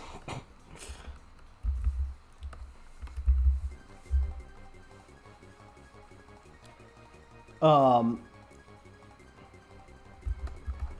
did you get wrecked? How did you get this stream wrecked?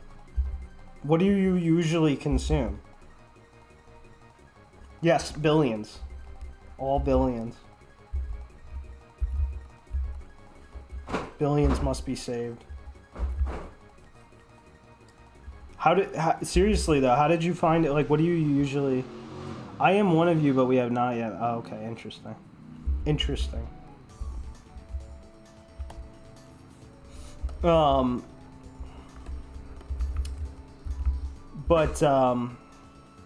Yeah, you can absolutely jump around, but it's best to quickly identify the core qualities you like ASAP. Fake cell gamer. That brings like several candidates to mind, but that's all right. I mean, everyone's a fake cell at the end of the day.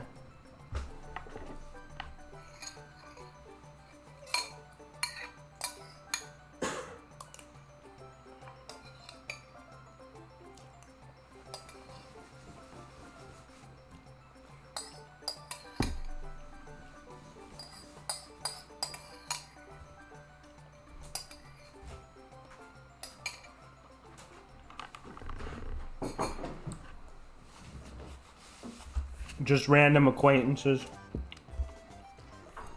Random acquaintances that kind of fit that description, but then I realized that's just everyone.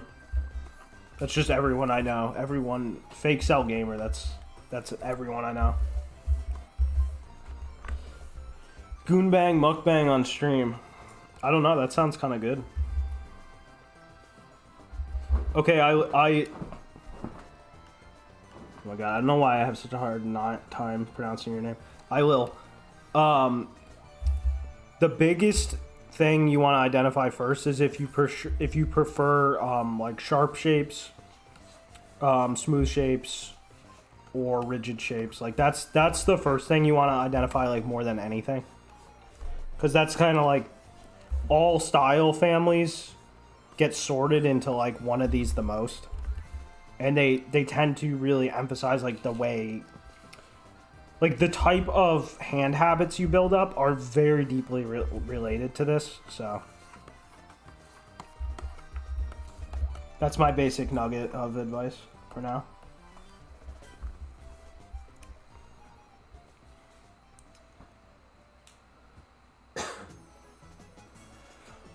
Irish Catholic living in shit America. I know a lot of people who fit that description. I like the circles myself, trustworthy.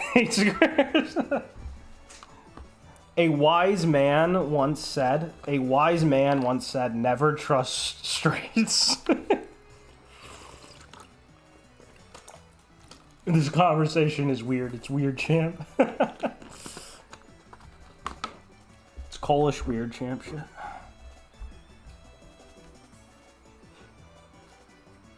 Well, I'm on Gakko fairly harsh. So yeah, that to me that almost sounds like they might be sharp based. I'd have to actually see to say. If you're wondering what I meant by the wise man who said don't trust straights, I'm gonna warn you before I show you. You can't unsee this. You can't unsee what you're about to see. So you have been warned. Look at this. Straight edge, straight lace, straight sexually people who He just straight spits for 1 minute straight. destroy themselves if they did what you were doing. And so they will destroy you because Listen to what he's saying. This is just so fucking true. makes them uncomfortable because they couldn't do it. It just rings true.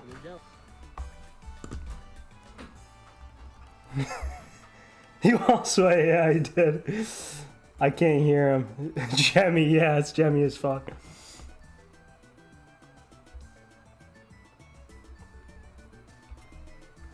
All right. Anyway, back on topic. Back on topic. Let's get this chat back on track.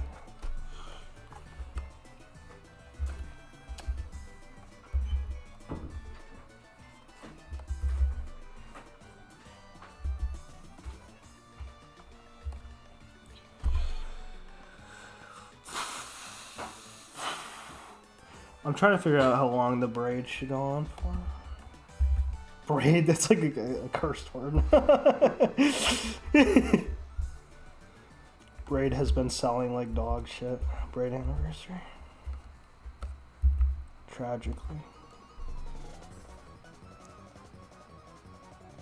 I didn't disable your apostrophe. I have no idea what the fuck you're talking about. Is this like a bot the Shardy made? Like a high-tech bot? An AI, a Shardy AI.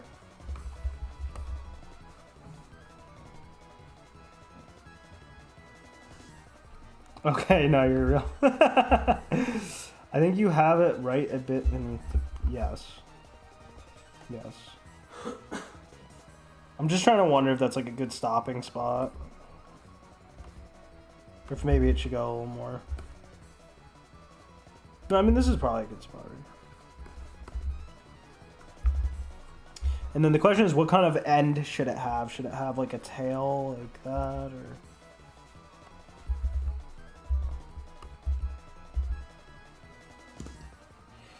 I'm trying to think.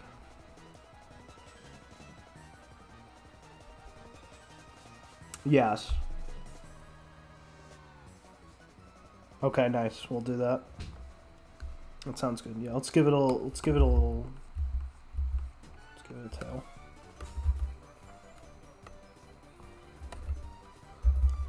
We'll fix up the deets later. Fix up the deets and others. For now, let's just get the rest of the shit in. This is all rough sketch. EMJ. I don't think I've ever heard of him. I'll take your word for it.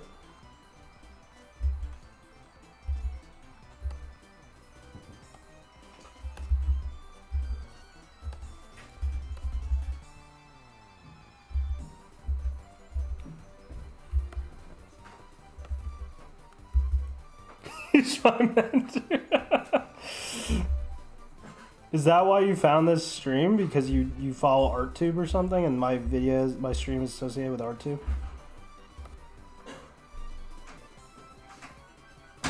Short, fat otaku. That definitely rings a bell. I'm gonna be dead ass, Greggly Hen. I haven't kept up with Shardy fucking lore in months. Shit like the Shardy video archive always recommends me videos, and I just haven't been watching them. I don't know what Copson's being accused of. I'm kind of interested though. If I was to say I'm not interested, I'd be lying. I'm curious about the Copson allegations. Short, fat otaku. What is this guy best known for? Political and philosophical content. Damn, he gets views. What the fuck?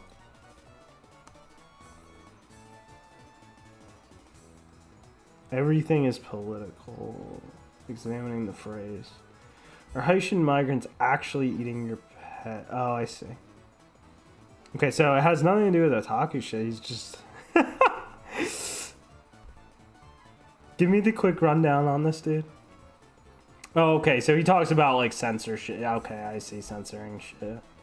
Like Stellar Blade. Okay, so it's very, normie type, kind of yeah, just basic news repackager type. Just saw his Skullgirls vid. Oh, I'm curious about the topic. What was that? EMG is 81 years old and a polymath. Found this because of their Shard energy synced up. Wow. Shardy lore is gore, porn, spam with occasional jazz. It's fine this, yeah. He wrote a book on art called The Dangers of Beauty. No, I'm not talking about EMJ. I'm talking about short fast otaku. Yeah, well, what I do know about the Skullgirls thing was there was a censorship debacle recently. And then a little bit before that, they ousted Mike Z, the fucking dude who made it. Because he was, you know, over nothing. Over literally nothing.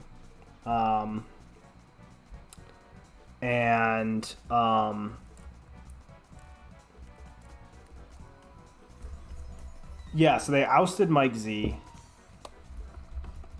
And, they censored shit up. It's like crazy. That's all I know. It sounds like madness. I can't say I'm surprised, though. The indie game industry is like... It's like... It's actual, like, madness.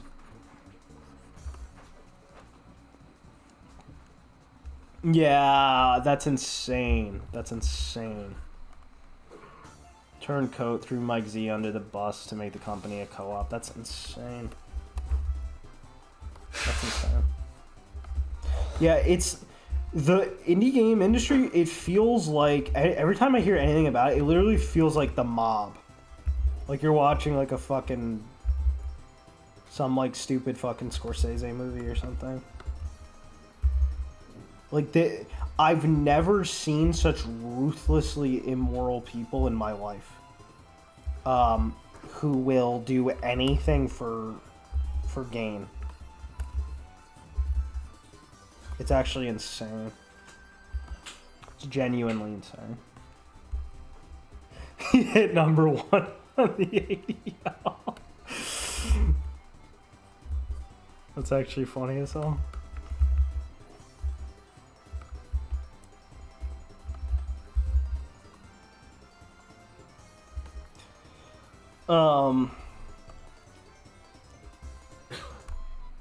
Yeah, that's it's just madness. I mean, you remember when the Night in the Woods dude died, you know, because he got betrayed by like his entire fucking network over nothing.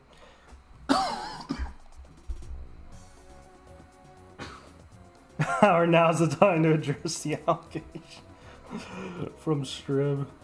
What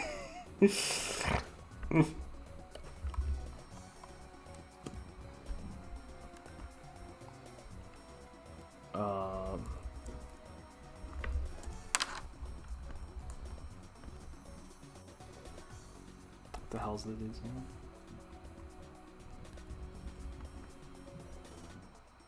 Yes, that's right. That's right.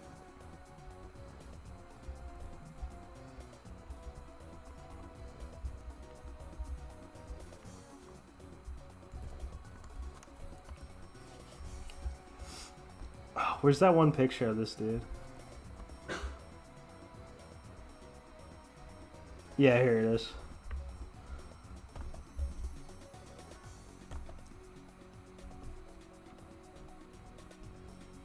This is my face. This is my face when they send me the allegations. When they send the allegations at me.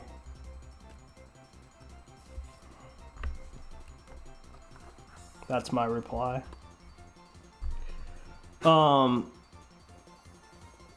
Yeah, argue it's a ritual.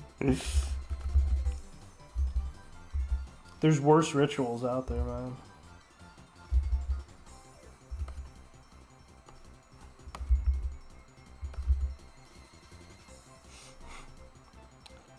I think a real, not so it's go reboot of Higurashi could save the West would reveal the hidden grammar of cops and being part of, you know, yeah, no, I mean, that sounds gemmy, to be perfectly honest. I actually unironically, just because Higurashi is so fucking important and shit, like, I want to do a retranslation of it, because I know the existing translation is AIDS. I would really love to, at least the first 3 volumes. I would love, or chapters, whatever you want to call them. games, whatever. I would love to fucking retranslate those. There's a few works I really want to personally retranslate myself. One of them is Little Busters. One of them is Higurashi.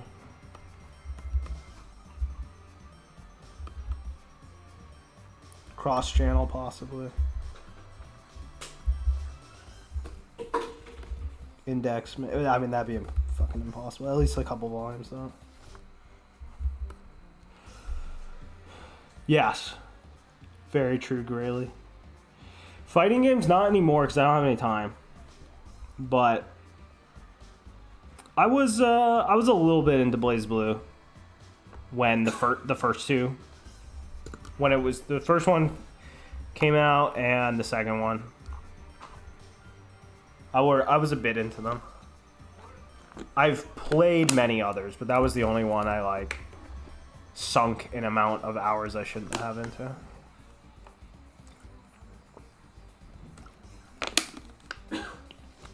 Cross channel WWE. Namizawa, Wisconsin. He introduced me to it through the anime.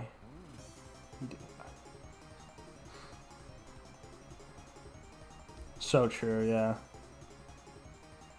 And Higurashi is the only thing that ever made me actually like physically shake while reading. I was literally shaking while reading it, which is pretty incredible.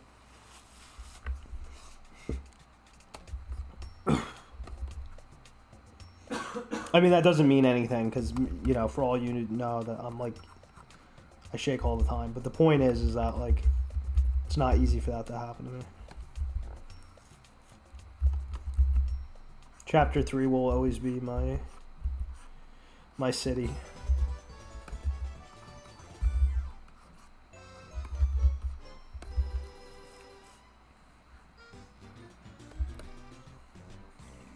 I was listening to, like, for practice, I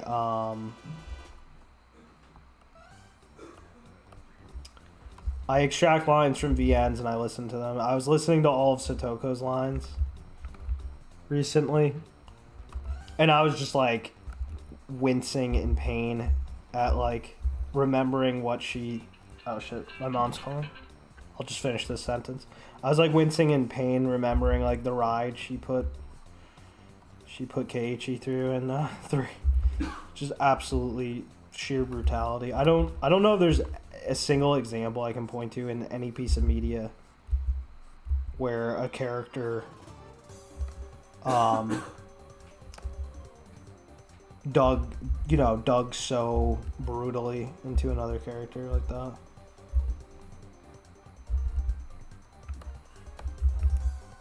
Just took him for the worst spin ever. It's so fucking creepy too, the way it like slowly introduces like how good her powers of manipulation. Oh, I totally just forgot. Okay, I gotta talk to my mom.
Okay, I'm back.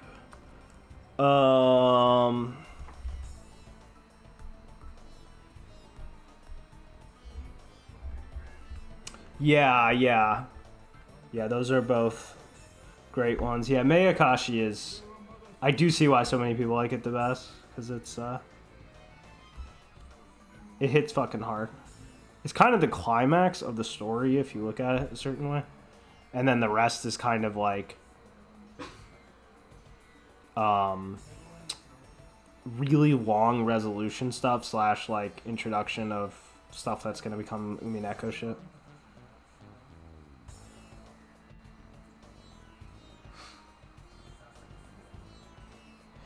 It's VNs are such a rabbit hole. If you get into VNs, prepare to never leave. Also be prepared to maybe learn learn some Japanese because get all your runes down because it's really hard to be into VNs and not learn Japanese.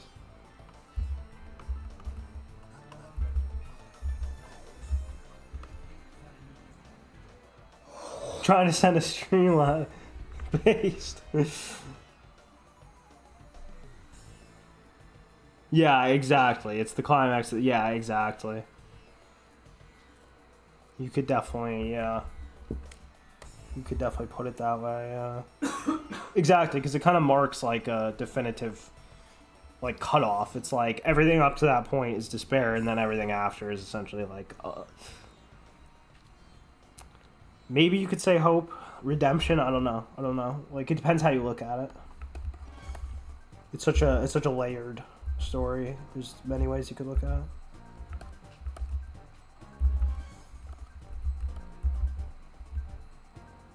it. I mean, honestly, in many ways, like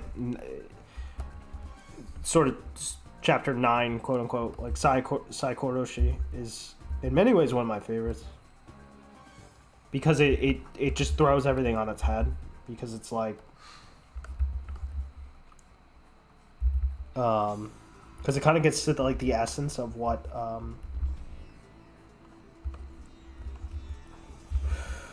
what the whole...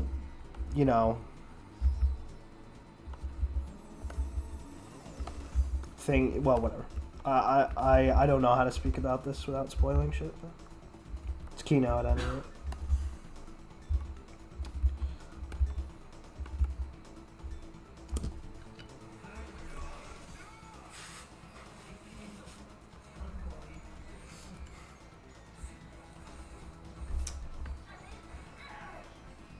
Yeah, it's a really nice bridge for sure. 8 in general bridges just really nicely into Umineko. It's a really, really smooth. Well, like you could definitely read Umineko without it, but Umineko 8 very much relies on it, I would say though. Yo, badass. Jemmy Hen. I'm donating. Oh, fuck, I missed your message. I gotta read your message, hon.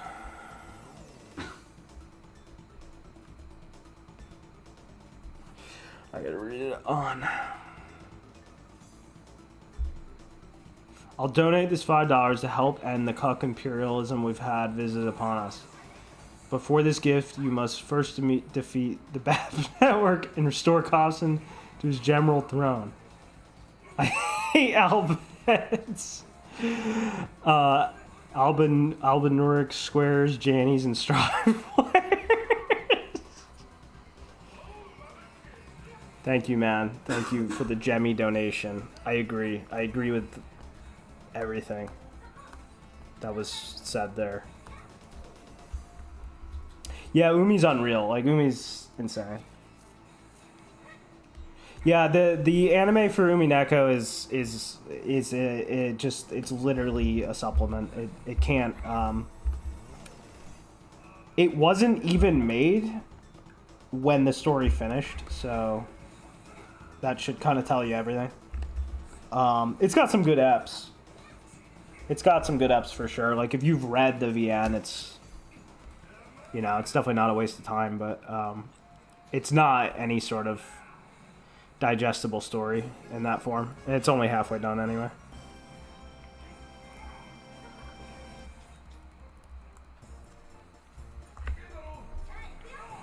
Yeah, for sure. For sure, I will. That sounds like a really interesting way to get the story, because it's like, yeah, exactly, because it's like Burn is fuck. I don't know if I should spoil this, but I'll just say it. Burn is basically like the hero of Higurashi, which is what's so interesting, because Umineko is kind of a shock to people who read Higurashi, because you suddenly see what it looks like to flip, especially when you get to Umineko 8. It sort of just like flips the perspective.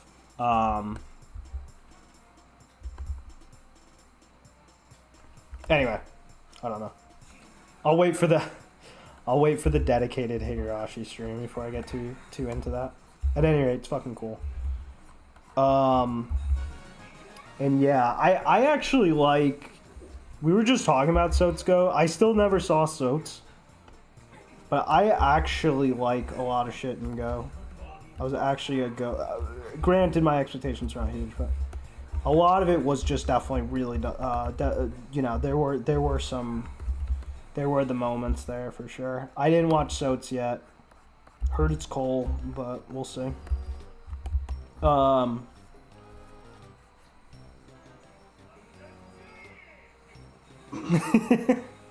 Yeah, true that.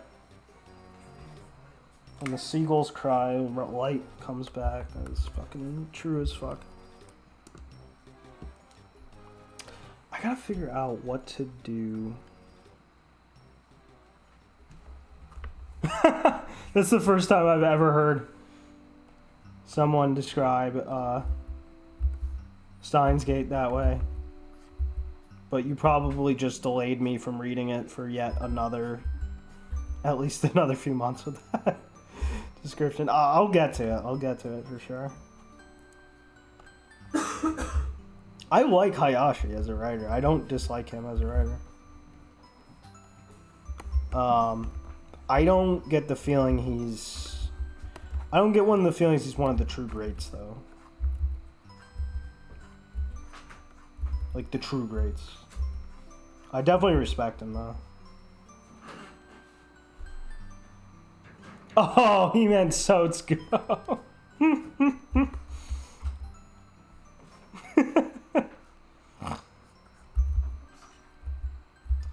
One thing I will say, Hen, one thing I will say is that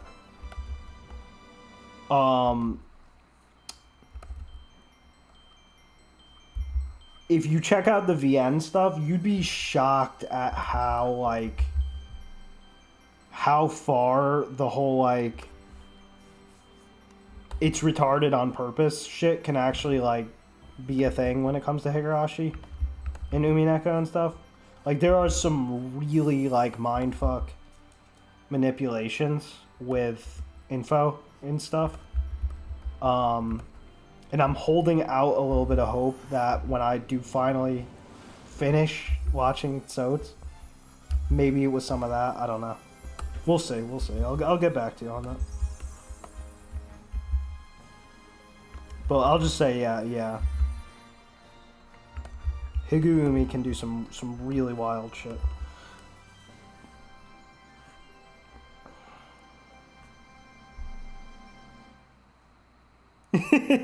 Merely for example, there's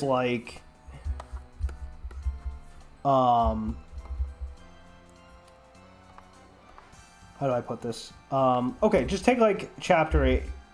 Well, no, that's a no-brainer. Fuck. How do I explain this? Okay. Fuck, I'm trying to think about how to explain this without spoiling Umineko too. Well, whatever, fuck it. Just let's just focus on what we can all agree is Kino. Just check out Umineko at some point. Just read Umineko at some point. Your mind will explode. I'm a big fan of Berserk, and I really love how drew from the greats Shakespeare, Lucas, Homer. Yeah, I love Berserk. Snap finger and fedora. Yeah. Berserk is a really formative influence on me. I think when I finish this game and people will play it, they'll see. If they really pay attention, they'll see little bits of Berserk in it, for sure. It's kind of one of those things that's just embedded in me. It was one of the things I used to learn how to write stories in the first place. Because it's such a great... Oh,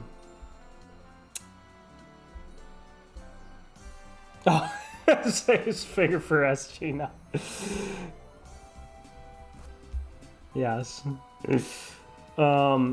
Me, I only saw it once. I don't remember it super well. I mean, it's very,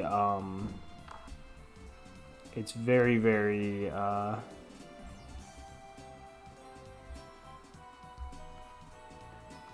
it's, very Gainax-y. Well, I mean, I guess it was technically Kara that did it, but I don't know. I should watch it again, though. I remember it was,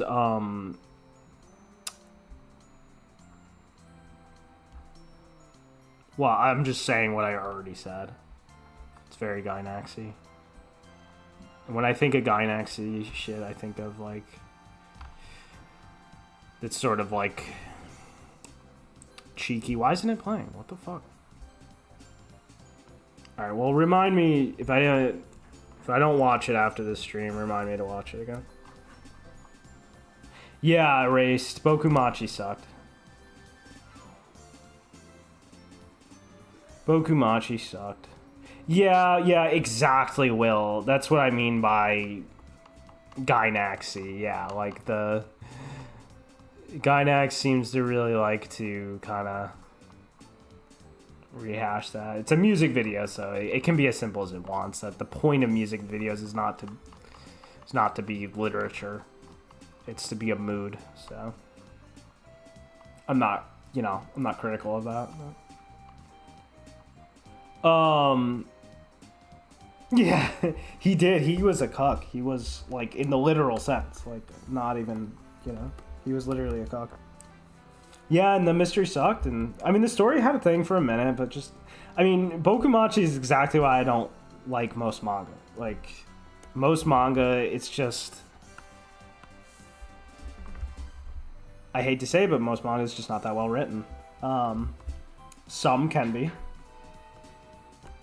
And... many are not, Many are not. Gochiusa? Now that's a good manga. Bokumachi? Not so much. I'm much more of a light novel, visual novel guy.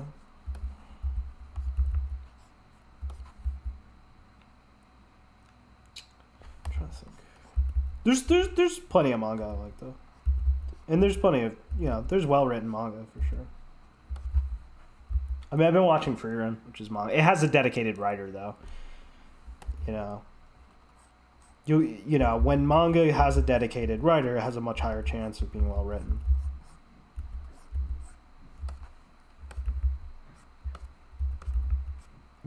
Oshinoko was good. Because Akasaka's an actual writer. He can draw decently, but he's not great at drawing. But he's much more of a writer, clearly. That's how you know he's good, because he can't draw that well. I do not like anime and manga on average because it's usually inappropriate.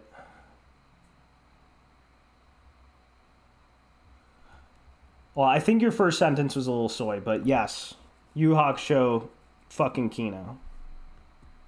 I did not see Pokemon Adventures, but maybe I should. VN anime, yeah. VN anime is a good... He's Catholic? That's right. Okay, sorry. I'm sorry that sorry that otaku have caused you offense. I have no end of good recommendations if you need recommendations, though. More of a manga person. I mean, that's fair. I mean, that's the thing about manga. There's so much of it that if someone was like, you have to just read manga, I'm sure I could find enough shit to keep me happy. Well, relatively speaking.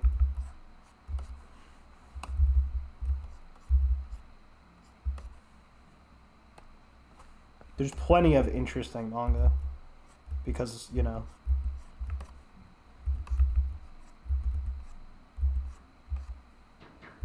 because there's just so fucking much of it, especially these days too. Like,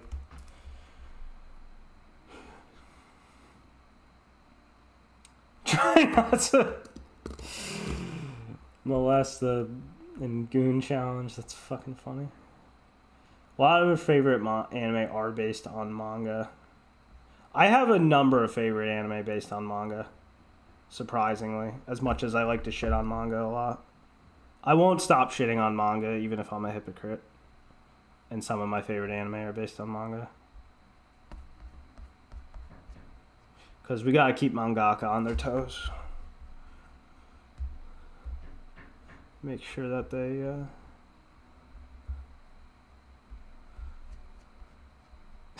I don't know what I'm saying. But yeah, I do have another. I actually recently I've been reading through. Recently I was reading through. Because I want to read all his stuff. I want to read all. Fuck, this music's still. I want to read all the Rin Okamoto stuff. I was reading through Elfen Lied again for a while before the devlog came out, and then the devlog came out. I'm talking about the first devlog, and it shook up my whole routine and whatever. But yeah, I was reading it again. Because it was such a formative influence on me, the anime.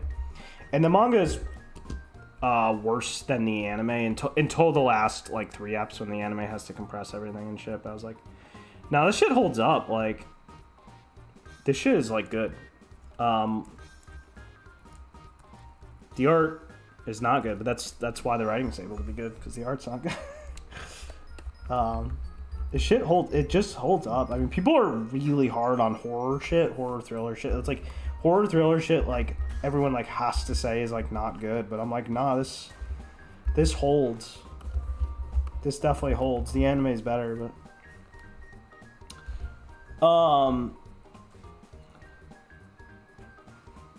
yeah, that's not a criticism exactly. Vinland, I only watched like a number of episodes of. It was like I thought it was really entertaining. That's all I can really say. Like, I'll check it out at some point. I wasn't like amazed or anything, but I thought it was entertaining. I thought it was fun. That's all I can say. That's the extent of my insight. I watched like 5 eps and I thought it was fun.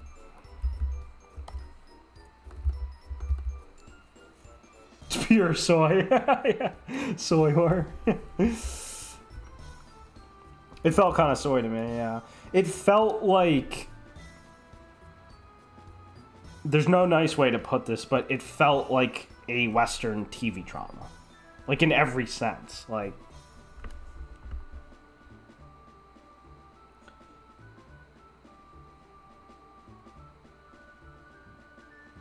Vinland gets glazed really hard, but can fall flat once you get over some of it. Yeah, I mean, it feels like maybe a fun watch if you have low expectations.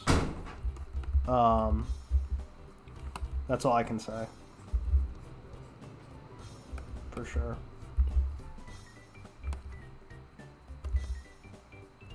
Alright,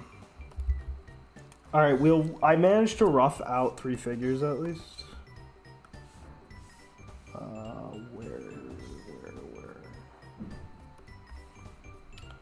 I gotta fix this one though, because it's really rough.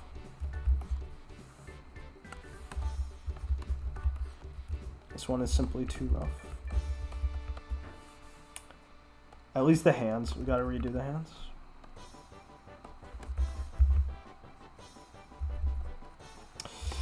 No, let's just keep editing it.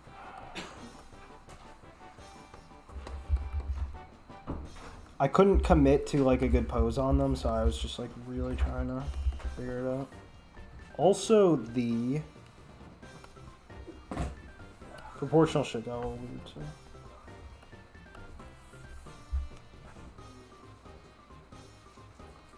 Head is still too big. Alright, so we'll fix this one up and then I'll probably get off. After I fix this up.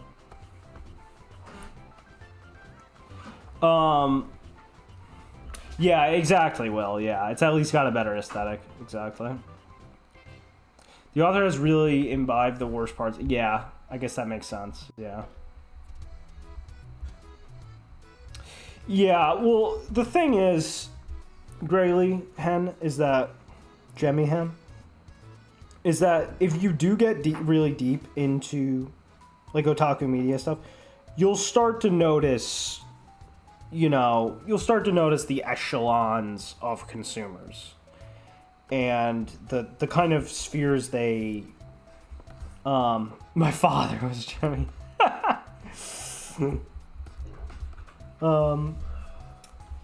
You'll start to notice that there's effectively like echelons of consumers, and they restrict themselves to certain genres, and even if they happen to stumble into another genre, or not genre, but like, let's not say genre, let's say like level of sophistication of work. Even if they do happen to stumble into like a more sophisticated work, for a minute, they'll usually try to have the least sophisticated relationship possible with it.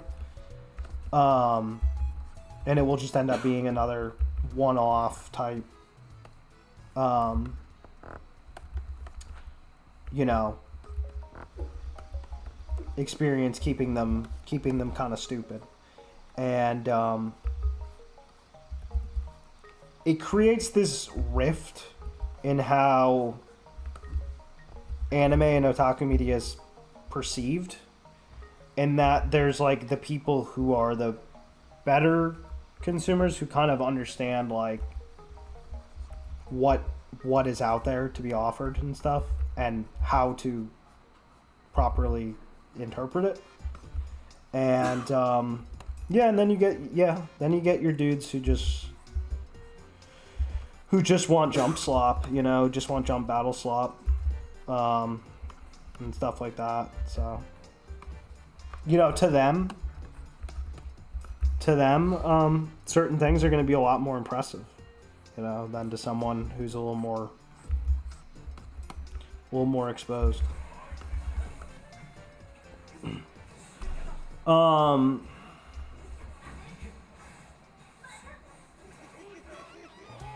It's an epic. So true, so true.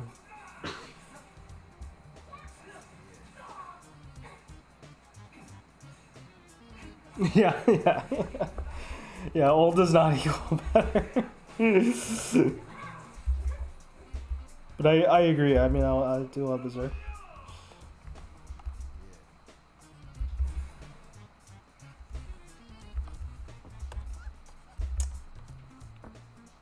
Okay.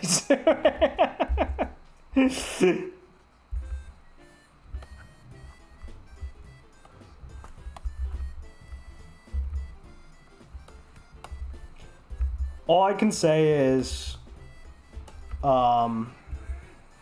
if you learn Japanese,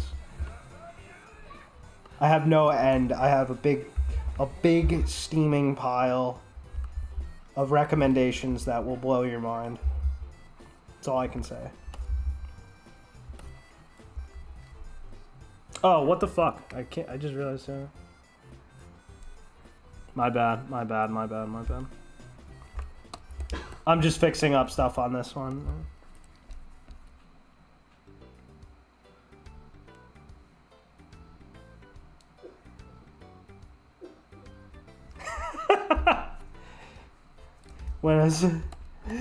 When as black as Sprites and Soul. No, it's a figure, man. This is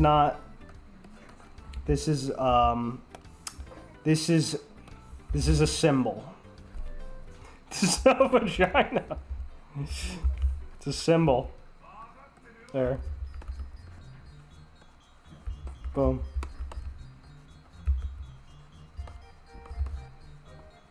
Thank you. I'm still in good standing with the Irish church. Yeah. Don't make concessions. Yeah. True. True as fuck. He fucking played Megalovania. Defend the Pope. Bringing in weird circus freaks to play Megalovania.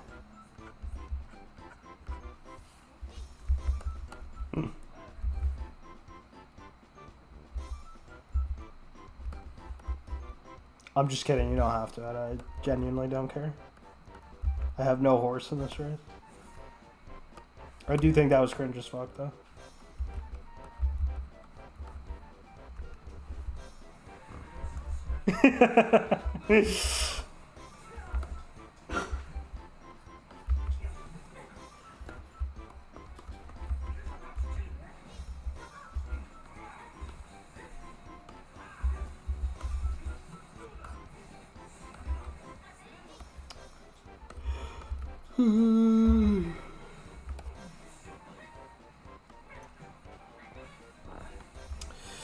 The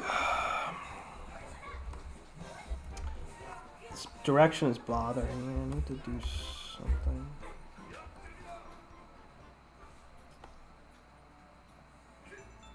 I'm not convinced about the pinky sticking out either.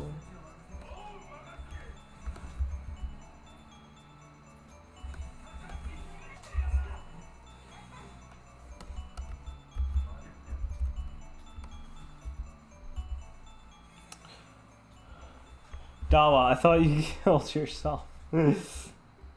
I'm sorry. I wanted to come back at least a week sooner, but I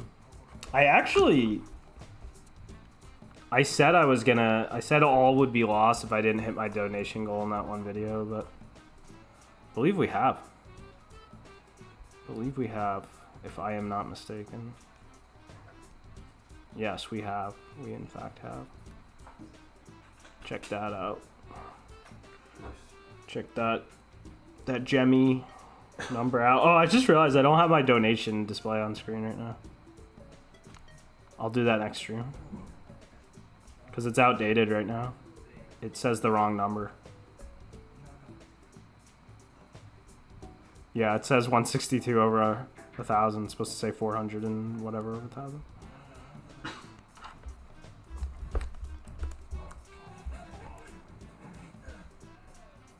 Yeah. Thank you, Will. Thank you. Yes. Thank you for the Jemmy tip, Hen. I will save, yes. And I will restrain myself from gooning to the cartoons. Absolutely. I haven't gooned in quite some time. Cobb Gang for life. Yeah, it's fucked up. It's fucked up, Akai. It is really fucked up.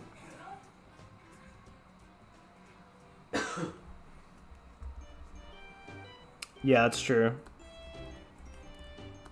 Very true.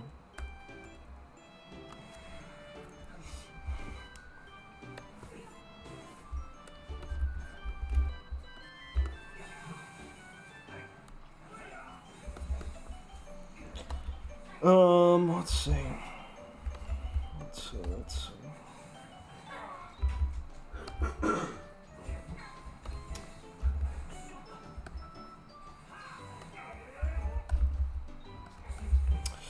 I still don't know what the fuck I want to do with this hand. Oh, there actually is something I can reference that's kind of similar.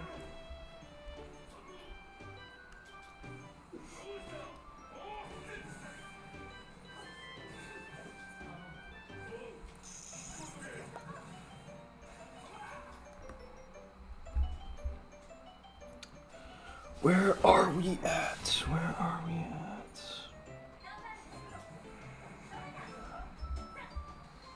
But yeah, once we pass 1,000, man, that's gonna be fucking. Oh, here it is. No, that's not it. What the frick? I guess I don't remember the picture I had in mind.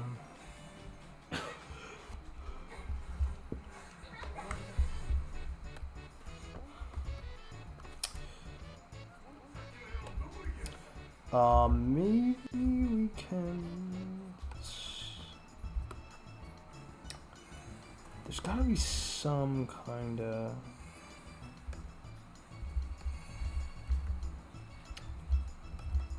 It's just the thing's getting. It's getting overly organic. We need to simplify.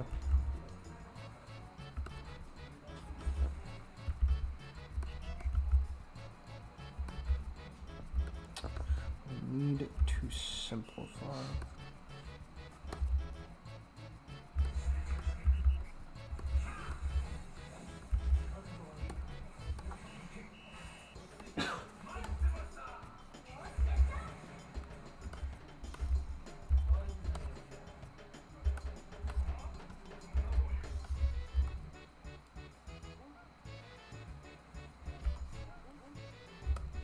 Oh yeah, what I was gonna say is if we hit like 1,000, it'd be so fucking sick because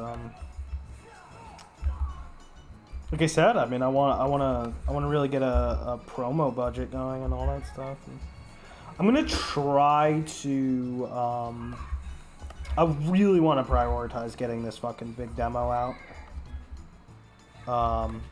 because that'll just change everything. I can potentially even do a fundraiser. Get some kick buckies. If my YouTube and stuff has grown enough by that point. But I just feel like the hand needs some. I'm not convinced about the silhouette. Like, I feel like it needs extended fingers of some kind.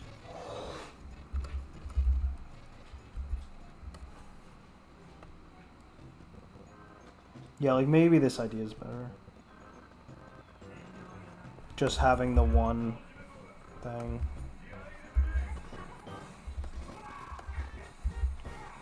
Or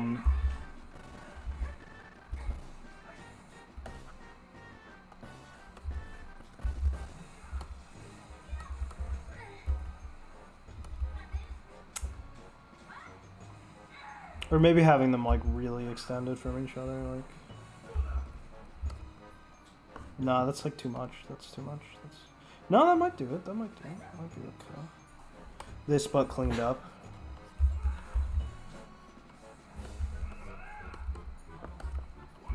Might be alright. Might be onto something.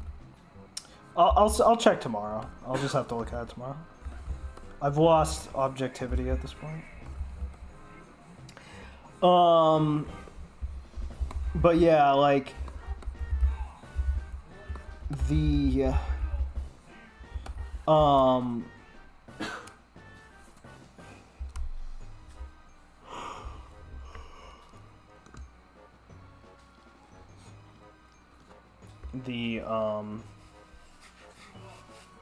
yeah, getting that first chapter out, that's top priority. From there, if I see it's getting around a lot, if I see it's going places, lots of people are playing it, lots of people are loving it, and the YouTube's doing really well, I might try to get some kick buckies.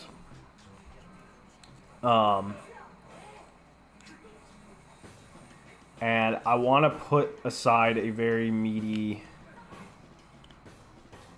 thing because I want to get a lot of Skeb artists to draw shit. Flexible, yeah. Flexible goal, I guess. How does that work exactly? Like,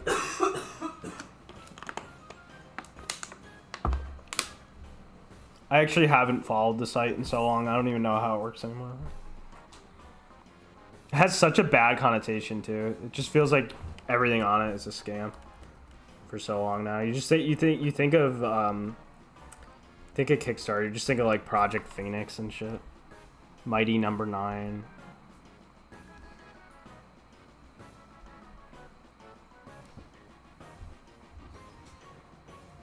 It's hard. It's hard if you think you could get one too. Oh, I see. Yeah, I see. Yeah, I'd probably go with the flexible goal then. You know, might as well at that point, yeah.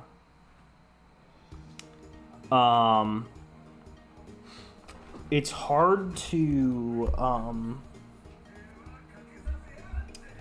yeah, what I was gonna say is it's easy to be like, oh, screw it, I don't want to deal with that because it has such a bad connotation.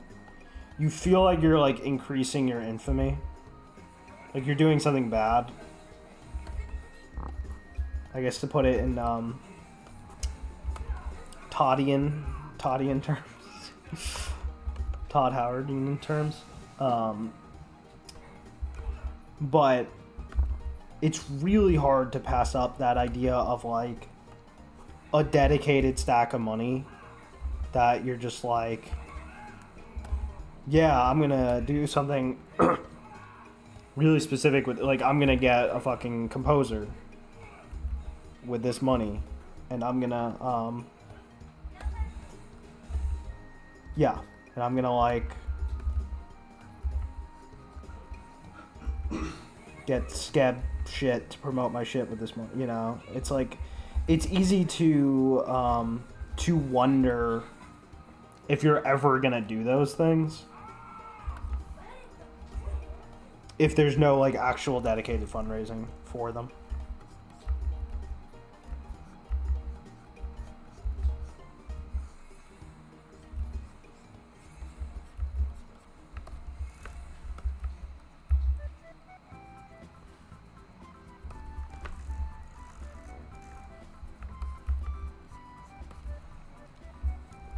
Botto is back. Finished early. Let's fucking go.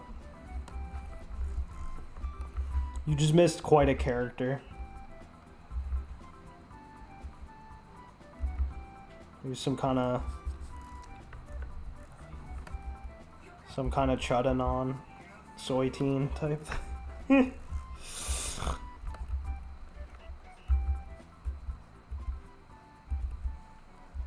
gave me $5 though, so we stand.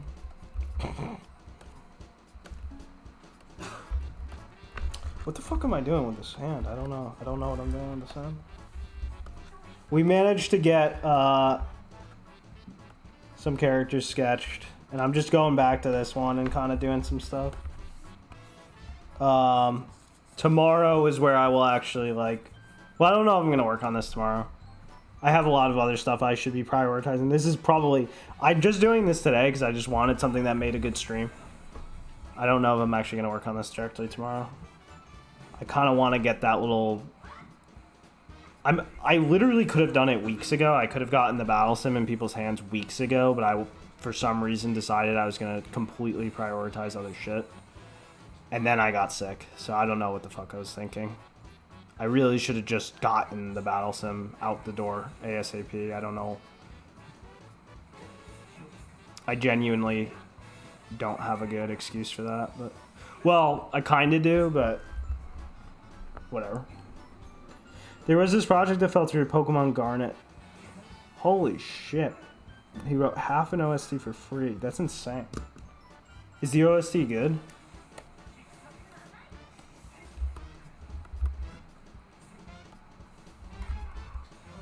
That's insane. I don't think I ever heard of that. I know there was like a lot of Pokemon fan stuff, and some of which are really impressive and did see the light of day. It's alright.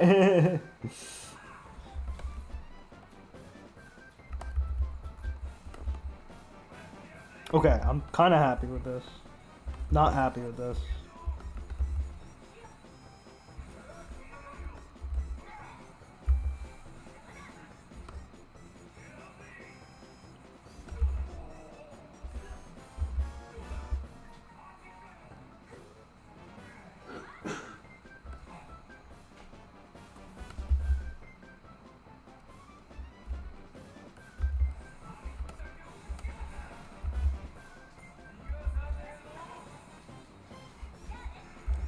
Sprites.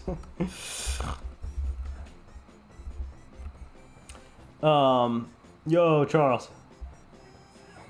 Yes, I'm sorry, we went back to it. This is what we did. This is what we did while you weren't here. I'm sorry for those who missed that. This one I was kind of slow with because I was thinking of like I wanted their Tachie to have a nice relationship with each other. I'm kind of happy with how it's coming out. Yes, Mario Party rules. Mario Party fucking owns. It's one of my favorites. The original Mario Party. I mean, I like all of them up through 7 in different ways, but the first one is really where it's at.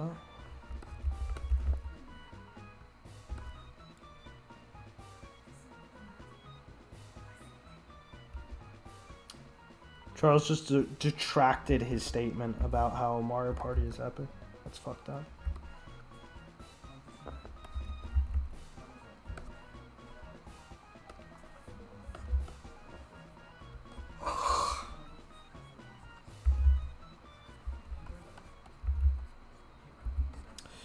Shit.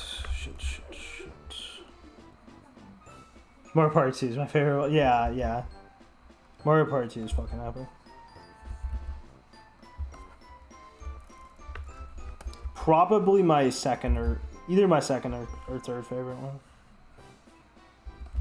Oh, touchscreen frozen. I thought you just decided. I thought you just changed your mind about Mario Party in that moment. Just ended your friendship with it on the spot.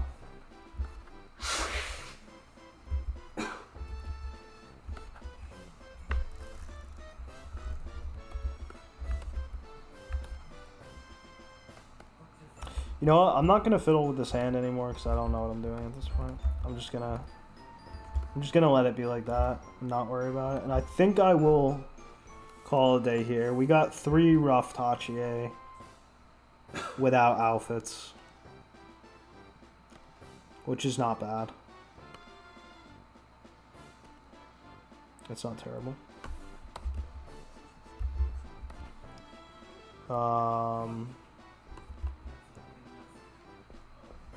Not loving this. I'll work on that for a minute.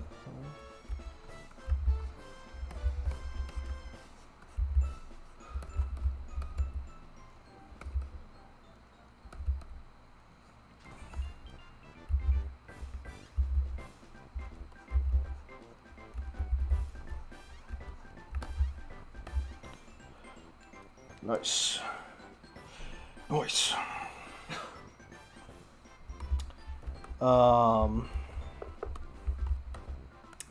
I can't even.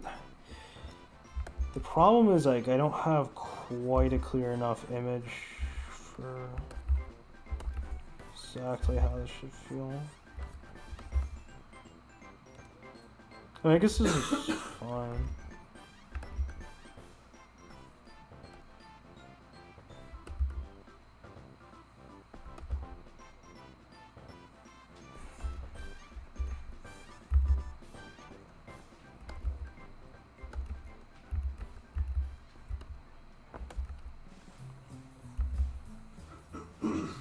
I think what I'm gonna do tomorrow is I think I'm just gonna do a secret stream where I code, because I really just need to get the fucking. There needs to be a bat sim release. It's just ridiculous. I've let it go on way too fucking long. I'm not even gonna make excuses as to why. It's just I just gotta get it out. Trying to finish with my rendering. No, I hear you, Bato. I have like, oh my god, I have so many unfinished. I have so many unfinished things in the pipe right now that I don't feel like finishing because I'm not, whatever. I'm not fast enough at painting and shit. It's so annoying. Oh, fuzzy. Yeah, I'm sorry. Well, the first 5 hours are the entire 5 hours because I'm about to go to bed. But we will be back. I actually promise. You might not believe me, but we will be back. Do I think my code is good? I think it's just good enough. Like, no, I mean, my short answer is I don't think I'm like a good coder by actual like good coder standards. Like, I'm not Kaze Emanuar. I would be a bad coder in Kaze Emanuar's eyes or Jonathan Blow's eyes. But I am definitely better than Yandev. Like, I can formulate an idea. I can type my shit up without bugs. If there's a compiler error, I know what went wrong. I can structure my data shit in a way that's like able to take on new features without getting spaghetti-like. I can read it back easily. I don't do anything that's like poorly efficient. Do I know what a map is? Yeah, in the sense of like the data structure.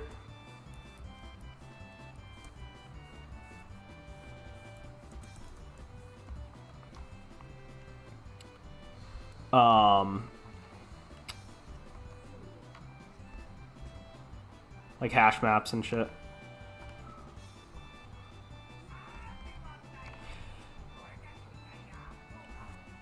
Stuff like that. You know, I have all the, yeah.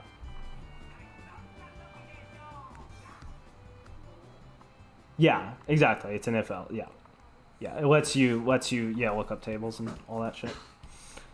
Oh, what the I just got owned. I just got owned by Will's coding joke. Honestly, I'm rusty as fuck. And if I wasn't rusty, I would probably not have just gotten caught off guard by your joke. Tuning in from the KG on your 15-minute break base. We're actually going to stop in a minute. I'm just sort of checking everything.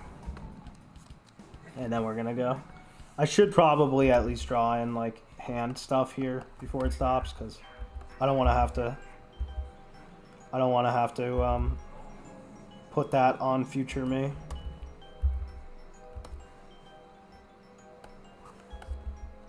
Future me will not be happy about that.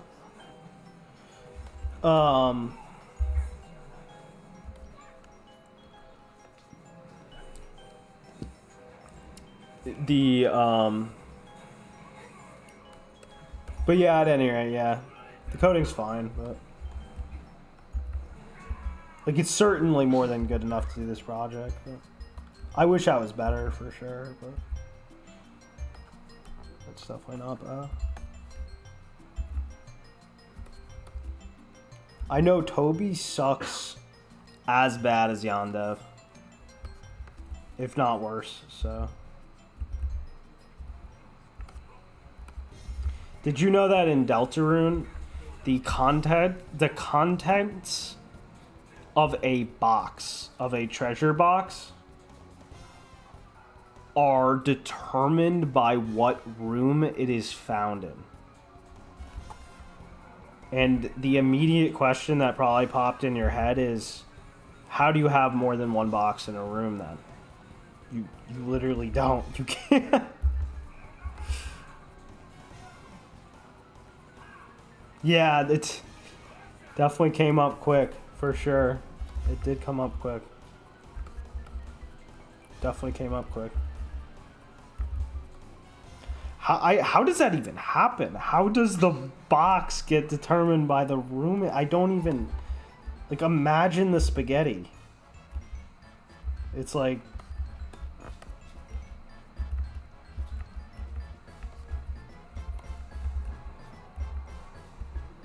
Just imagine it.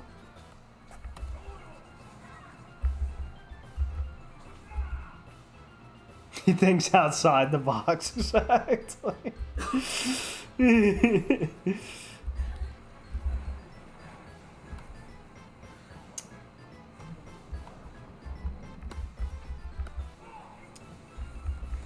I think this should be. I think you should be seeing the top of it. No, I feel like this creates too much of an intellectual feeling.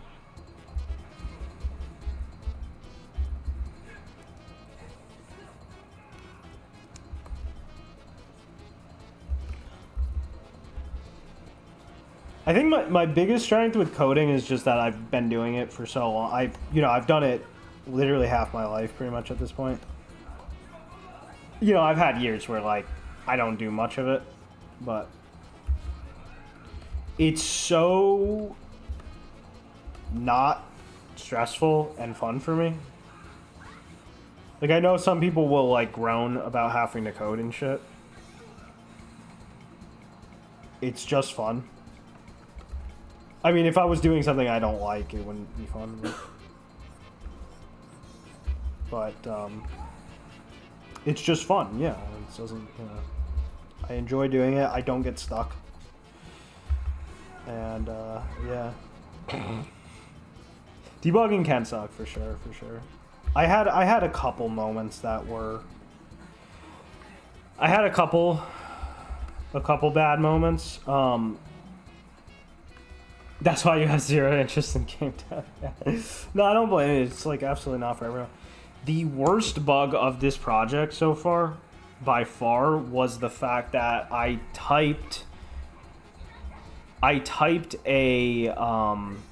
foolishly typed a Japanese string directly into the code to test something.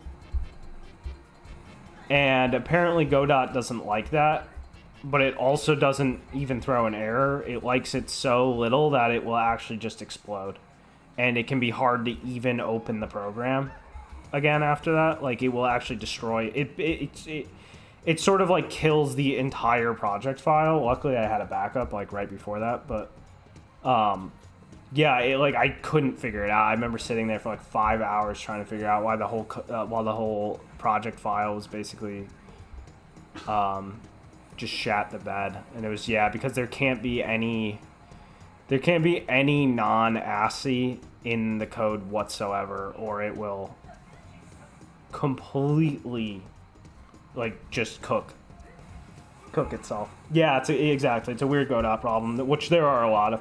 Godot reminds me a lot of Blender in 2010. Like, it's this barely working thing. I don't mind it because it's free. You get what you pay for. I'd rather have it be free, and I just don't even like Unity in the first place. I've never liked Unity, so. I am doing C#.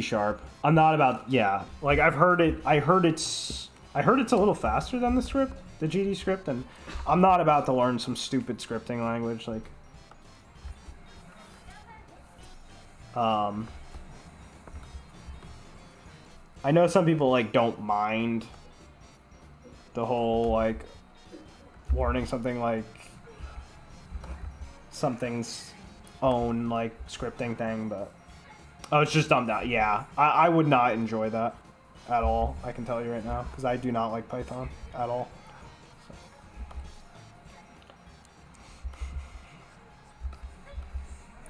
I don't like C# either at all, but I dislike Python a lot more than I dislike C#, so.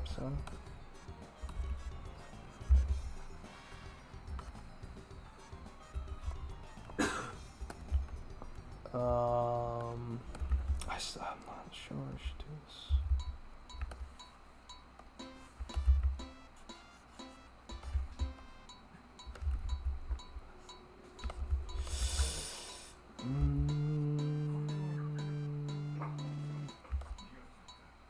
No, it's just not.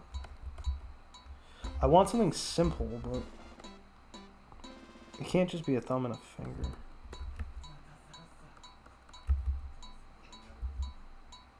I gotta pull up some kind of reference.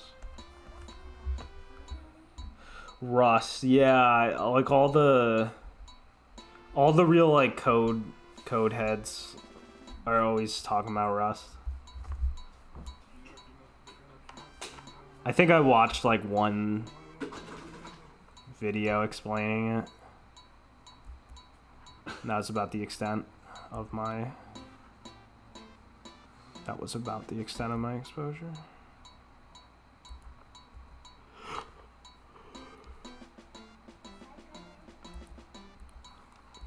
But yeah, it definitely seems like something that will never go away for sure. Just grow, yeah.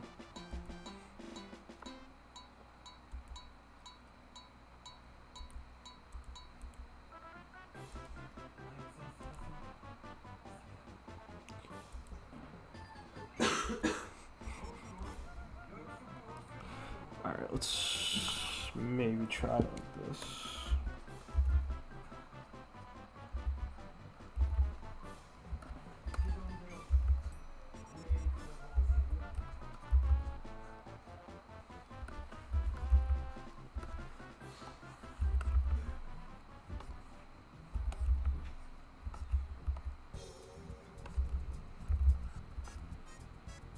Okay, this might work.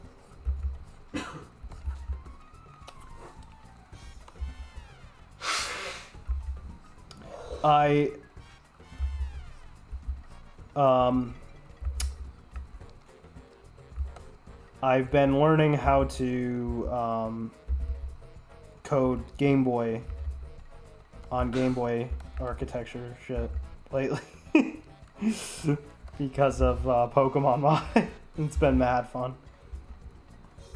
That has been a lot of fun. I say like I've been doing this, but like literally it just amounted to like I had like 1 or 2 days off that I spent doing this, but it was fun. It was a lot of fun.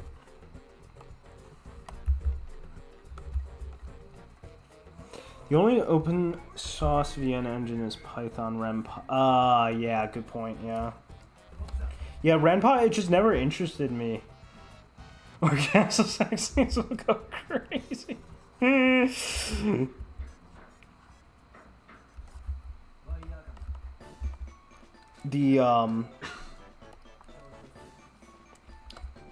unofficial patch, definitely not made by me. It's gonna be should be good.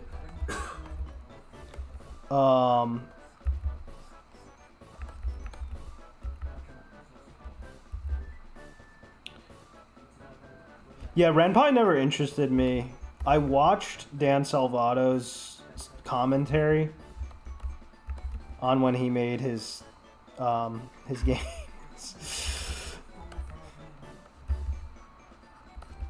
His game we will not he whose name we will not speak. And everything he said about it just sounded like a pain in the ass. And I was like, nah, I don't feel like I'm sure it's great for someone who just wants to make something like normal, pull no punches, straightforward VN. Like it's probably really good for that. You could probably get something going really quick, but every time he wanted to do something like a little bit weird, it was like this involved fucking thing. It sounded so annoying.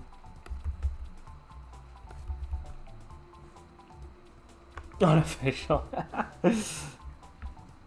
DSP getting a review cut. Yeah, but maybe he is.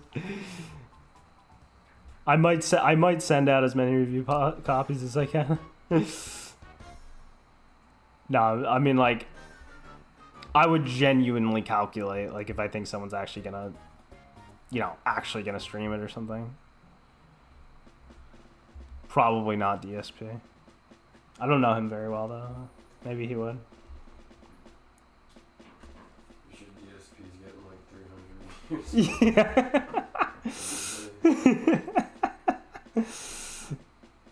views. I've had my Lipovitamin D and going back to work. All right, let's go, Fumo, back to the cage. I'll be off, but I'm actually gonna be off in a minute. But... Fuzzy has planned on yeah.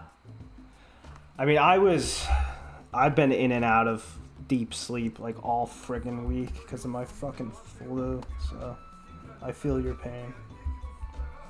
Or maybe you're not pain. Maybe you needed to catch up on sleep. Maybe that was a good thing. Yeah. Fuzzy, I know exactly what you're talking about. You'll go through phases where your eye is more, it wants more out of you. Than you realized like you had up to that point, and that's when you have to like trace. That's when you have no choice but to do a little tracing. So it's really a good sign. It's not a bad sign.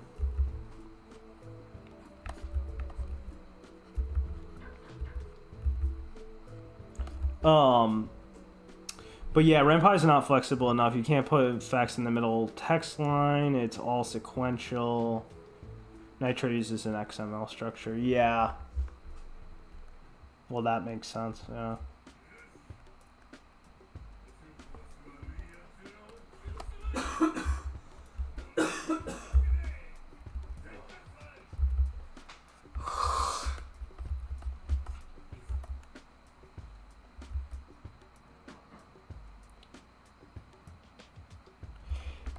Charles, yeah, I've switched. That was actually one of the things after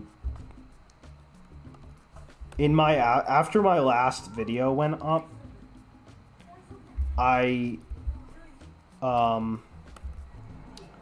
with just a bit of,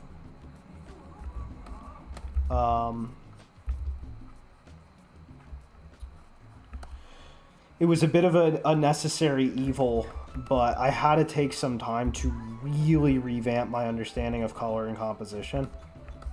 Or I just was not in a position where I could, efficiently finish this project. Like basically it would send, I was in a position where it was like, I can nip a bunch of problems in the bud now or face the consequences later. And I really revamped my my compositional understanding and stuff, and I am very thumbnail pilled now. Like, I'm all about the thumbnail. You got a thumbnail. And you got a thumbnail very comprehensively.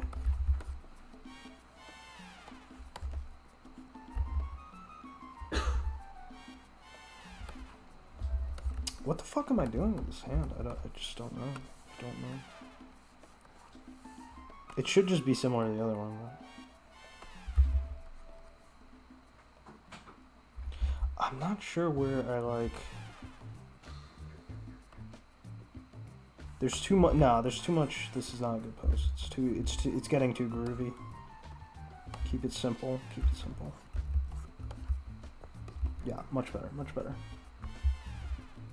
They're cooking with shadow generations. Let's fucking go. Yeah. Well, I'm excited. I mean, yeah, Bado. Well, I can tell. I mean, your stuff shows it for sure.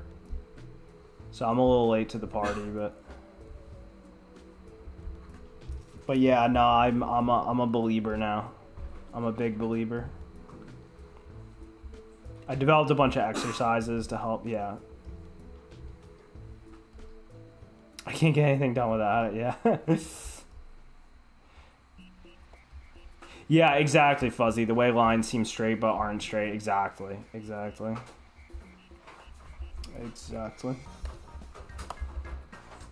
But yeah, we're fully composition pilled, thumbnail pilled, the whole nine.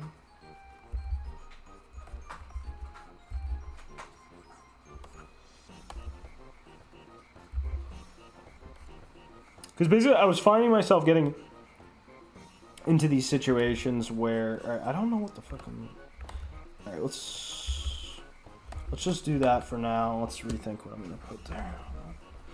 I was getting in these positions where I was half-assing.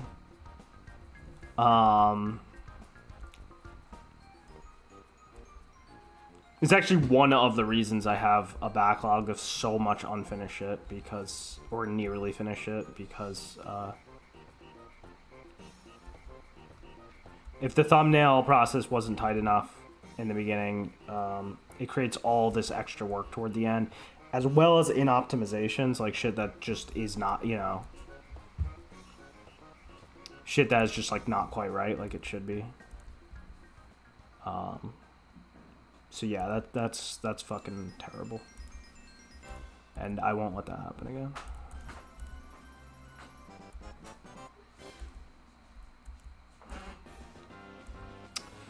Man, I'm trying to think, like, what...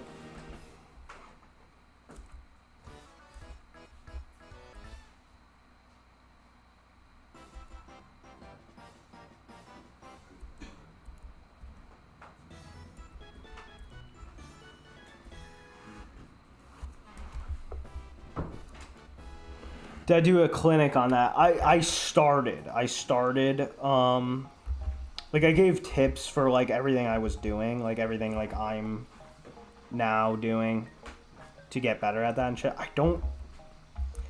don't believe I actually got into the actual, like, grit of it at all. But we will, for sure. We'll get into all that. I'm trying to think. Yeah, no. That's too groovy. Nothing can go, like, out. It's just too groovy.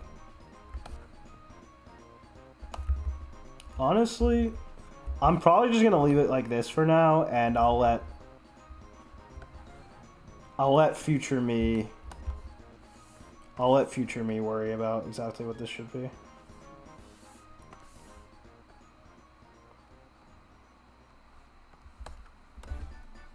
I'm just gonna leave it like this for now.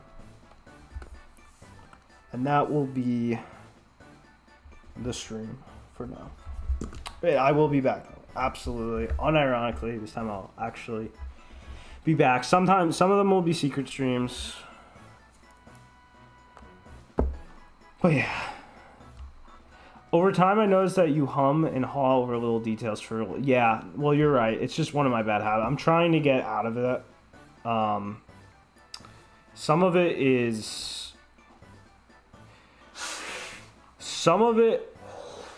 I kind of can't help because sometimes I'm really obsessing over something that I just personally like a lot, like an aspect of the thing that like is gonna make me like the drawing more. And I kind of think of that as a necessary evil sometimes. Like, especially shit like hands and stuff. Like, I'm mad, like... I don't know. Anyway, I'm trying to get better at that. But you're right. You are right. Yeah. No, that's completely, absolutely true, Charles. Yeah.